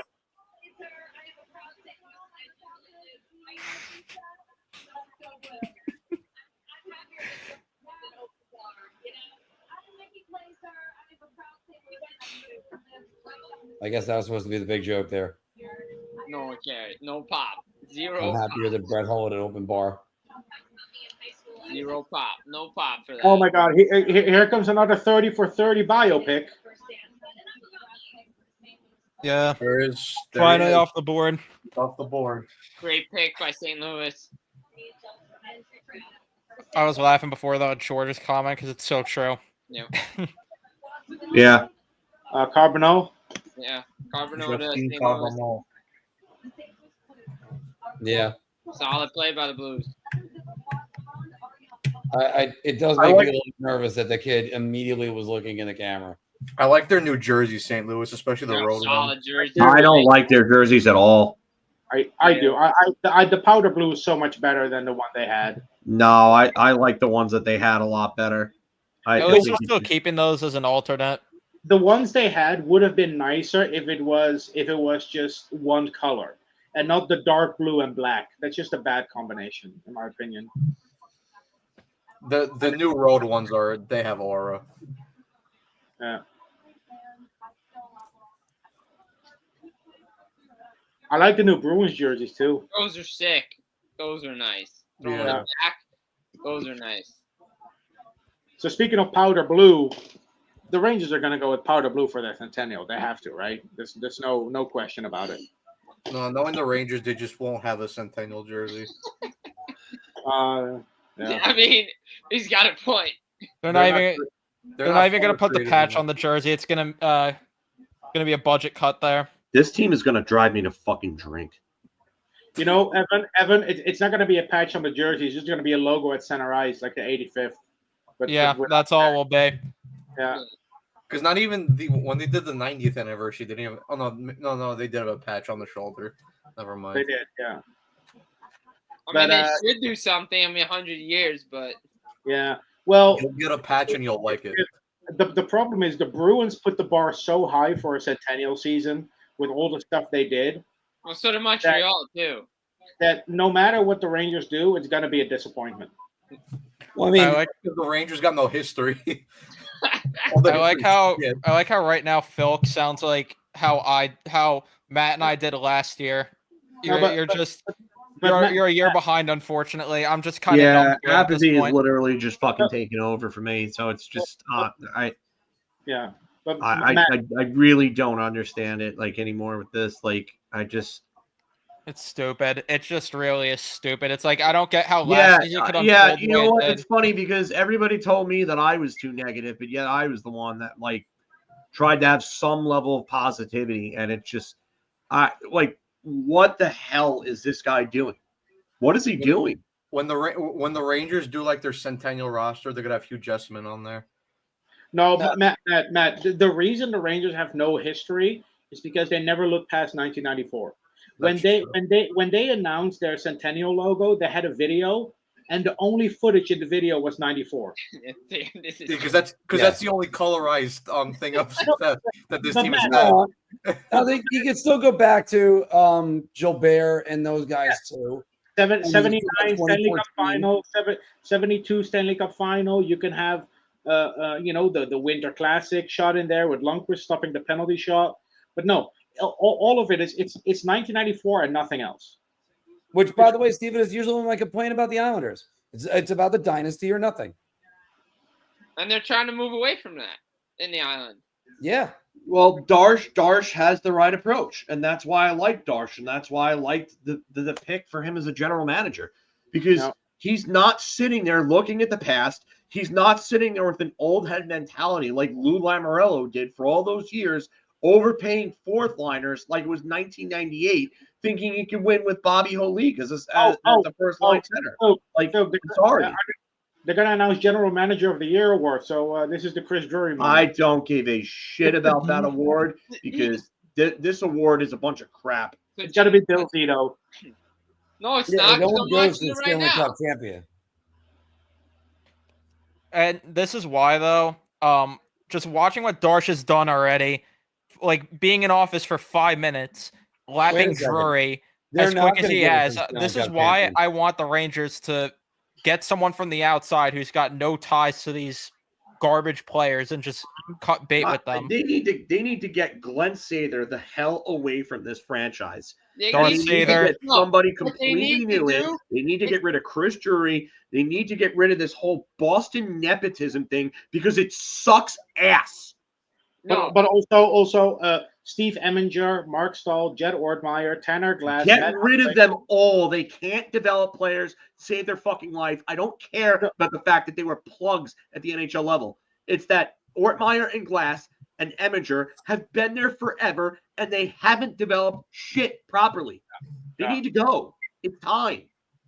And if you hire a former player, my thought immediately goes nepotism. Because that's the reason they're hired. Because I don't think it's immediately nepotism. With the history the Rangers have, my brain goes there right away. Sure, but I'm just saying, generally speaking, I don't think that's the case. Generally, no, but with the Rangers, yes. It's just the thing. It's stupid. Just get Phil. If you think about it, Davidson comes in 2019, hires his son-in-law, hires his brother. Then in the 2018 draft, they draft two guys in the draft whose dad is a Ranger scout, Simon Schellberg and Jakob Ragnarsson. It's so obvious. And the worst How part, do you waste picks, even if they're later round picks, like on guys that you don't really think have much? No. well, just to extend your thought on that, Phil, what if you wasted a 7th round pick back in 2000 because you're like, oh, there's nobody that's going to be there. Who cares about this kid in Sweden that's playing net named Henrik? Mark, there was an interview with Krista Rockstrom, who was the scout that discovered Henrik Lundqvist. He talked about the 2000 draft in a Swedish interview years later, where he said he was mentioning Henrik Lundqvist's name since round 3, and they didn't listen to him. No, they didn't. And Don Maloney, I actually watched the thing because it was like Henrik's thing on Twitter, and it was Don Maloney talking about it. And Don Maloney said that he didn't know what to do with the 7th round pick. And then he goes to Krista Rockstrom, and Krista Rockstrom had Henrik Lundqvist's name right at the top of the list. Yeah. And then he finally was convinced then at that point to take Henrik Lundqvist. Yeah, but they didn't listen to Rockstrom all night. The only reason they drafted Henrik Lundqvist is because the other scouts ran out of names. That's awful. That's so awful. It's true though. I know, but it's just awful. Yeah, exactly. This organization has been so poorly ran for so many years, and then drafting, developing, or just the best draft pick of the last 3 decades is a result of the other scouts not having enough names on their pieces. Here's a bigger thing. They took Montoya 6th overall. By that time, Lundqvist was one of the better goalie prospects in the world. Yeah. He was. He still took Montoya, who the only reason he was ranked that high was because Jimmy Howard got hurt for the World Juniors, and he replaced Jimmy Howard, and they won on that fluky goal that Patrick O'Sullivan got credited for because Marc-Andre Fleury, D3, throw the puck up the middle, goes off the back of Braden Coburn and into his own net, and that's how the U.S. won. But let me know if the pick is in. I got commercials for 17 seconds. Not yet. In I'm 2004 right now. In 2004, Henrik Lundqvist, as you said, was already one of the best goalie prospects in the world. He played in the Swedish Elite League at the time, which was the 2nd best league in the world. He won the Swedish Championship twice. The only reason he didn't come over in 2004 was the lockout. They drafted Olaf Lindbaum in the 2nd round, despite having Igor on the pipeline. That was so. Thankfully, that draft wasn't good enough to the point where it really came back to bite them. Like they missed some players, but they didn't. It wasn't like 2003 if you would have taken it only in the 2nd round. Yeah, but Ryan McLeod went right after him, which would have been pretty nice. I mean, that's a 3rd line center. Yeah, but would you rather that or a goalie that's? I understand, but I'm not gonna cry that badly over that. Wait! I got the king of all draft blunders. The year Duncan Keith got drafted, the New Jersey Devils took Barry Talaxin ahead of him. Oh, Barry Talaxin! Oh my God, that's a friggin' name. Yep. That was 2002, I think. Yep. Yeah, 2002, 53rd overall. Yep. Woof. Yep. Duncan Keith goes next to Chicago. Duncan Keith, the pick right after. Yep. Oof. I'm still surprised. Only 1 trade so far. I'm not. Bless you. Thank you. You're welcome. And then of course in 2001 the Rangers drafted Marek Zidlichky and never decided to sign. And then he ended up in the Mike Dunham trade. Yeah. Wow, they took a goalie. What? And it wasn't Ravensburgen. Is it Ivan Kovic? No, it's Pyotr Andreyanov from Russia. Oh, cool. Wow, this is the most Columbus thing I've ever seen in my life. It was Sanguinetti, Leo. Bobby Sanguinetti. What kind of JD pick is this? This is another Yegor Chinikov is what this is. Yeah. Yeah. I mean, he's not coming over for a while. He is a really good goalie prospect. He's not even available via satellite? Yeah, listen, he's a really good goalie prospect, but he's not a 1st round caliber player. Sorry. No, this might be another JD. I think I'm the smartest guy in the room type pick. The fist bump. JD's definitely fist bumping. Oh, Steven, that looked like another freaking. That looked like another hand motion. You know he's doing the fist pump thinking that he got the next Henrik Lundqvist right now. Oh man. Oh yeah. I got our Igor Shesterkin now. He thinks he's got the new Igor. I'm gonna pay this guy $11.5 million because we got him. Does he need mental resets too? He ate a tub of ice cream and watched Henrik Lundqvist just like Igor did. He ate a tub of ice cream and watched Semyon Varlamov like I did. All right. Wait a minute. So you're telling me, I'm looking at the results, by the way, of the GM of the year. Jim Nill got 139 total points, and Bill Zito got 102. He didn't get the same amount of first place votes. I swear to God, people who cover this sport don't know what they're doing. How do you vote for Jim Nill over Bill Zito at this stage? I think it's just a nice guy award. That's all that is right there. Usually it's in the Stanley Cup champion, but you got to be kidding me. Every pick. The only thing Jim Nill did was trade for Mikko Rantanen. Is there any news on who won the Mark Messier Egomaniac Award this year? It should be Jacob Trouba. He went through so much this season. Yeah. I feel so bad for him. You know, he got screwed out and got traded by the Rangers. Like, no one has it worse than Jacob Trouba in life. He had to pack up and leave his wife for a month. Honestly, the Mark Messier Award that gets decided by Mark Messier and only Mark Messier sounds like Kim Jong-un, who gets to hand down an award to his favorite citizen in North Korea. Oh my god. Oh my god. Jesus. Oh, man. Well, Mark said on the Rangers wrap-up stream, it's sounding less and less bad right now. Yeah, I wish this wasn't recorded. I wish this wasn't a live stream, so Steven could just go nuclear mode and give us just the worst. Steven, all right, so I can tell you right now, Steven would have been a lot worse with that if this wasn't live. Yes.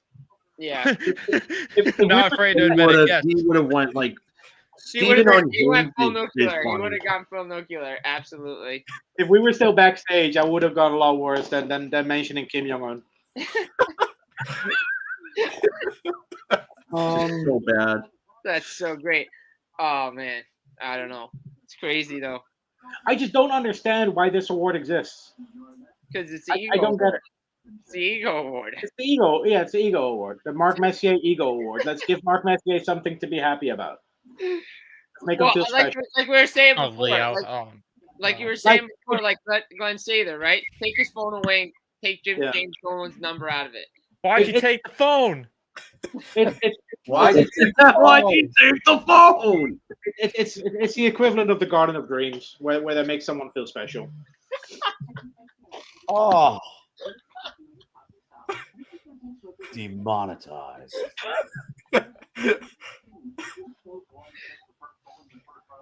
Oh. I didn't even know you go blue at this time. First goalie taken in the first round since Sebastian Cossa in 2021. Ottawa's moving down, by the way. Ottawa's training Nashville's moving up. Oh, Keandre Miller going to Ottawa when he was drafted with originally an Ottawa pick? Unfortunately, Nashville's the one trading up. Oh, trading up to jump Pittsburgh. No, he was drafted with the Boston pick, but they No. used the Ottawa second rounder to move up, right? He wasn't drafted with the Boston pick though. Then he was drafted with the Ottawa pick. Who did we trade with? We traded with Ottawa. Yes, they traded with Ottawa to move up, I believe. Yeah, we got Ottawa's first rounder for Boston's first rounder and a second rounder. But they gave up a second rounder to get up there. Was that the Mika Zibanejad second rounder? No, they gave up Detroit's second rounder from the Brandon Smith deal. That's it. Yeah. No, wait. The second rounder from the Zibanejad trade went to Detroit for Brandon Smith. Okay. By the way, Mark, it's shot time. I think the second rounder. Take a shot. Oh yeah. Mark. Well, they haven't announced it yet. Although Mark is trying to hold on. Mark, they just hit the horn. Do it. The second rounder they used for Keandre Miller was the Devils pick that they got for Grabner. That's the one. Okay, you're right. Mark's getting a little bit closer. I'm very far away. Nashville fans like, what are we doing? So 23 and 67 for 21. You know, if Mark has one more shot, we should all lower our microphone volume just to mess with him.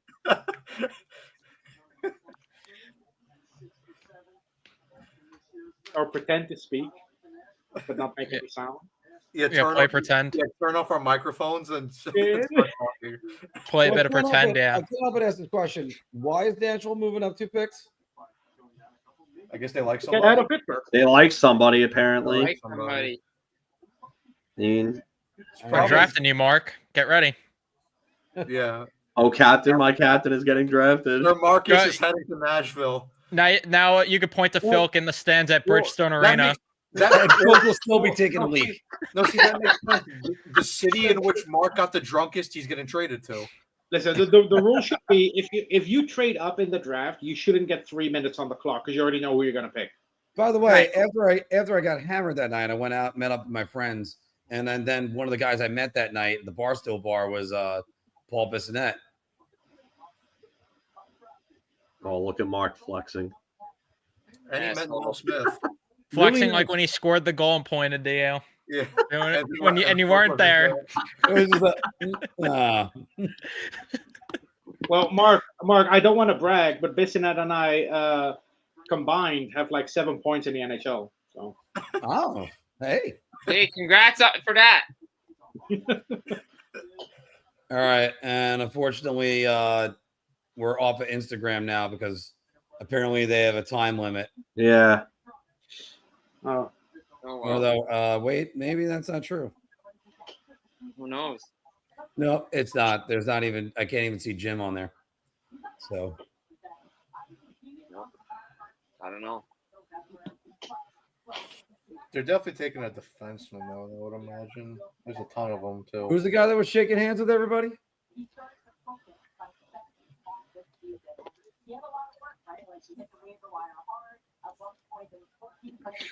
Who was shaking hands? Mark Messier was shaking hands. Oh. Oh. All right, the pick is in. Yeah, pick is in. No, because it's not Ryan Poyle. So I mean, David Poyle. So they're not going D. Mark, yeah, there we go. The pick is in. There it is.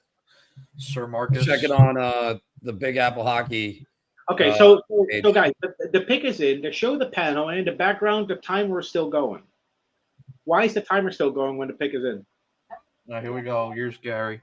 Because it's Here's slow. the bobblehead.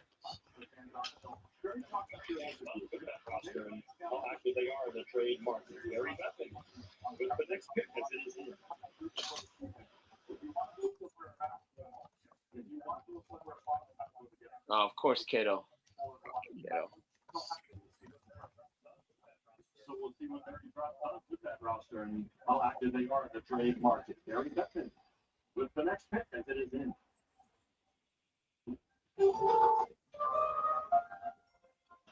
George Kittle making the pick. That's really weird.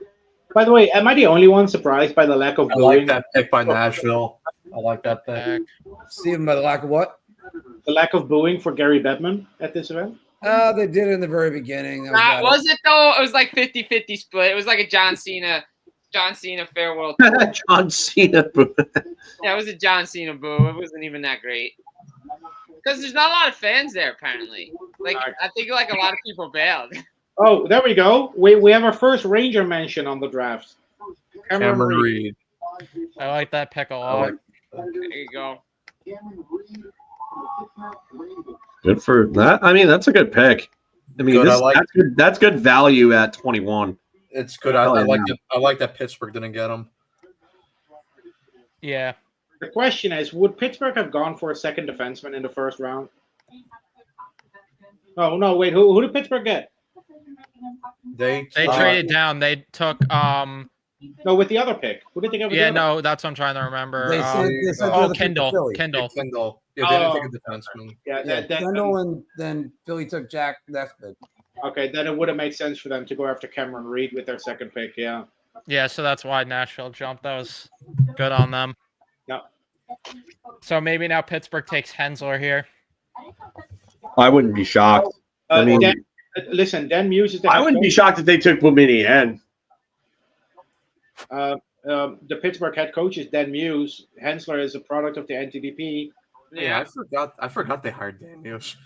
Mm-hmm. I think a lot of people forgot they hired Dan So, Muse. Logan Hensler would make a ton of sense for Pittsburgh here. Are you saying that pick would be music to his ears? Because Mark with these dad jokes. I'll do another shot. Because of Muse. Oh, okay. Yeah, damn Muse. Yeah, Muse. If you're gonna make a joke about Dan Muse, use like a pun from the band Muse. Well, you would find that amusing. Oh, there you go. That's a better one. It's Oh. still a better one. Well, Sir Marcus is just running through these jokes. They will not control us. King of layups. King of layups. Mark the king of layups. No, it's Sir Marcus Williams of layup, protector of the hoop. Yep. Any me bounce for Mark? Not yet. Angel Reese me bounce for Mark. Oh.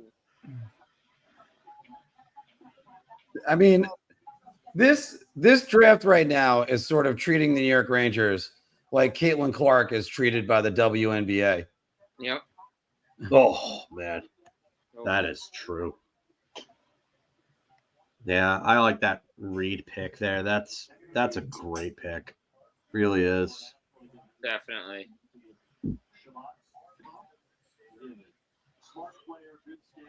Yeah, he's really good in his own zone as well. Like that's Yeah, so he's not gonna like impress you like physically or anything like that, but he reminds me of like a slightly better version of Fox with skating wise. Like he plays a similar type of game. Like his reads in his own zone are good. He's not overly physical, but he knows how to get body position on defenders to get them off the puck well. And that's what I like about him in his own zone. But then he jumps up into the play, and that skating is just, skating is something else, man. He's good. Yeah, he's a much better skater than Adam Fox. Oh, by far. Mm-hmm. I mean, the bar is in hell there, but I mean, yeah, it's low bar. Yeah, no bar. No bar. Leo's comment. All right, so Pittsburgh is next. Hensler or Boumediene? Yeah. I hope they go with Hensler because I think Boumediene's the better prospect. As Ranger fans right now, we really are feeling like Squidward watching SpongeBob and Patrick outside right now. Yeah. This is depressing. I'm not gonna lie. For all this talk about how we were going to trade back into the first round, I knew it wasn't going to happen. Never going to happen.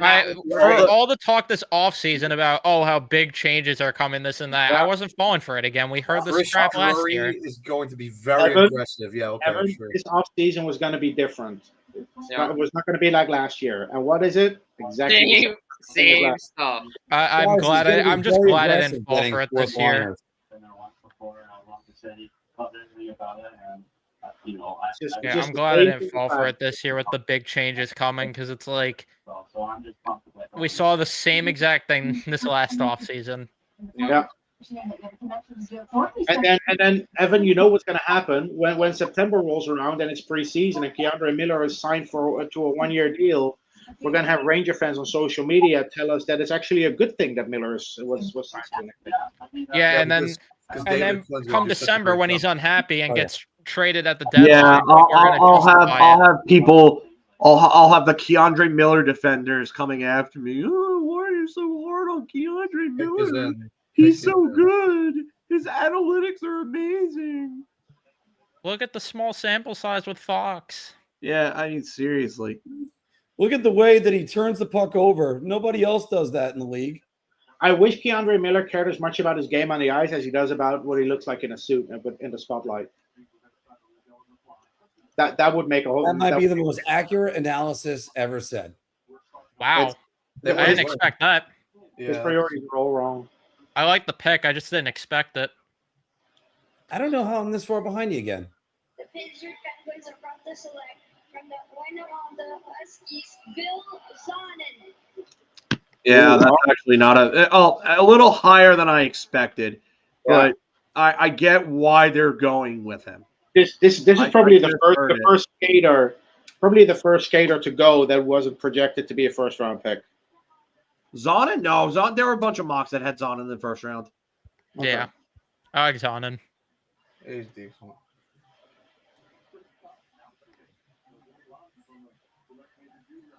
Oh, Jimmy left. Oh, His phone probably went out.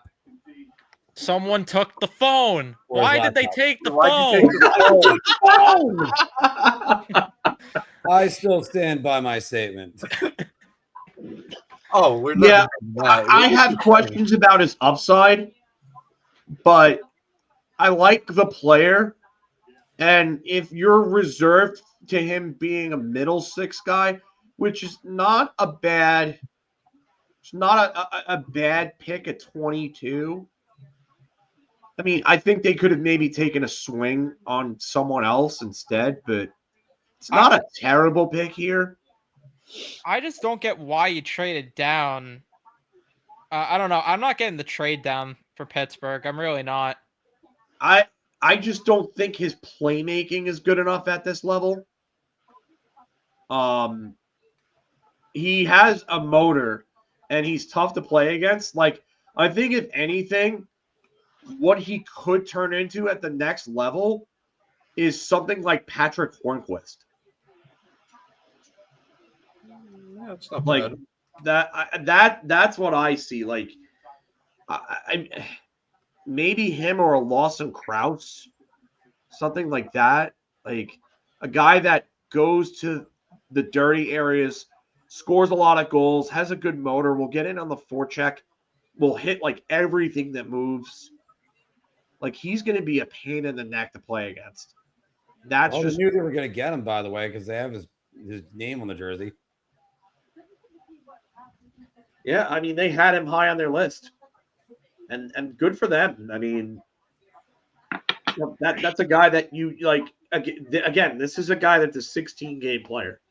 Like he may not be your top scorer in that playoff run, but he's going to probably give you timely goals because he's going to play the type of way that you're going to need to play come playoff time in order to be effective and get those timely goals here and there. Like that's a good pick. I mean, considering who's left, maybe not the guy that I would have taken, but if you've got multiple picks and you still want to, I mean, they still have what 31 because of the trade down. Yeah, they still have 31. Yeah, so I mean, if they want to take a swing there on somebody, depending on like who's available, they can still take a swing.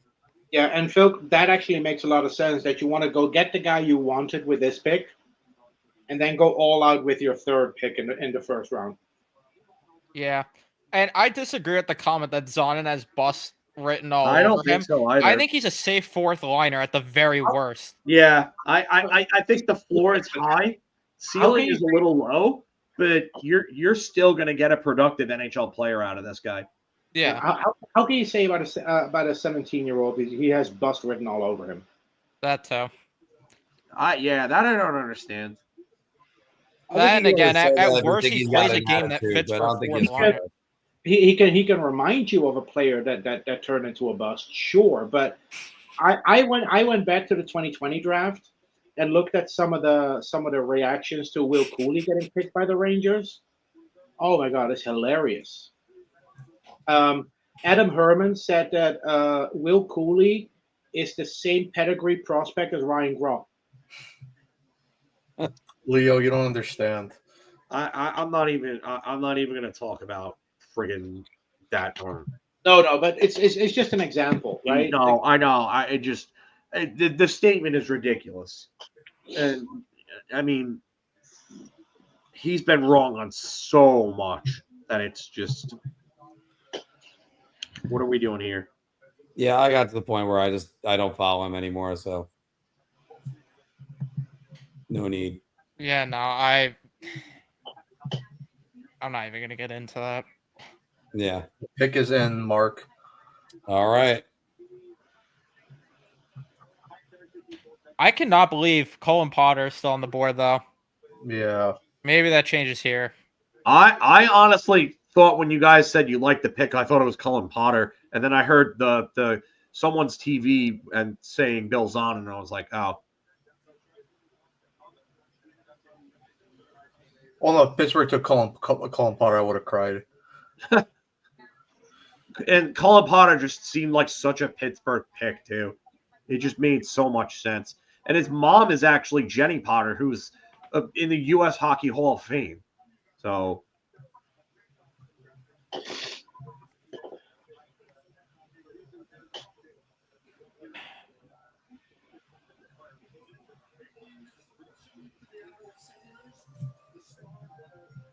So we got Potter's available. Schmidt's available. Yeah, Matthew Darsh was just saying that they were trying to move up.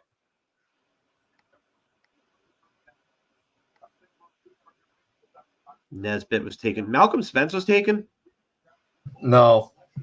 That's a good one that's still available. Yeah. Lyndon Lakovich is still available. Like, I wouldn't be shocked if Ottawa took him here. Holy shit.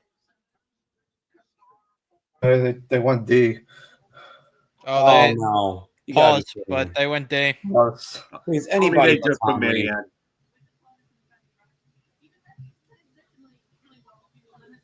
Interesting. I like it.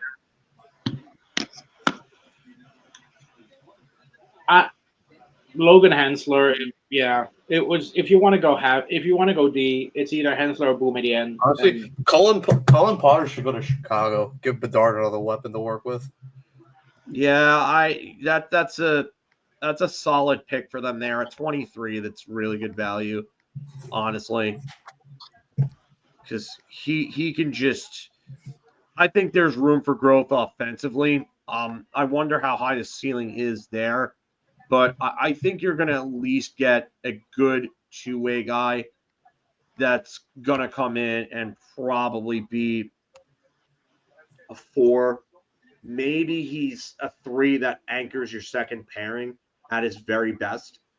But the guy's a good skater. His reads in his own zone are pretty good. I like the attention to detail. I just think that he needs to work on his confidence with the puck. And that's where the biggest room for growth is for me. So if that's what it takes, you're gonna at least get at his worst, he's probably a 5. At his best, he's a 3, if you ask me.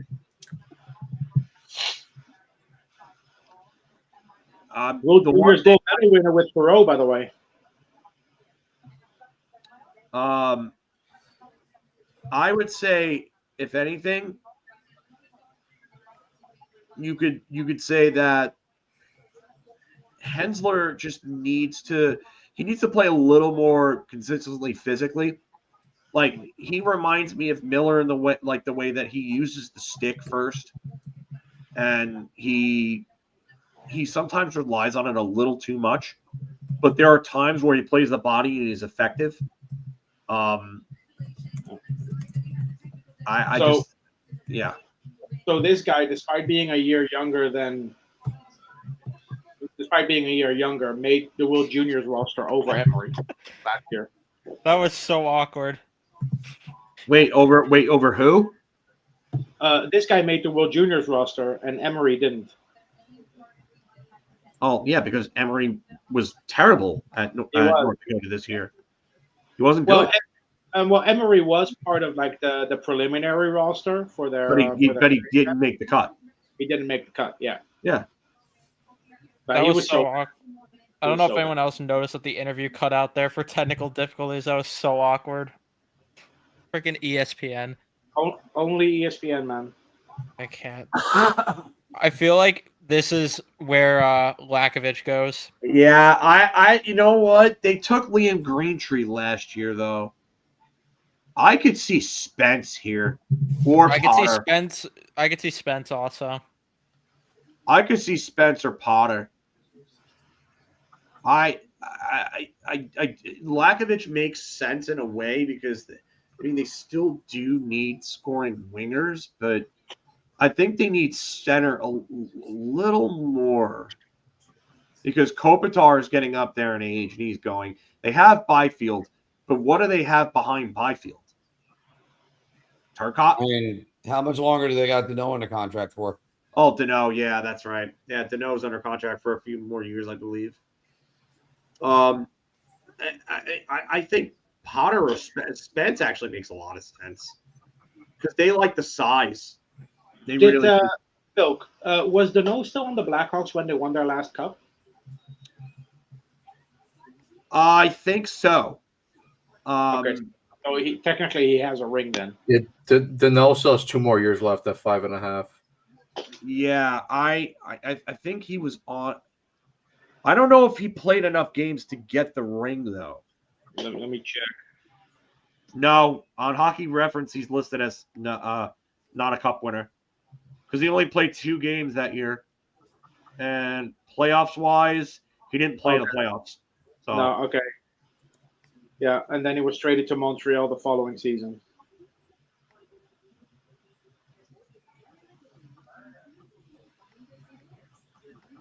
Yeah, 2 more years on Philip Danault, by the way.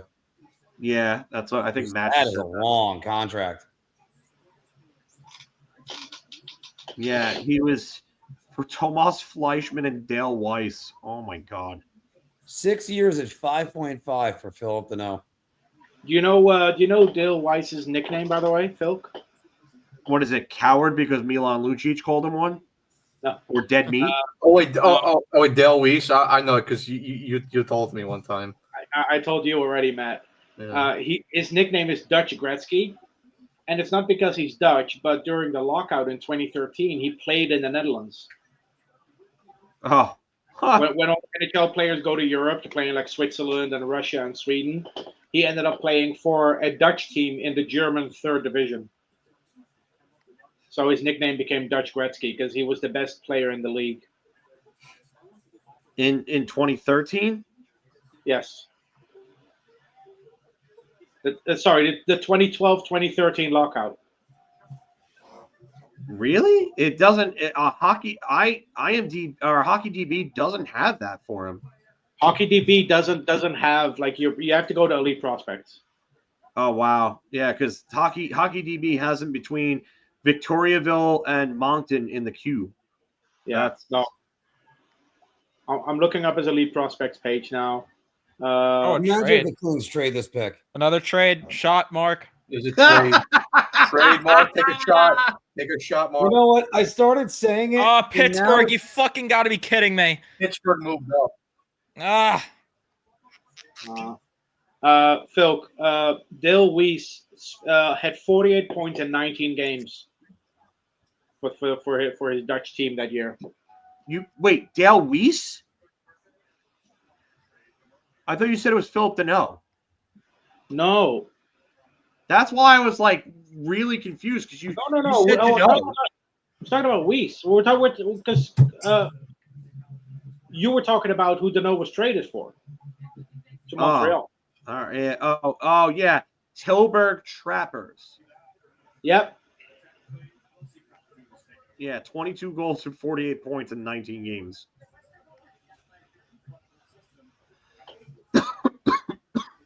So because of that, his nickname became Dutch Gretzky.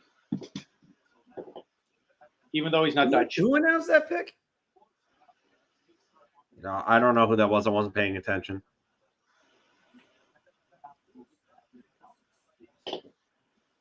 All right, so LA has now moved down. Penguins have moved up. Weeks is saying Ravensburger. That'd be interesting. Mark might have had the vision, just he had it a little too early. Yeah, I was saying in a mocking tone the first time around, but now this is serious. Mark, Pittsburgh does not have 2 I's and 1 T. What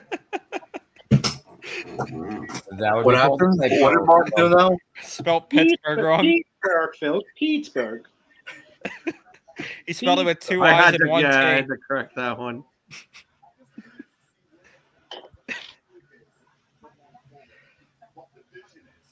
Oh, Sir Marcus, another spelling mistake. Well, technically, it didn't go public. Only you guys saw it. But thanks for throwing me under the bus.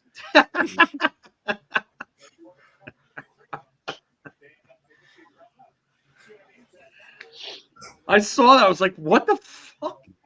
Like I said, it's called a typo.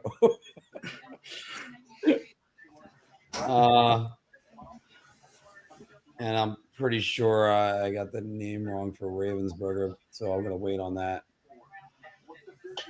It's a very simple name to spell, Mark. It's not that hard. It is exactly the way it sounds. All right. Pick is in. All right, let's see who it is. Is in. Let's see who it is. I cannot get Well, over they that. traded for the pick. They waited for it to go 0, and then they're like, "Yeah, let's wait 2 minutes."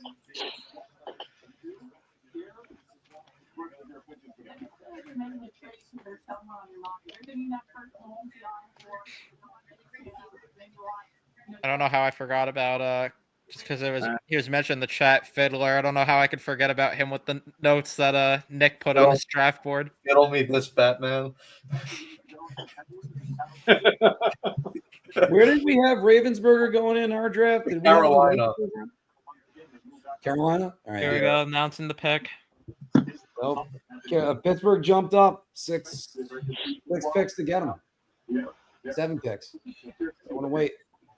So look there, the Streeter Penguins had a really great season. I think that they are trending up in terms of the prospects. I'm just staring at Malcolm Spence now and thinking he's tailor-made to go to the Kings now at 31. Yeah, he comes with the background, working with the U.S. national team development program. But I did say before the draft started, Malcolm Spence in Chicago at 25. Looks like That's an off the board pick. I haven't watched any film on him, so I don't know. Someone commented him in the chat. Will Forkoff from Michigan.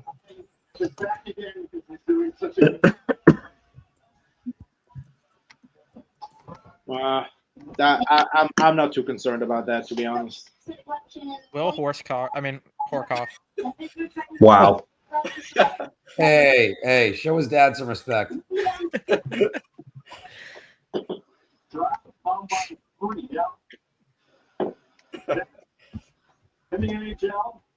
We have a guy called Fiddler and Cooter going in the same draft. Fiddle this Cooter. Jesus Christ. What is going on now?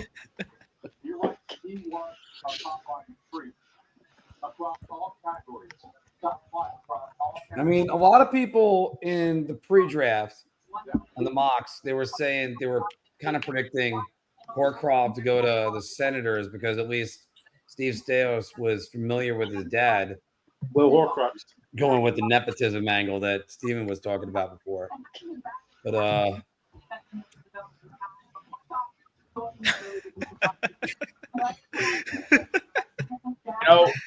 there is your nepotism pick with the NTDP guy.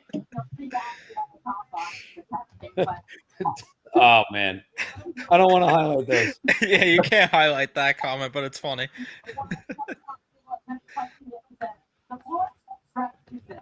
I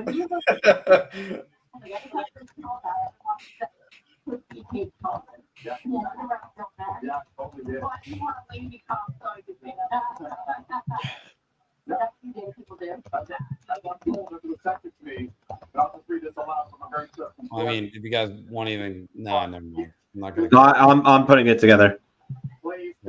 I was gonna say. Well, we didn't have him in our bios. No, I didn't. I thought he was going second round. What do you mean swing and a miss, Matt? What did I swing and miss at? Oh, I didn't say swing and miss.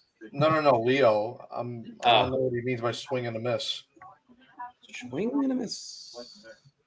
You know, the one thing that he didn't say about Horkoff was the skating. The skating. But I mentioned a late swimmer. He's got the pedigree. I think that. Look, have you figured out the name of the blonde lady yet? No. It was what's her name? You said it before. Was it it's Stormy Bonatoni? It's Stormy Bonatoni from Vegas. Yeah, I thought it was her. She looked familiar. That name sounds made up, man. That sounds like a Sopranos character. congratulations and welcome to the Pittsburgh Penguins. We're thrilled to have you, big fella. Thank you. It's an absolute honor. I really appreciate it. Lost for words, but thank you so much. The second guy in all these conversations looks like he's always staring off into the distance. Unsure. This is so awkward. They need to never do this again this way. Yeah. Yeah, coming to this little dark booth and talking to some. And now let's look down at the monitor. now, wait, Now what's up again. was that a cat going over there? Now down. Yeah. Up. So what am I doing here, Kyle? Can I go now? Do I say anything? Couple guys. It's all about Will and who he is and what he's going to become in the NHL. I just. Available. Spencer's available.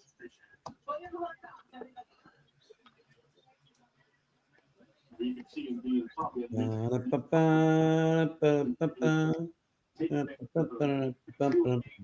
Evan, what's the score of the Mets game? You don't want to know. You don't want to know how bad they lost. Ugh. Let's keep that. Yeah. I don't think they would do it, but are we starting to actually worry about Carlos Mendoza's job? No. All right. I'm not there. I meant as far as like what the Mets might do. I don't think Cohen's that trigger happy, but they need to get rid of If Chavez. you want to fire somebody, I know someone who I would gladly get him out of the building. who's that? Eric Chavez. Oh, that's right. Man, Sean Horkoff hasn't aged. Nope. Still looks the same way he did when he was younger. Which, by the way, is both offensive and a compliment. And I could tell. And Sean, for yourself, you make a career now after your NHL days were done. A valuable player was with the Detroit Red Wings. So for your son, not as a He player, does kind of look like an executive that's yelling at some stockbrokers or something. It's all the kind of things that you want to. Pick is in, Mark. Really proud and excited for him. Well, this is funny. It's great.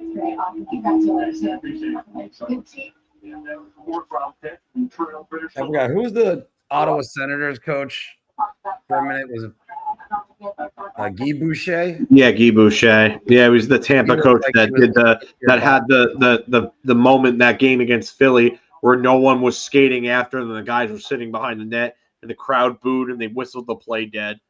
Yeah. I could tell it's definitely hitting you, Mark. Oh, never mind. It's hitting me. I'm also running off 4 hours of sleep. Yeah, Mark had a late night last night. I mean, I worked. I got home, woke up, prepped the Thomas Hickey show. Hickey was great. By the way, anybody watching, if you haven't checked out our interview with Thomas Hickey, do that afterwards.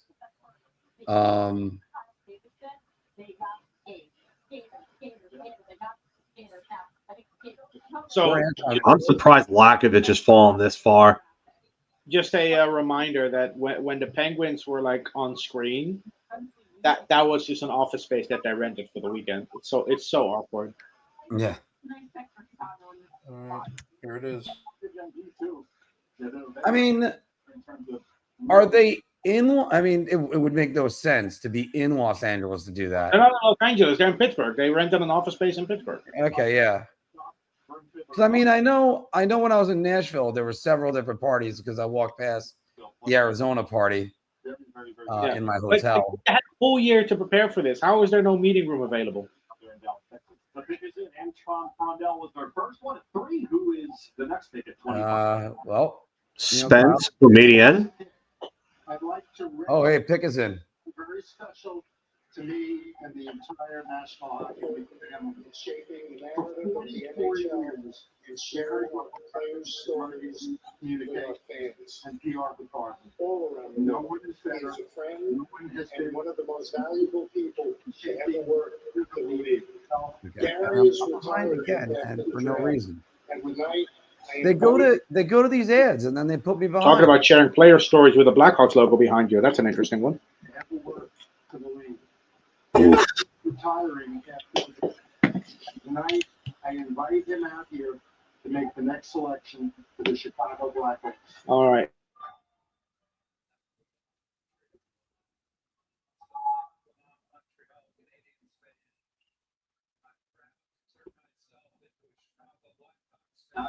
Wow. I'm not a fan of this pick. Yeah, I don't like that pick for Chicago. Yeah, I'm not high on him. Rest my hockey career by announcing with the 25th overall selection in the 24th Wow. draft. My team, the Chicago Blackhawks, Doug, you got that one? Black from the Muskegon Lumberjacks, Vaclav Nestersic. Yeah, Yeah, there was. Evan, didn't you mention him? Matt and I talked about him. I think Matt picked him in our. Yeah, I picked him last because he was all you had left on your board. Yeah. Yeah, I don't really like him. I think he's very, very sloppy with the puck. Like, he makes a lot of bad decisions, and he also needs to put on a lot of muscle. Yeah, he's the type of player that he's a decent finisher, but he's not going to make the play for you. He's not. His playmaking is horrible. I watched very little film on him because I thought he would be either a second or a third rounder. Honestly, I didn't like him at all from the short amount of video that we watched. Yeah. Potter and Lakovic are still there. And Boumediene. And Boumediene, yeah. All right, yeah. All I have for him is this. I'll put up something for him. Just give me a second. All right.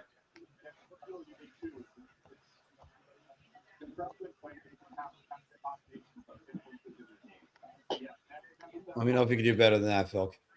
I can do better. Give me a second.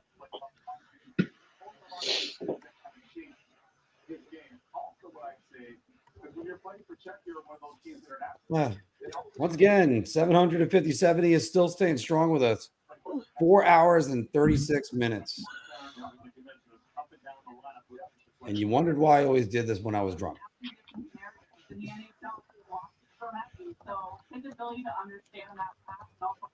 Did she just say Downeaster Alexa? I don't think so. Good song. Yeah, very good song, dude.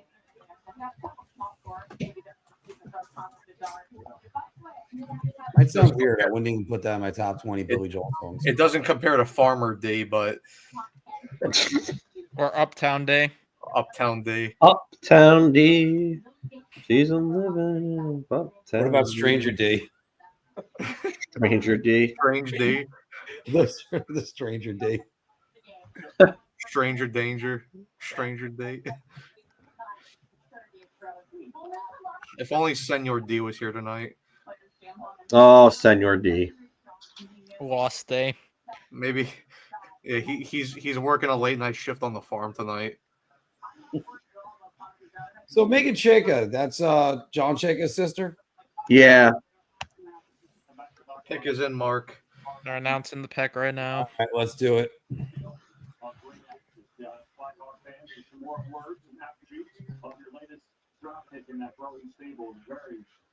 Oh, wrong one. It's supposed to be that. Looking for the future for the third time. The Predators are on the clock. Well, now they're like shocked the pick is in early. Early entrance. The pick is in early. You like that? Not the Jordan Davis I was expecting for a second. Making the third pick for Nashville and joining us from the Predators headquarters. Please welcome Jordan Davis. I don't hate that. I had him like right at the back end of my first round. I don't hate it. I didn't watch anything on him, so I don't. He's not the best skater, and he's a little bit more of a passenger player. But I will say that I do like how much of a north-south player he is. Wait a minute. So he's a passenger player, so he'll fit in great with the Maple Leafs? Yes. I didn't have him as a first rounder. Brian, to answer your question, I think at this point the guy that I would want that's still available. I mean, there's two guys. I would like. Potter didn't get taken, right? No, Potter's available. Boumediene, Lyndon Lakovic. I like Cameron Schmidt a lot too, but I think he's going to be available with their second round pick at this point.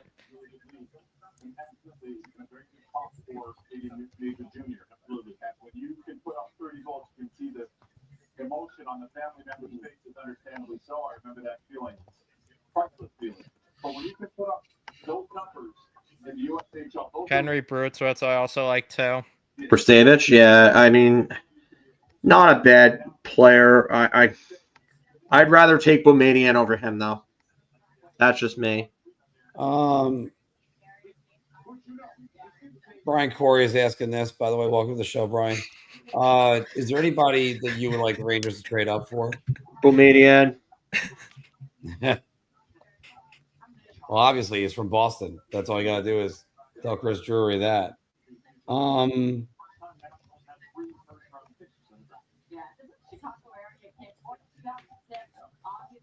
mean, I still go with Malcolm Spence.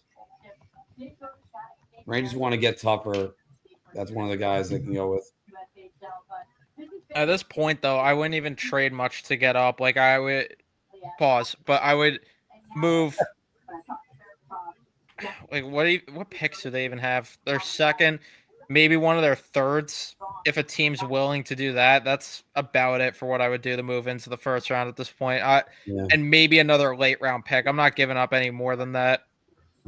Like Keandre Miller, I'm not giving up for a late first round pick.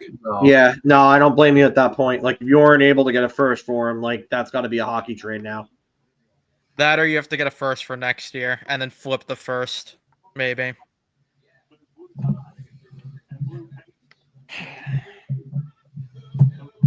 Is there any U.S. national team guys from Boston left? That's a good question because then Cole McKinney is. I guarantee you that's somebody that they're looking at 43. I guarantee you they're looking at him there. But I don't know anything about him, but he's pretty good for the U.S. U18. You guys hear me? Yeah. The fact that a first rounder wasn't available for Keandre Miller, doesn't that kind of speak volumes at this stage with the trades we have seen? I have a feeling that a first was available. I just have a feeling that Drury's being too stubborn with the return. Because he's an idiot. That's why. He doesn't know how to do negotiations. He understands it. He overvalues all his assets, but then when it actually comes time to pay up for something else, he's hesitant. No, but look, Chris Drury is the worst person to be a general manager because he hates talking to people.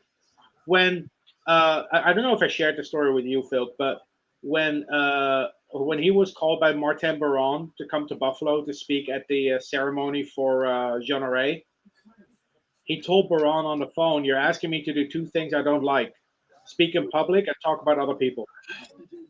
How is this guy a general manager? He's definitely on the spectrum. Wow. Okay. Monetized. Well, at least we know why he doesn't like to do freaking press conferences. Yeah, he's so awkward in person, man. He's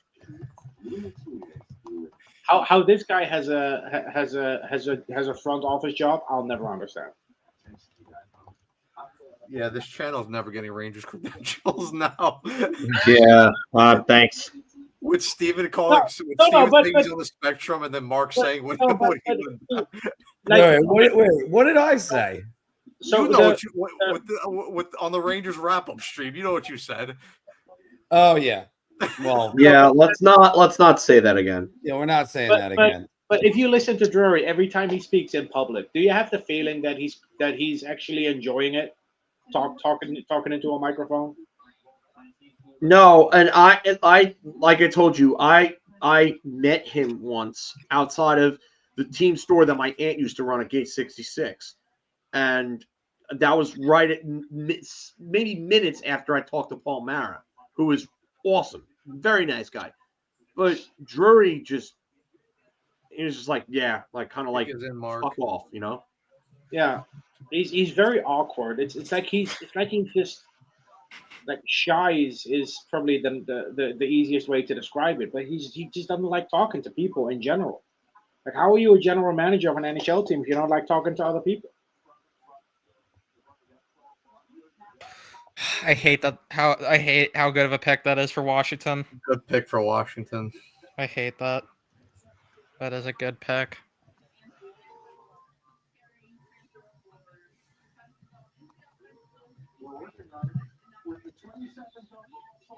Yeah, that's a good one for Washington. Washington is always good with drafting, especially those later first round picks. They hit on those so often. Yeah, Lakovich is a good pick here. Look at these comments. That's a really good pick. He fell so far, and like I like the player. His skating's going to need to improve, but he's got a great shot, very, very hard and heavy shot, and he's actually a very good playmaker. Like, this is a guy, like, if anything, a guy that I look at when I see him play is actually a former Washington Capital himself, Anthony Mantha. Oh, crap. The name didn't transfer for some reason.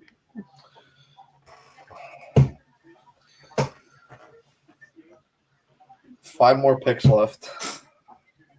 And we can finally go to bed. I'll wake up tomorrow for 4 more hours of this bullshit. Without trades. Yeah, the Rangers will just trade out of their second round pick. The Rangers aren't going to make a pick this draft. Yeah, Mark, for next year, I highly recommend to only take shots when the Rangers make a trade. By then I'll be fully detoxed. You could drive home. You could drive to the bar afterwards.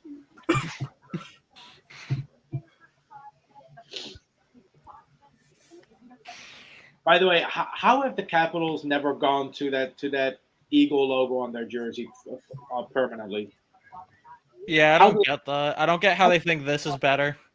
How do they still have like that stupid word mark as their jersey logo? Well, because they like the Capitol building that's in the middle of that. That's a trivia question that's been going around. What do you mean? In the middle of what?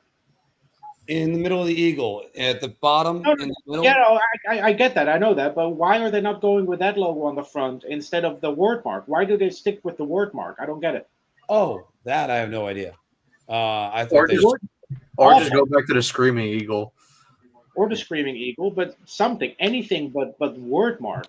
The Minnesota Wild had it for a couple of years, and it was god awful. Like it's something you put together in not even MS Paint, like word art, and it's just terrible. See what Winnipeg does. Who's going to Bronx, Winnipeg, to stay at the Airbnb? Bronx, Winnipeg. What? Yeah, it's a real place. Yeah. Oh, you have no idea what happened one night when we were on a call with Nick looking at Airbnbs. Bronx, Winnipeg. Yeah, I mean, I like this pick a lot. Like, I can't believe he fell this far. Yeah. The skating definitely needs improvement, but like the hands, the shot, like this is a goal scorer, man. He's got 30+ goal potential. It's a very he fits the mold for Washington too, with the way he plays. It's such a typical Capitals pick. I'm so glad I didn't waste $83 to go see this in person. Yeah. Oh, that's great. You know, the thing with Lakovich is they wanted $83 for those tickets.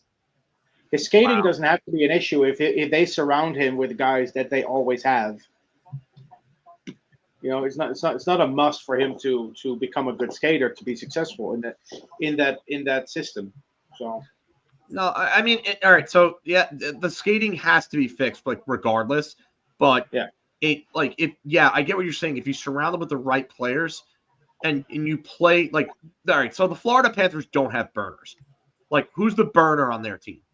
Nobody's a burner on that team. No. But they play fast, they play smart, and the players are in the right positions to play a faster game. Dude, honestly, if you think Laviolette and Drury are the worst thing that happened to the Rangers, I really wonder how long you've been watching this team, man. I'm not even going to lie to you at this point. Like, really? Right. Zubov I mean, and come on. Nedved? Rick Middleton? Like, come on. I mean, take the Laviolette poster off your wall and stop throwing darts at it. I mean, there's a lot worse things that happened to this team. I mean, the Laviolette era isn't even the worst part of Drury's tenure, let alone the Rangers. Drury is the worst part of Drury's tenure. Yeah. We're going to blame Drury, but blame the players too. Fuck, Yeah, they the quit players on deserve Gallant in the middle of the Devils series. And they went and they cried, and it's documented. It's documented. Yeah, and even Michael Pekka mentioned it earlier this week in an interview. Yeah, exactly. If Michael Pekka's testimony isn't enough to prove to you that the players are the problem, then you're either not getting it or you're purposely ignoring it. But also, it's been 3 coaching staffs with the same core, and the same problem arises every time. How is it going to be different under Sullivan anyway? The guy was literally in the room telling you what's happening in an interview like yesterday, and you're still not blaming the players for this? What are we doing here? There he goes, Felk. Colin Potter? No, Boomedium to Winnipeg. Good fucking pick. That's a really good pick. For Winnipeg, that's a really, really good pick. 28th overall, that's a really good selection. He's going to fit right in there. He's going to fit right in there. Worst comes to worst, this guy ends up being like someone like Dylan DeMello, like a better skating version of someone like that. And that's a really good pick at 28. By the way, just to finish what you were saying, Phil, I mean, it's not like Jeff Gorton's plans were bulletproof. 2 of his first-round picks are still with this team. They had no plan for them. Sorry, after this offseason, 2, if we're lucky, because 3 first-round picks are still with the team. I know, because Miller, but I mean, after this, he's going to be gone. It's going to just be Steiner and Lafreniere. Mm-hmm. I don't think Miller's going to be gone anymore. And Zibanejad literally quit on the team in the middle of the season. This is the same group that quit on Gallant in the middle of a playoff series that they were ahead in. Yeah. Like, how do you do that? But I mean, Phil, when the whole shit went down with Trouba last year, I blame Drury for not stripping the captaincy off his jersey. Absolutely, he should have been stripped. Yeah. He should have been stripped right then and there. And everybody that they knew about the Panarin meeting at Panarin's house. They had to have. So everyone that was involved in that, there should have been punishments for that. Now, see, this could have all been avoided if he just put the motherfucker on waivers, but nope, why do that? Nope. And that's where I will absolutely trade him. Filed agreements with the league. Terrible. He is terrible at managing players and managing situations. Yes, but this group has quit over 3 coaches over 5 years, and you cannot have mentally soft players in sports. If your entire team needs a friggin' sports psychologist, then that's a problem. You have a bad group. It's not 1 or 2 bad apples. The entire tree is rotten to the core. Yeah, and this is why making 1 move per offseason is not going to fix a fucking thing. No. You're not winning a cup in 27 and 2030. Relax, buddy. Relax. What is it, the Devils? It's a Devils fan trolling in the chat. Like the Devils ain't winning anything. Sorry, but you're not. No. Good luck beating Florida anytime soon. That's all I'm going to tell you. That's if you guys surpass Carolina. I have a message for the Devils fan who thinks they're going to win a cup in 2027. Just make sure to put new batteries in your controller before you start. And stop listening to the AI. Nobody's beating Florida anytime soon. And not only that, but Tampa's a better team. Carolina's a better team. Washington could end up being a better team. I mean, by the way, so speaking of Florida, there are like stories in like the news in the Czech Republic that Florida is now going after David Pastrnak. and that he's willing to That's wait. fake. I saw that. That's fake. Oh, it is. Okay. It's BS. Right. Boston is not moving Pasternak, But and they're not. Can you imagine? Oh my God! If Marchand and Pasternak win a cup in Florida, Bruins fans will jump off a fucking bridge. Yep. There would be mutiny in Boston if that happens. Yeah. But either way, like it doesn't matter who they're losing this summer because Bill Zito has done this before. Yeah, just replace him.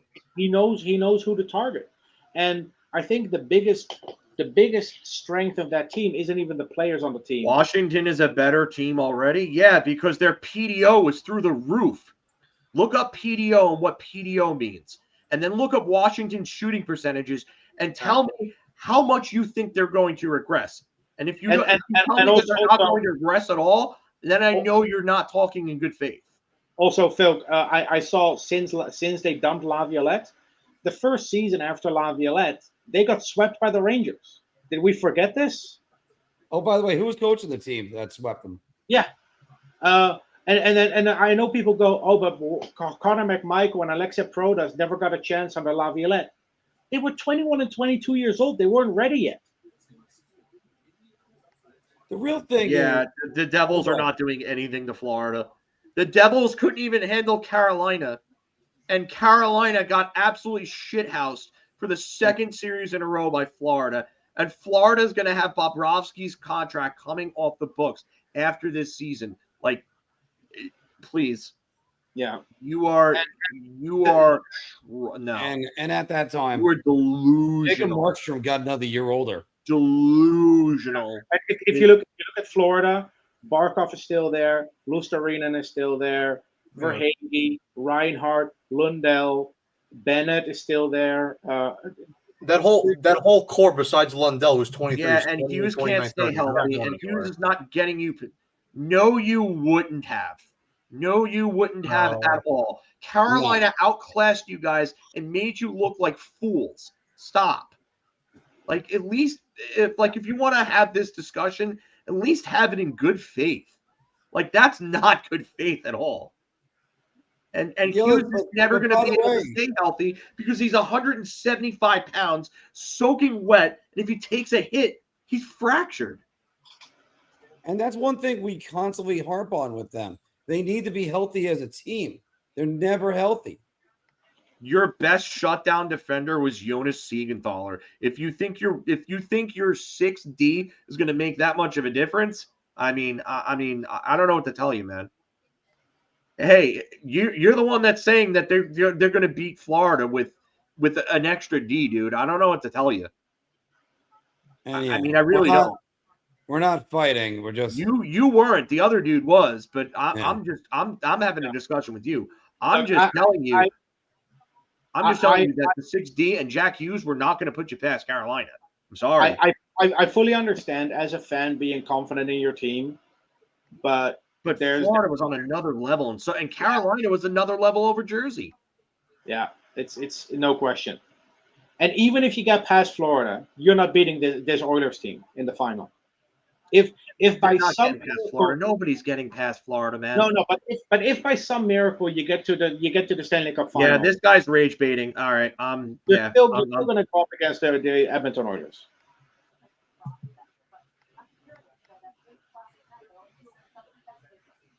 Yeah, this guy's rage baiting. I'm done with that. Oh, this boxing fan 555 or no, not him. No, the other dude. Okay. Yeah, it's I'm not trolling you. It's the other guy, and I just banned him. No. We're not. No. It's the other dude, not you. You're good. I'm just telling you that.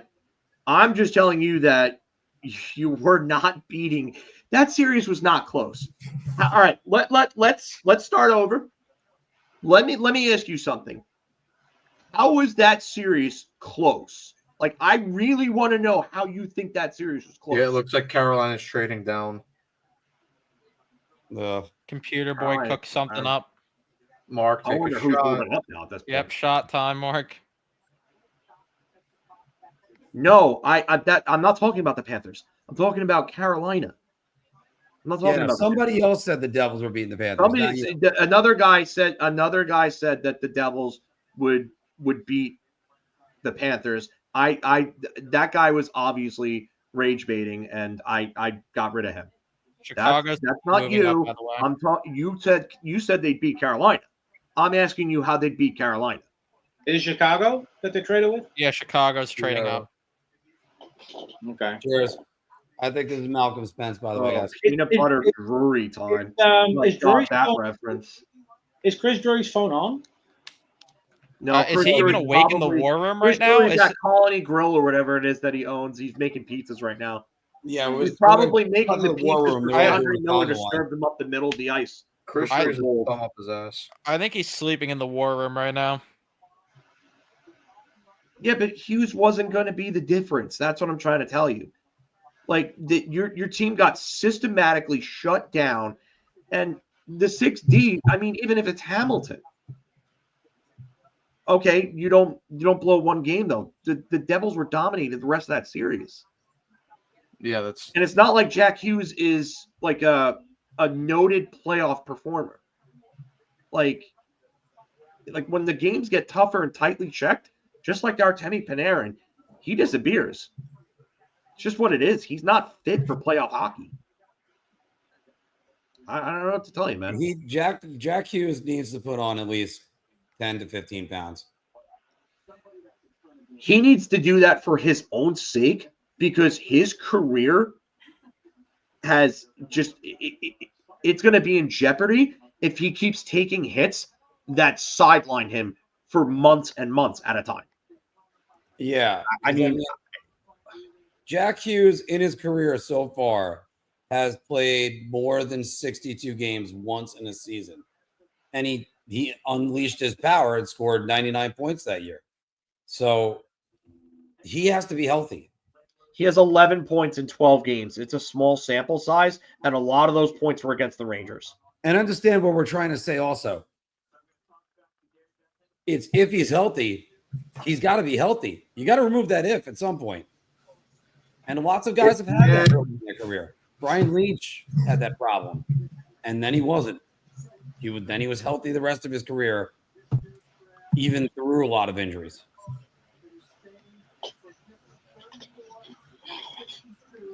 So what's the trade? 34 and 62, and a Okay. fifth in 2027. Okay, so Blackhawks go here, Chicago. Yeah. 29 for 34 and 62. Okay. And then, That's not a bad and then a fifth in 2027. They should take Colin Potter. I've name dropped it all the time, but I played with his uncle, so I'm not saying my analysis out of malice either.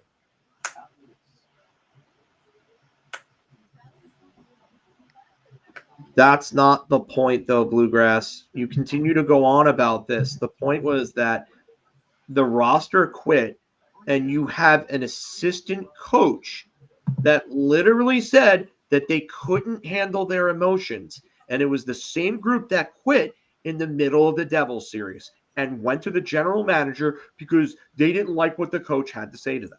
So I mean, I don't know what to tell you, but there are literally people on the inside that have reported this, and then there's staff members that are telling you it, and you're continuing to ignore this.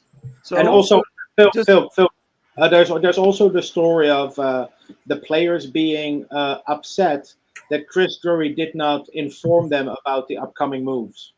Remember that? Yeah. Fucking bunch of pussies. None of your fucking business as a player. None of your business. Like, and this is where they lose me, right? Because last season, for the first time, my admiration for players went from 100 to 0 in like the span of 2 months. Because if you get paid millions and then you don't put in the effort and complain about it, you lose all my respect. That's the thing. You quit on 3 different coaches in 5 years, and then you quit in the middle of like the quitting in the middle of a playoff series is unforgivable. Like it is unforgivable. That's when Drury should have said, you know what? It's not the coach, it's you guys. And that's when they should have done everything. They quit in the middle of a playoff series where they were up 2-0 in the series. If And they it's had because that, they lost one game. if You're they had doing that- nothing wrong, man. You're not Yeah. doing anything wrong, and No, Boxing you're Fan isn't good. doing anything wrong yeah. either. So you guys can continue to have chats. You guys are all good. It's the other dude that was rage baiting, and then some other guy came in and tried to do rage baiting too. So I mean, if you want to come in and have a good conversation, I'm all cool with that. It's But- it's just like I was saying last night though. Like it was a lot harder for them to really retool that roster after that Devil series, just because you still have guys like Kreider and Trouba on full no trade clauses, so you couldn't move them, you couldn't force them out. Unlike I get that, but there should have been a big sit down, and that should have been it. Like he should have went to the guys and he should have started talking to them and saying, "Hey, you know what? You guys are quitting in the middle of a playoff series, and this is unacceptable." I don't know if that was the case or not. But I'd imagine if that was me, if I was a general manager, that was really What the hell Who? is Chicago doing with these picks? Who? Who? Mason West? I don't know who that is. what the. High school. Oh, yeah, I heard about Mason West. He was on the NHL Network. I don't like what Chicago's doing with these last two picks. Bailey saying he might play football. He's a quarterback. Oh, that guy. Yeah, he has the potential to be a dual athlete in college. Yeah, Football. drafting him in the first round is pretty stupid. What he's got 9 points in 10 games for the Fargo Force in the USHL, and this guy is undecided whether or not he wants to play hockey or football. Like, okay, yeah, this is really a reach here if I've ever seen one. This is the dumbest Yeah. pick. How do you pick a dual sport athlete in hockey in a hockey draft in the first round? I don't know any. I mean, they did that in the baseball draft, and that was Kyler Murray. And he went to the Oakland A's. Well, and the he never Yankees played. had Drew Henson for a while. Yeah. Yeah, and I think Russell Wilson was drafted by the Texas Rangers. Yes. Yeah. Colorado. Was it Colorado Rockies or Texas Rangers? I thought it was the Rockies. He was traded at some point because He was a Ranger. I remember he joined the Texas Rangers spring training. He went to the Yankees spring training a couple years ago. Yeah. Yeah, I don't like what Chicago's doing. I can't get over what a letdown that Centennial jersey is. It's so Oh, stupid. just wait for the Rangers one, Steven. You'll be even more disappointed. Yes, good point. Touche. Yeah, instead of what they'll do with the Rangers one, instead of doing the word mark diagonal, they'll just do it across normally. Or instead of Rangers, they just make it New York and call it a day. And then they'll go, it's a throwback to 1988, and the boomers will all go nuts. Like I just, what are they? They're judging him on 10 games that they could have scouted. No. He played high school hockey in Minnesota too. Oh yeah, that's right. They don't have the high school. He didn't just play in the USHL. Let me. Yeah, all right. I mean, I can only. That's their elite prospects profile. I mean, Yeah, if you especially in the draft, go to elite prospects because they have everything. So in high school for Adina High, he had 49 points in 31 games. They're showing his football highlights. Like, why are you showing his football highlights? What's wrong with you? Why? Jesus, He ESPN, looks like a pretty good QB though. Like, why is he? I'm with Carson. He's 100% choosing football. This is a waste of a draft pick, and you traded up to get him nonetheless. Like, what? Yeah. That's not entirely true because after all, Anders Lee was heavily recruited as a high school quarterback, and he ended up going to Notre Dame for hockey. I don't know. This guy looks more like a football player. No. And the thing is, if he doesn't sign with the Blackhawks, they get a compensatory third-round pick, I think, or a second. So it's not like the Sharapanov one was a second-round pick. I know that. but Sharapanov was different. Was a death. Circumstances, of course. It was a death. I was saying I don't know what the system is with that now, because that was a I while think ago. the compensatory draft pick for a first rounder that doesn't sign is a third. Is a third now. Oh, that's not good. Because when Kevin Hayes signed with the Rangers, the Blackhawks got a third round pick in the following draft. And the reason we got a second for Cherepanov was because it was the like unforeseen circumstances. The guy died. And then a couple of years ago, Rodion Amarov passed away from cancer, but the Leafs didn't get anything because they signed him to an ELC. Jay, yes, I Tom think that's Glavine was fucked actually up. drafted ahead of Luke Robitaille. Yeah, And he was drafted ahead of Luke Robitaille and Brett Hall in 87. and Theo Or Fleury. 84, rather, sorry. It was 84. And Theo Fleury and Jim Dowd. Yeah, Carson, I'm with you though on that. Like, I don't know. Maybe I'm wrong, but I think he's gonna stick with football. Just make more money in football, especially as a QB. It's really weird that they I show mean, his football especially if you're as highlights good on as the Patrick NFL Mahomes draft. is. Pick is in. All right, pick is in. Isn't it weird that they show the football highlights on the NHL draft prospect? Yeah, but it's ESPN for it's you. ESPN. I wonder if he's gonna play for the Bears too. Oh, here's the wrestling lady with the blue hair again. Oh, Bailey, yeah.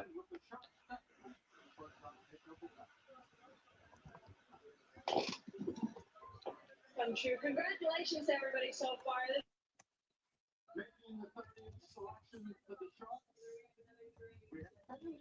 Wow. They went goalie, but they have. Why did they go goalie? They have Askarov. Why are they going to Ravensburg? Why? They just gave up a king's ransom for Askarov too. Why are they going goalie?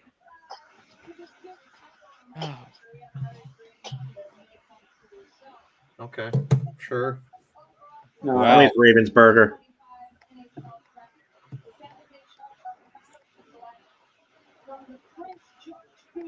I always like it when players with Dutch last names get drafted, so I'm okay with this.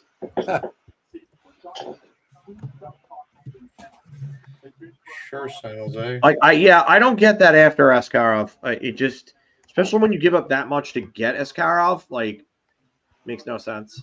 Well, maybe they can trade Askarov to the Edmonton Oilers so they can have a decent goalie.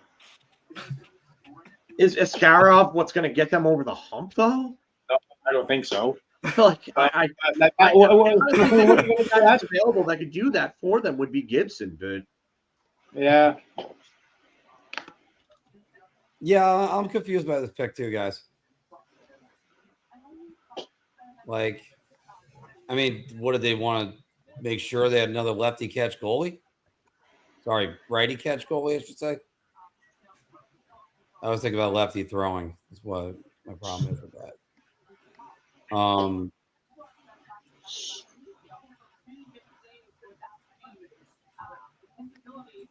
don't know about this one, guys. Picks left. 2 picks remaining.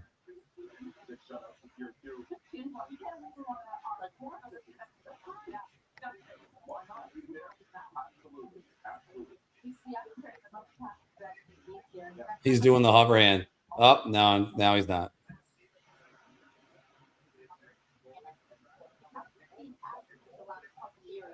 I don't like this pick. No, this is Like, stupid. I like goalies in the first round is something I'll never agree with. There was two. When was the last time 2 goalies got selected in the first round? 2021.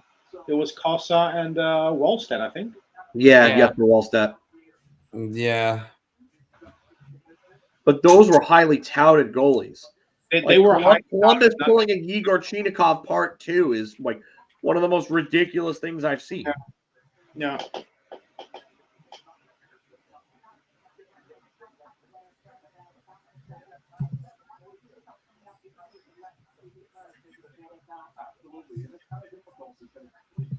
So, in your opinion, we're never going to see a goalie go number 1 anymore, right? No. Yeah, I mean, that was weird that Pittsburgh went up for Fleury and they Florida traded down with them and took Horton. That was really weird. And then Price, who was actually, I mean, I think Price was a better prospect than Fleury was. Like the fact that he went fifth. No freaking way. They put him next to Lightning McQueen. They already put him next to Lightning McQueen. Get out of here. Wait for it. Roger McQueen. Yeah, there's Donald Duck. Oh, they already showed this There's before. Lightning McQueen. Oh, there it is. Okay. Yeah. So Phil, I think the worst pick involving the worst trade involving a first overall pick was 2001. Wait, what? Sorry. Wait, was it 2001 or 2002? What? The Rick Nash draft. Yeah, where they took Harry Lettinen? No. The Florida Panthers had the first overall pick. Yeah, they and they traded out of it, and Jay Bouwmeester thought he was going number 1, and he cried like that day. Yeah. They swapped with Columbus, who were in third, so they swapped first overall for third overall, and in return they got the option to swap the following year. But the following year they already had the higher pick compared to Columbus. Yeah, so they didn't opt to swap. It was so weird.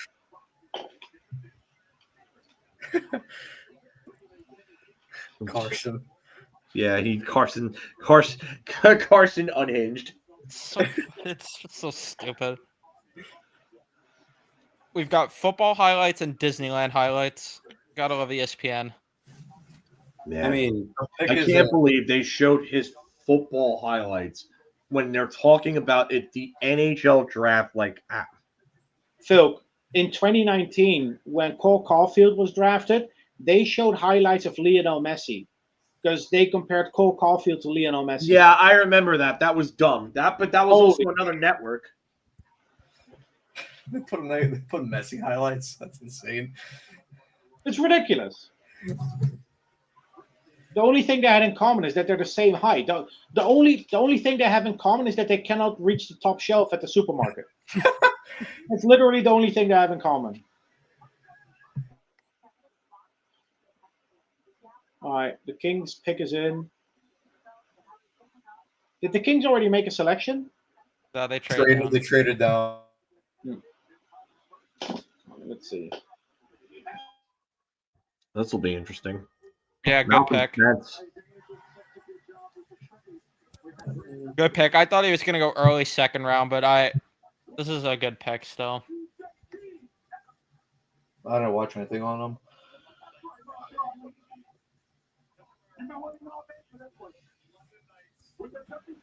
All right. Colin Potter really might fall into the second round, and Fiddler. Fiddle me this. Fiddle me this, Batman. No fiddling, Evan. No fiddling the Cougars terrible tonight. pick. Yeah, I also had him as a like either a very late first round where he was, or a second round pick. I mean, I like that he knows when to jump up into the play at the right times. He supports the puck well at both ends. He's very active with his stick and his feet. My only concern with players from the London Knights is always how much of their careers in juniors is due to the team they're playing with, because that team is always doing it. That's what I was about to say. Yeah, I just wonder how much of his production's off of his teammates.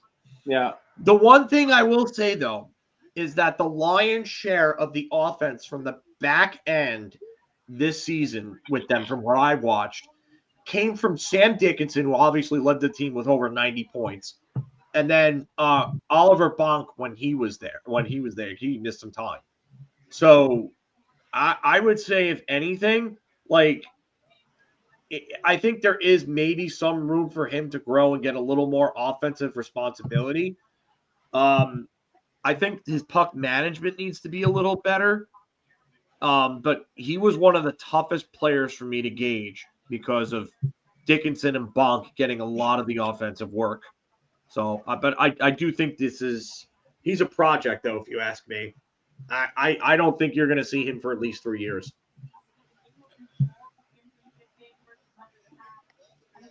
All right, one pick left. I like him because the last 5 letters of his last name are the same as mine.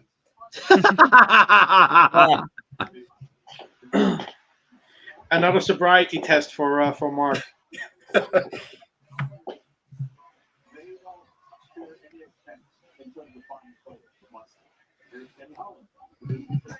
would you like to say to your newest piece of the puzzle here? We're excited. Obviously, part of a great organization there in London. Excited to get you to LA and work with you. And yes, he also he ate a tub of ice cream and watched Patrick Kane like we did. Yep. He ate a ton of ice cream and watched Mitch Marner like I did. If you want to feel old, the kids that are drafted this year were born the year Kane was drafted. I hate it. Tell me about it. I was 29. In 2007, I was 4 years old. I repeat, 29. I was 23.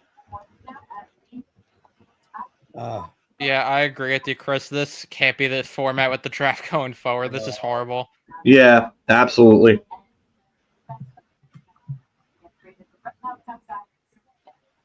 I can't believe Spence or Potter are going to be available in round 2, though. Or both. Both potentially too, yeah. Cameron Schmidt too. All it takes is one pick, and they're both second rounders. And Senor Fiddler too. Once again, almost 800 of you guys watching us tonight. Thank you very much, everybody. The free agency stream will be even better, hopefully. Yes, it will. Oh, What, when Chris Drury's sleeping even more? Is that the screen where we're gonna complain about signing Provorov because Gavrikov was gone? Yep. Well, as long as it's not. Oh man, I can only imagine if if they sign Provorov. Ooh, man. The good news is I'm going into free agency with no expectations at all. There you go. I go into everything. Like my grandma always says, Evan, if you don't have expectations, you cannot be disappointed. So there's this guy that covers the NHL for NHL.com named Wes Crosby, who covers the Penguins, and he just tweeted a minute ago, Kyle Dubas on Sidney Crosby speculation. There's no change at all to anything from our perspective. Everything that we're doing is about bringing the team back to being a contending team, and our hope is to do that while Sid is a member of the Penguins. Well, he lied about pretty much everything he said outside of Sid staying, so that's pretty much the only thing that's true about what he said. All right, so Calgary's finally getting their player in the Matthew Tkachuk trade, 3 years down the line, And 2 Stanley Cups and a conference finals. Stanley Cup finals visit. You got to wonder if they take Eric Nilsson here, because it would be interesting, because Nilsson was, I believe he was born in Calgary while Marcus was playing for the Flames. And then he was and ended up playing, or no, he went from Florida to Calgary. And then this trade would be for a player that was traded from Calgary to Florida. So it would just be like, it would kind of be like some weird 6 degrees of separation type thing. I want to say congratulations to all 31 to the players that have not been picked and believe. Yeah, then maybe they could be Hall of Fame worthy, and you can not call them. Danny McDonald really loves the sound of his own voice, doesn't he? Cody Ceci. Yeah. No, I don't want Ceci. I'm finishing Carson's sentence there. To say I know. to thank your billets and especially your family. You cannot get here without them. Hey, Potter finally won. There we go. That's a good and player. No, I was saying Calgary. someone in the chat that said before. Yeah, Colin Potter. There you go, though. Are proud to select. Good pick for Calgary. Yep. Yeah, I like this pick here. I really do. That's a steal. He probably went 15 picks too late, but I know. nice for him to end the night as the last pick. Yeah, it's nice that NHL GM still are hung up in the fact that size matters. Pause. Mm. All right, so someone has to go clean that office at MSG where they sat for 4 hours doing absolutely Yeah, nothing. I don't understand what they were doing there. Like, what were you there for? Dre was just trying to get away from his wife. That's the only thing he was doing. He had to get away from Colony Grill for a little bit. Yeah. Phil, a couple of years ago, one of the years Tampa won the cup, they had or maybe it was Colorado when they won the cup. They had 2 picks in rounds 3 and 4, and after they made their second pick, they just got up and left. They just left. They went home.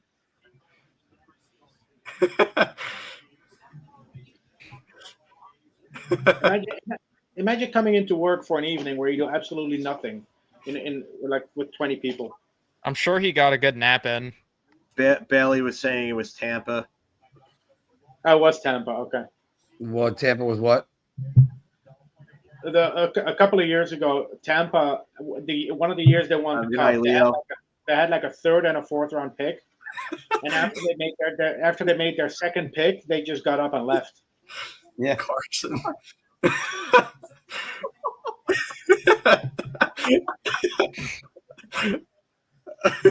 Between that one and the other one, I don't know what was better.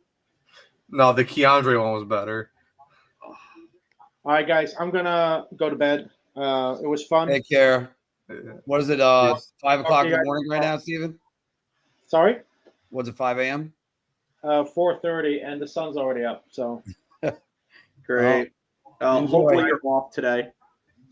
Sorry? Hopefully you're off today. It's Saturday, of course. Yeah, that's what I'm saying. I am flying to London tomorrow for a training course, though. So nice, enjoy. we're gonna get a couple of hours sleep, buddy. And then I'll be up for day 2 of the draft. Talk to you guys tomorrow. Yeah, see ya. All righty. Yeah. Take care, Devils. I mean, this is a tremendous disappointment looking at the Rangers. Disappointing, but also not surprising. Well, no. Yeah, this expected disappointment. Like the only thing I have a problem with is just that no, we're not going to be streaming round 2. Yeah, it's too difficult. I might go live on my channel for a bit I of got it, but stuff I have to do tomorrow. I got 2 different places to be. I got my aunt's in from Florida, and I got to go there earlier on in the day, and then I have to go to another friend's son's birthday party later on. So yeah, I'm not gonna be able to do that. But I mean, this is just not a good night. But unless you're the New York Islanders, great night. Yeah, they had a good night. Got to give them credit for everything that they did. it pretty much went exactly what Matt and I said when you introduced us in the opening, that it would be a lot of smiles for Anthony, a lot of disappointment for the rest of us. Yeah. Yeah, pretty much. Like it's I mean, I don't know what. The only thing I could say is that this team might end up sucking horribly this year. Oh, they're going to suck.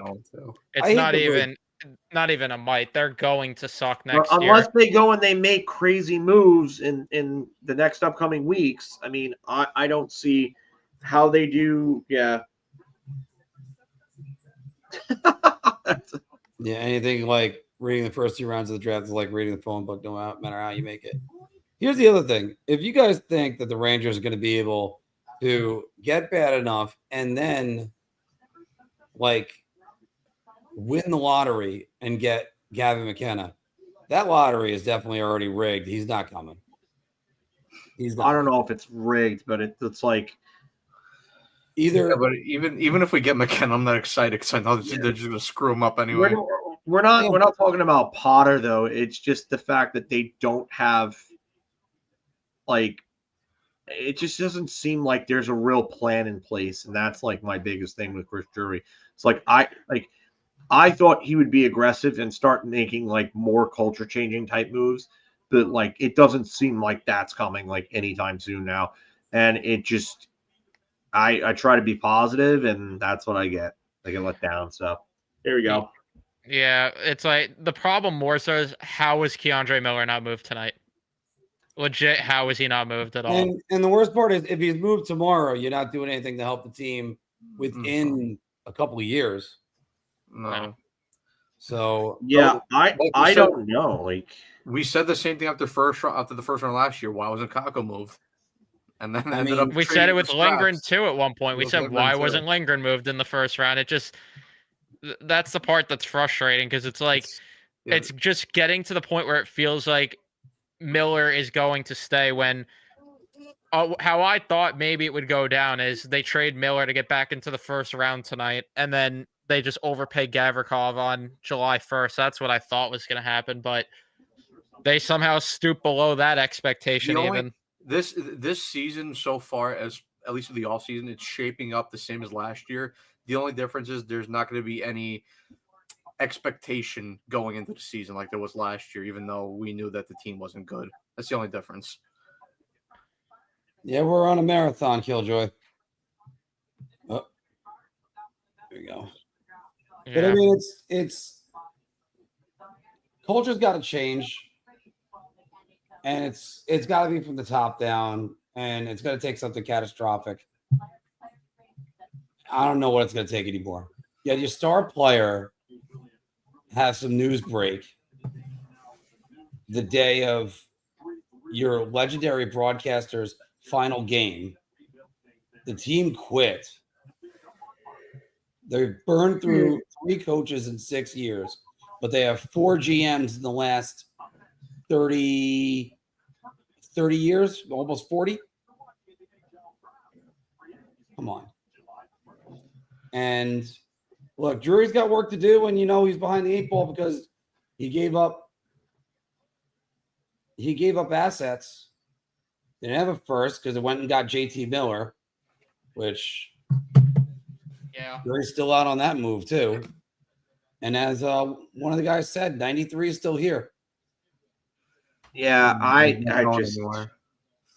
don't like. There's literally no direction. The guy at the helm is got to be lost or asleep, whatever the case. I don't know, and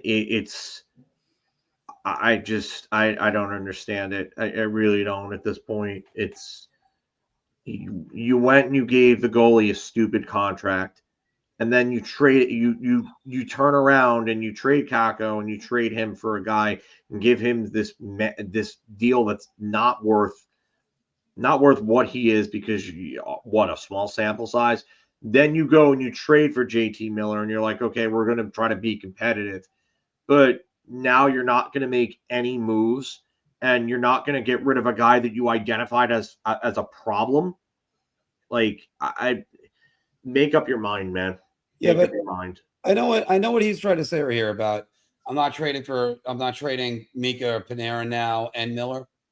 No, they should still do You it. have to trade Panarin. They're going to finish out of the playoffs next year, even with Mike Sullivan as the head coach.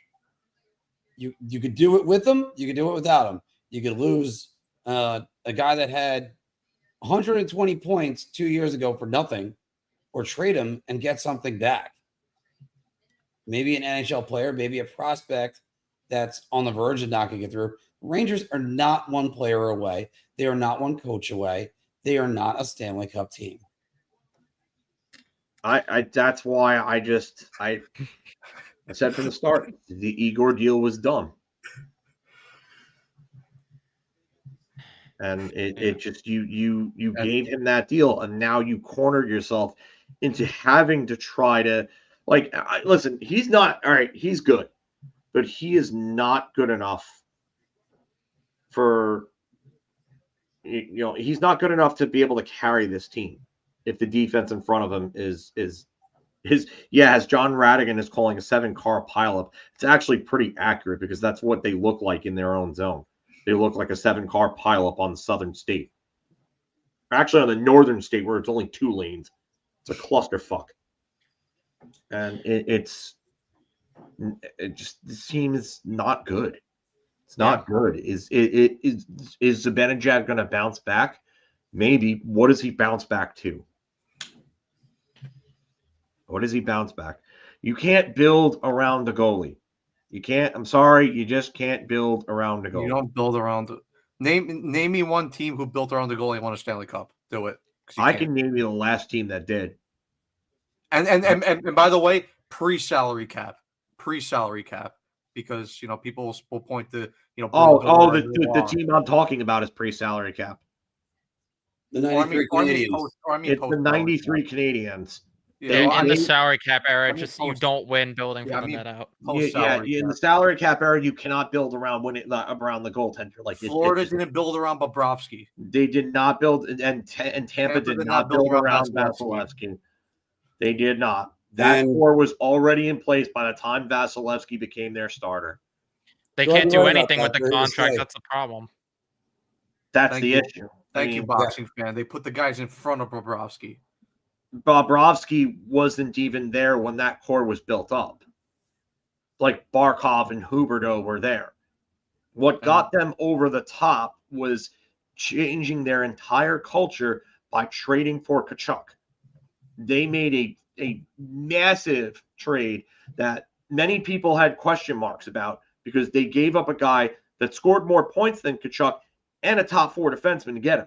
And greatest player they ever drafted. And I mean, it's Barkov now, but it's, okay. Yeah, now it's Barkov. Okay, Dallas. What does Dallas want? Okay, exactly. And this is another thing. They struck gold on 3 reclamation projects that made a combined AAV of less than 14 million in their first cup win in Reinhart, Verhaeghe, and Forsling. Like, and if you're you want not to throw fighting in that OEL again. on there, you can do that too. OEL is coming off a buyout. What? OEL. And then they also got better production than his cap hit with Montour in that first year too. Yeah. Well, yeah, Montour was another one who had like a 70-point season. Yeah. But yeah, listen, I get it.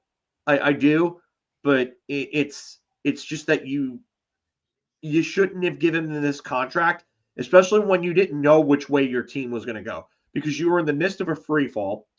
You had the guy that was going to be a free agent at the end of the year. You identified that your core was bad, so you wanted to get rid of guys, but you wanted to keep the goalie. You either got to go one way or the other. You got to either rebuild it or you got to go all in.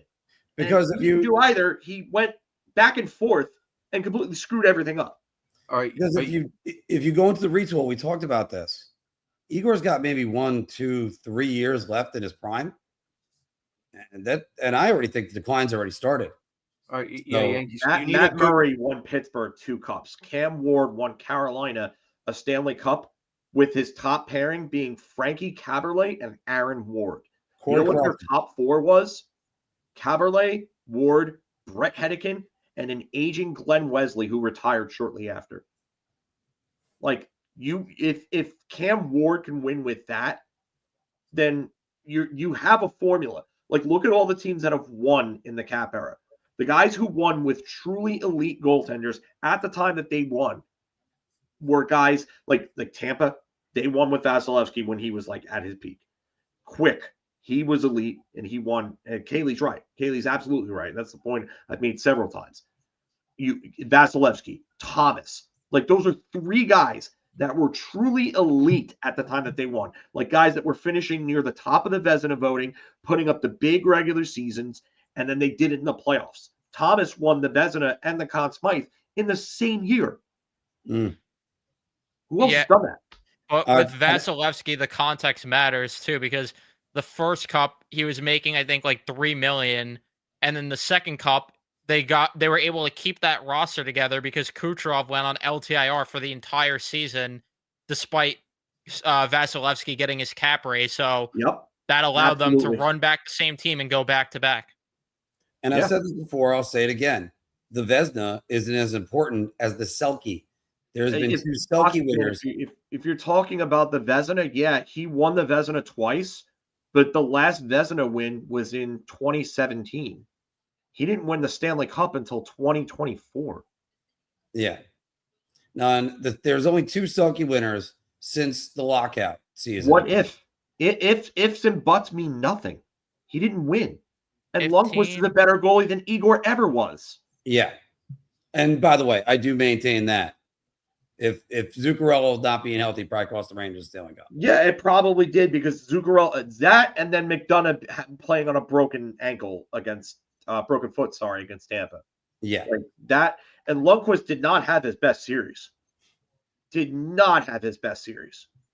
Like I just you can't pay your goaltender to be your best player and expect to win. It hasn't worked like that in the salary cap.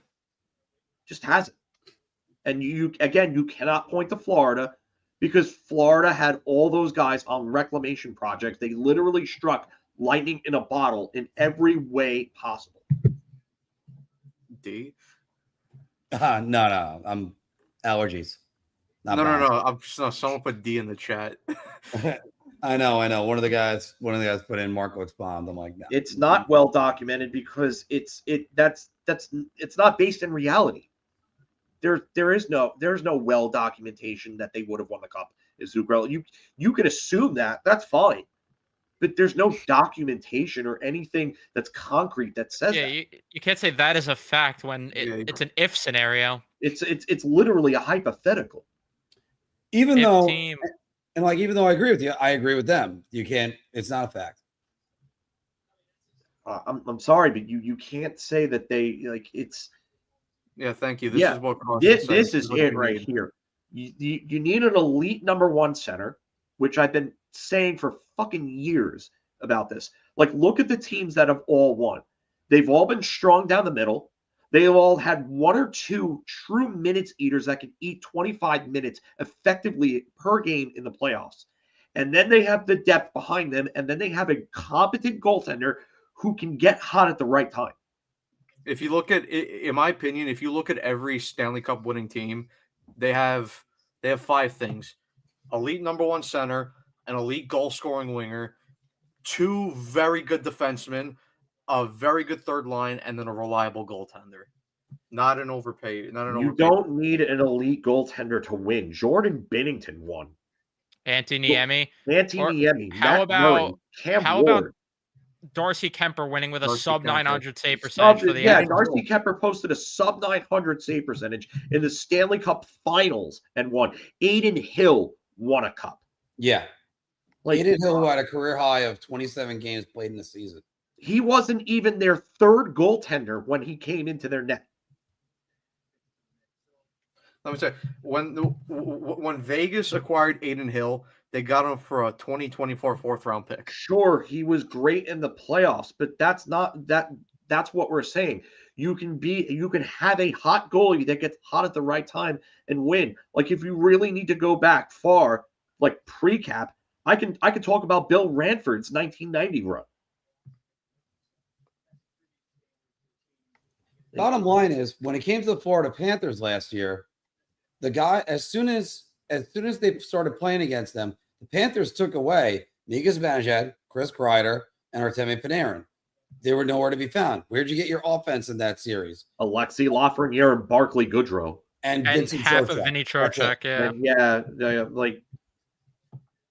And I agree with Alex. Alex has to pass the Rangers. If you don't have a good defense, like if you don't have the best defense, you're not winning. No, you're not.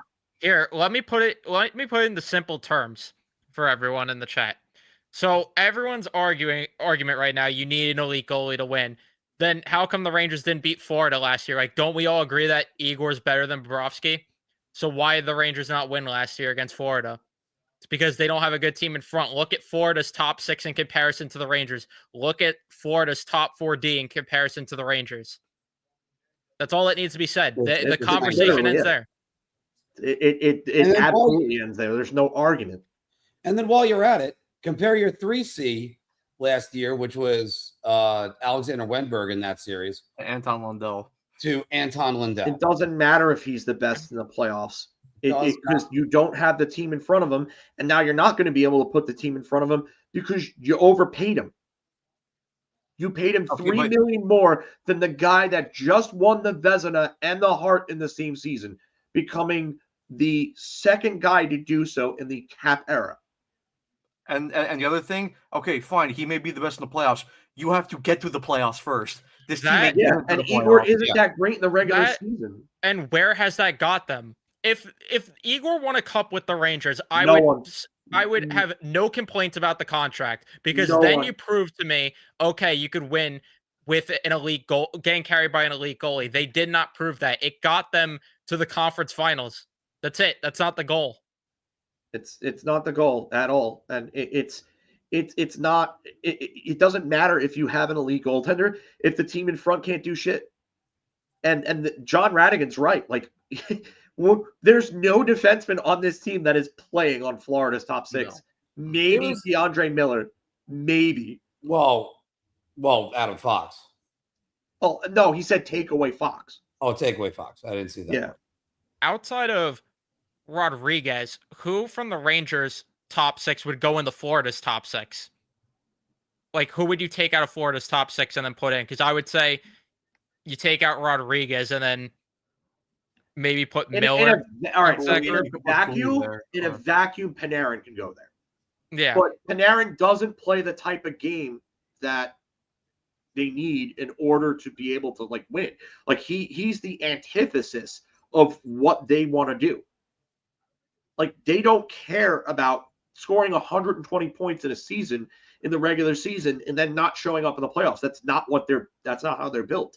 Yep. Thank you, Jay Lewis. It's just like I'm taking everyone in Florida's top six over everyone in the Rangers' top six outside of Rodriguez. No, it's not, Key, because all the teams that have won with outside of three teams. There have been all the teams that have won with guys that were not elite.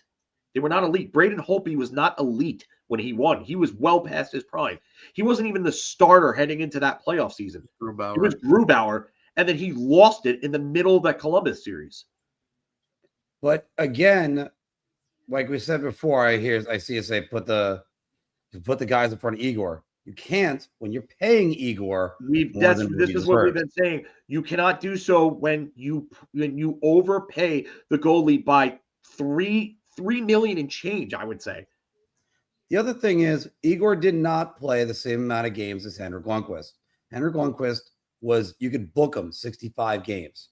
Maybe you need your backup for 70. He was a guy that was 65 to 70 every year. 3 straight years, 70 games. You can't do that with Igor. Yes, this does help too. But Laviolette wasn't the problem.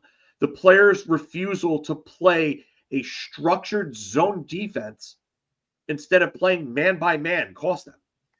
A coach can only do so much. Like, you could be the best coach in the world. You could have the best strategy. If the players are not going to listen to you, it's over. You're done.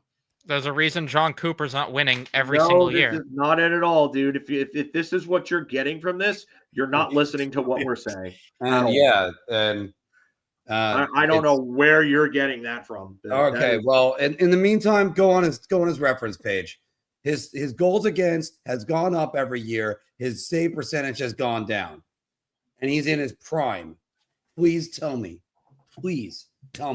how that's 11. Henrik Lundqvist rattled off 10 straight. It would have been 10 straight 31 seasons had not it been for the 2012-13 lockout. But no, you can't put the guys in front of him. That's why they're looking to move Keandre Miller. That's why they're looking to move him. That's why they're looking to move Susie, because his extension kicks in, and you gave him an extra almost $6 million when he was worth maybe an extra 2 or 3. I'm going to go back to the point that we've made time and time again. And that is you couldn't win with Igor making $5.6 million. What? And one of those years being a Vezina goalie, MVP caliber goalie. What makes anyone think they're going to win with him making $11.5 million? No one wants to answer that question because they can't. Because the cap's going up. That's why. You should pay everybody. You should have paid him. Yeah, right. No, that's why they paid Will Borgen. That's why it's okay that they got Susie, because $3.2 million in this cap economy is apparently fine for a third pair defenseman. It's fine to have all these third pair defensemen because the cap's going up. silly me. No, and it's definitely not Mika Zibanejad's fault because he scored 5 goals in the game. Nobody is saying Igor is the problem, though. Igor is not the problem. But he's not the contract is just solution. not good, and it prohibits the team from making the moves to make the team better in front of them. And if you were going to do that and you identified that the core was shit and you needed to remodel everything, then you shouldn't give a 30-year-old goaltender a contract. I mean, I'm trying to word this as Brian's comment. Exactly. Yeah. Igor's is not the contract. problem. It's the contract. And if Well, the taxes are a problem and you need to give him $11.5 million as opposed to $9 million because he's playing in New York, then let him go somewhere else and get his bag. Yeah, that's where I agree with. And then rebuild. I say this all the time. If the NHL had a similar situation to like the MLB where it was a luxury tax system, fine, pay Igor whatever you want as long as Dolan is going to end up, spending money on the rest of the roster. And he would, because Dolan is willing to spend money. Do it in the So cap era. if that was the situation, fine, cool. Pay him whatever you want. I don't care. But we don't live in that. Because we 12 don't to live in that 16 world. million in cap is not solving all of their problems. That's how. Or how about the point that Matt made well before Igor even got extended, that this organization has treated goaltending like a drug, and they just keep going back to it and keep relying on it over and over again to get over their problems. This team needs to learn how to build the right way, and that's why when they extended Igor, I was pissed off, because it's like this team's not getting punished and learning how to build a team the right way. That's This why I want comment him is to go. spot on. Like you gave him $11.5 million and you expect to solve all the problems that you couldn't solve when he was making 5.6. No. Yeah. Like, make it make sense to me. You cannot do a lot with 12 to 16 million in cap when you have so many problems you need to solve. Like, I can't reiterate this enough. I can't. No, like if you look at this team and you're going to tell me that 12 to 16 million is fixing their problems, then that tells me that you think they're one or two pieces away. And they're not. And if that's the case, I don't know what to tell you, but they're not 1 to 2 pieces away. They have an entire D core they need to revamp. They barely have a bottom 6, and their top 6 is full of guys that are soft when it matters the most. Pause. But again, like you're not addressing all of these issues. You're not going to address all these issues by overpaying the goalie. That's not the remedy to your issues. And it goes beyond just in general, like the principle of paying a goalie. It's just that this team was clearly in a spot once Trouba got moved, and once they said the last dance comments or whatever, that should have been. You're not doing that with 12 to 16 million, boxing fan. That's the point. That should have been it, though. Pull the plug on this team also and tear it down and rebuild. That they should have rebuilt. That's where plug should have been pulled after the conference final lost to Florida, because the plug should have been plugged. I'm going to go back to it. I know, but I know your point about what happened with Kreider and Trouba and everything, but they should have absolutely had a full-blown sit-down with that entire team after that Jersey series. If they didn't. Okay. This is my argument, though. I agree with you on that, but that would have been more of a retool situation. My argument is this I completely agree with. You don't bring in Sullivan to rebuild. I agree with. Sullivan. But that's obviously a different conversation, because when in December, with the way the season was going, I wanted them to pull the plug entirely, and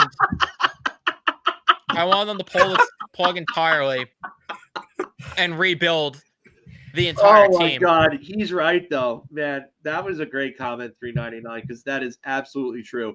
And then, I mean, that goes to Carson's comment before. Like, even if you could do a lot with 12 to 16, like, do you trust Chris Drury? But look at this though. Right now, you need legitimate top 6 forwards, because you're not sure about Alexei Lafreniere after last season, after the regression from the previous year. You're not sure about Mika Zibanejad right now, because you don't know if he's a wing or a center. Trocheck had just under 60 points. I mean, in a down year, that's not bad. But is he really your 2C going forward, especially if Panarin is gone? You're going to have to replace Panarin because you can't bring him back at anywhere close to what he's making after this contract ends. And after he this ain't I season. don't want him back. I John don't even Tavares. want him. I don't even want him back on a discount. I don't want him back either. I don't I want him back either. I don't. I think he's a bad influence on Lafreniere. I think Lafreniere needs to get the fuck away from him because Lafreniere has zero drive, probably because Panarin is sitting there, making dipsy doodle dumb passes where he curls up and throws a blind pass into the slot, and he's watching that and thinks that's the way to play hockey. It's not it. Also, James, your comment's right that they have to stop handing out no moving clause on every deal. The fact that Drury got bitched around by Will Borgen's agent to have a full no move clause until July 1st when his new no trade clause kicks into a modified one on that extension. It off like a 10-game sample. What a fucking idiot. That deal was so stupid. And the fact that he got bitched around by his agent is completely stupid. Unacceptable on so many different levels. It was so funny because I said the minute they signed Gaudreau, I said I liked the player, but I hated the contract because you need to win on at least one of three fronts with a contract. You need to win on either AAV, term, or trade protection. And he lost on all three of them. He overpaid him on AAV. The term was way too long at 6 years for a depth player. Stupid. And then he gave him partial trade protection. The fuck is wrong with you? Yeah, Kaylee. But Borgen fixed Miller. Yeah, for like 3 fucking games, and then he went back to being shit like the typical Miller that we fucking seen. Yeah. Realistically, even if this team brings in Gavrikov on July 1st, you are swimming in so much delusion if you think this team is good next year, even if if Gavrikov is the move that they make on July 1st, and that's it. Okay. Like, that's the only change. You're swimming in delusion. That's going to give Fox a partner, and then you're going to have to probably move Miller at that point for pennies on the dollar because the market on him is apparently not as strong as Chris Drury wants it to be. Which I mean, listen, knowing Chris Drury, he's probably sitting there and asking for an absolute king's ransom for Keandre Miller, and then you gotta hope that Mika Zibanejad bounces back. You got to hope that JT Miller, it goes back to like at least an 85 to 90 point player. I mean, I just, there are too many question marks about this team to think that they can be like that good. I'm sorry. Look, in a hypothetical world, right? Let's say they sign Gavrikov and they trade Keandre Miller, right? Your D pairs will consist of Fox and Gavrikov in your first pair. Okay, listen, I don't think Gavrikov is a first pair guy. I don't think he's a second defenseman on a couple team. But okay, good, solid pair. Can your second pair? Well, it looks backwards right now, but Drury misses. Yeah. And I literally, that is my thoughts on Chris Drury. The gift that keeps on giving is this tweet. Your second pair is Will Borgen and Carson Soucy. Yeah, have fun watching that. And then your third pair consists of Euro Vakanainen and Braden Schneider. And I guarantee you, within the first 2 weeks, they're going to have to break up that Gavrikov-Fox pair because the other D pairs are going to suck.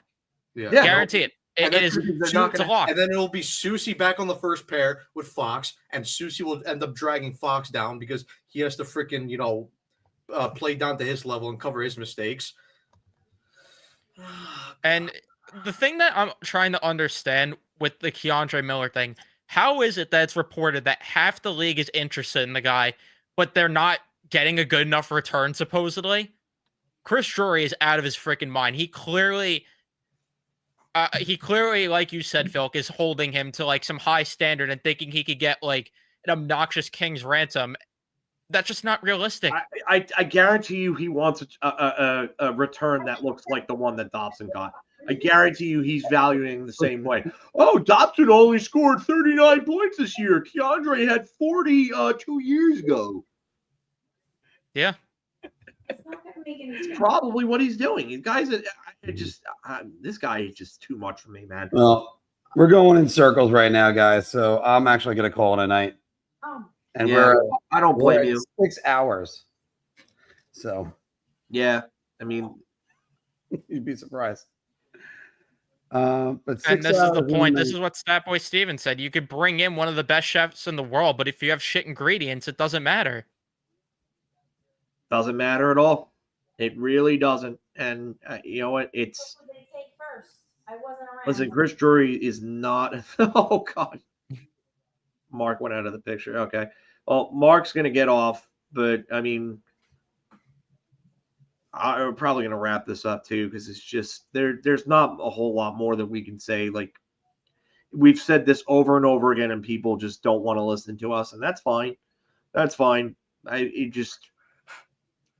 mean, all I'm gonna say is they committed to another 7 years of paying a goaltender that's gonna decline in the next 3 or 4, and when he starts to decline, you're going to see that it's going to be impossible to move that contract. And even with the cap going up, you're going to have $11.5 million in a goalie that's declining that you cannot move.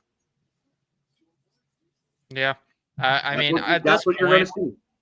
At this point, if any fan is like defending this or just thinks that there's promise going forward, more power to you, man. More God bless your soul.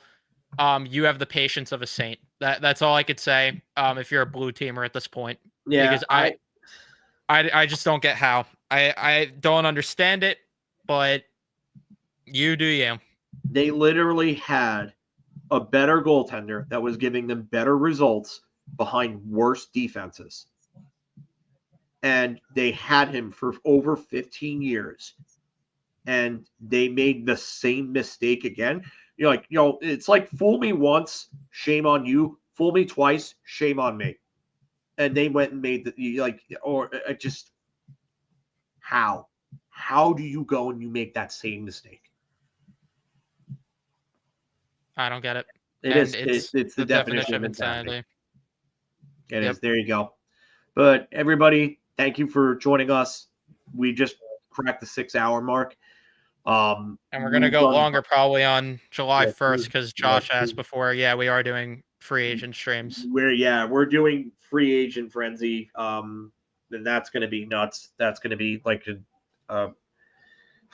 that's probably gonna be like a 6-hour stream too. Yeah, it's probably gonna go maybe like even 5 longer. o'clock for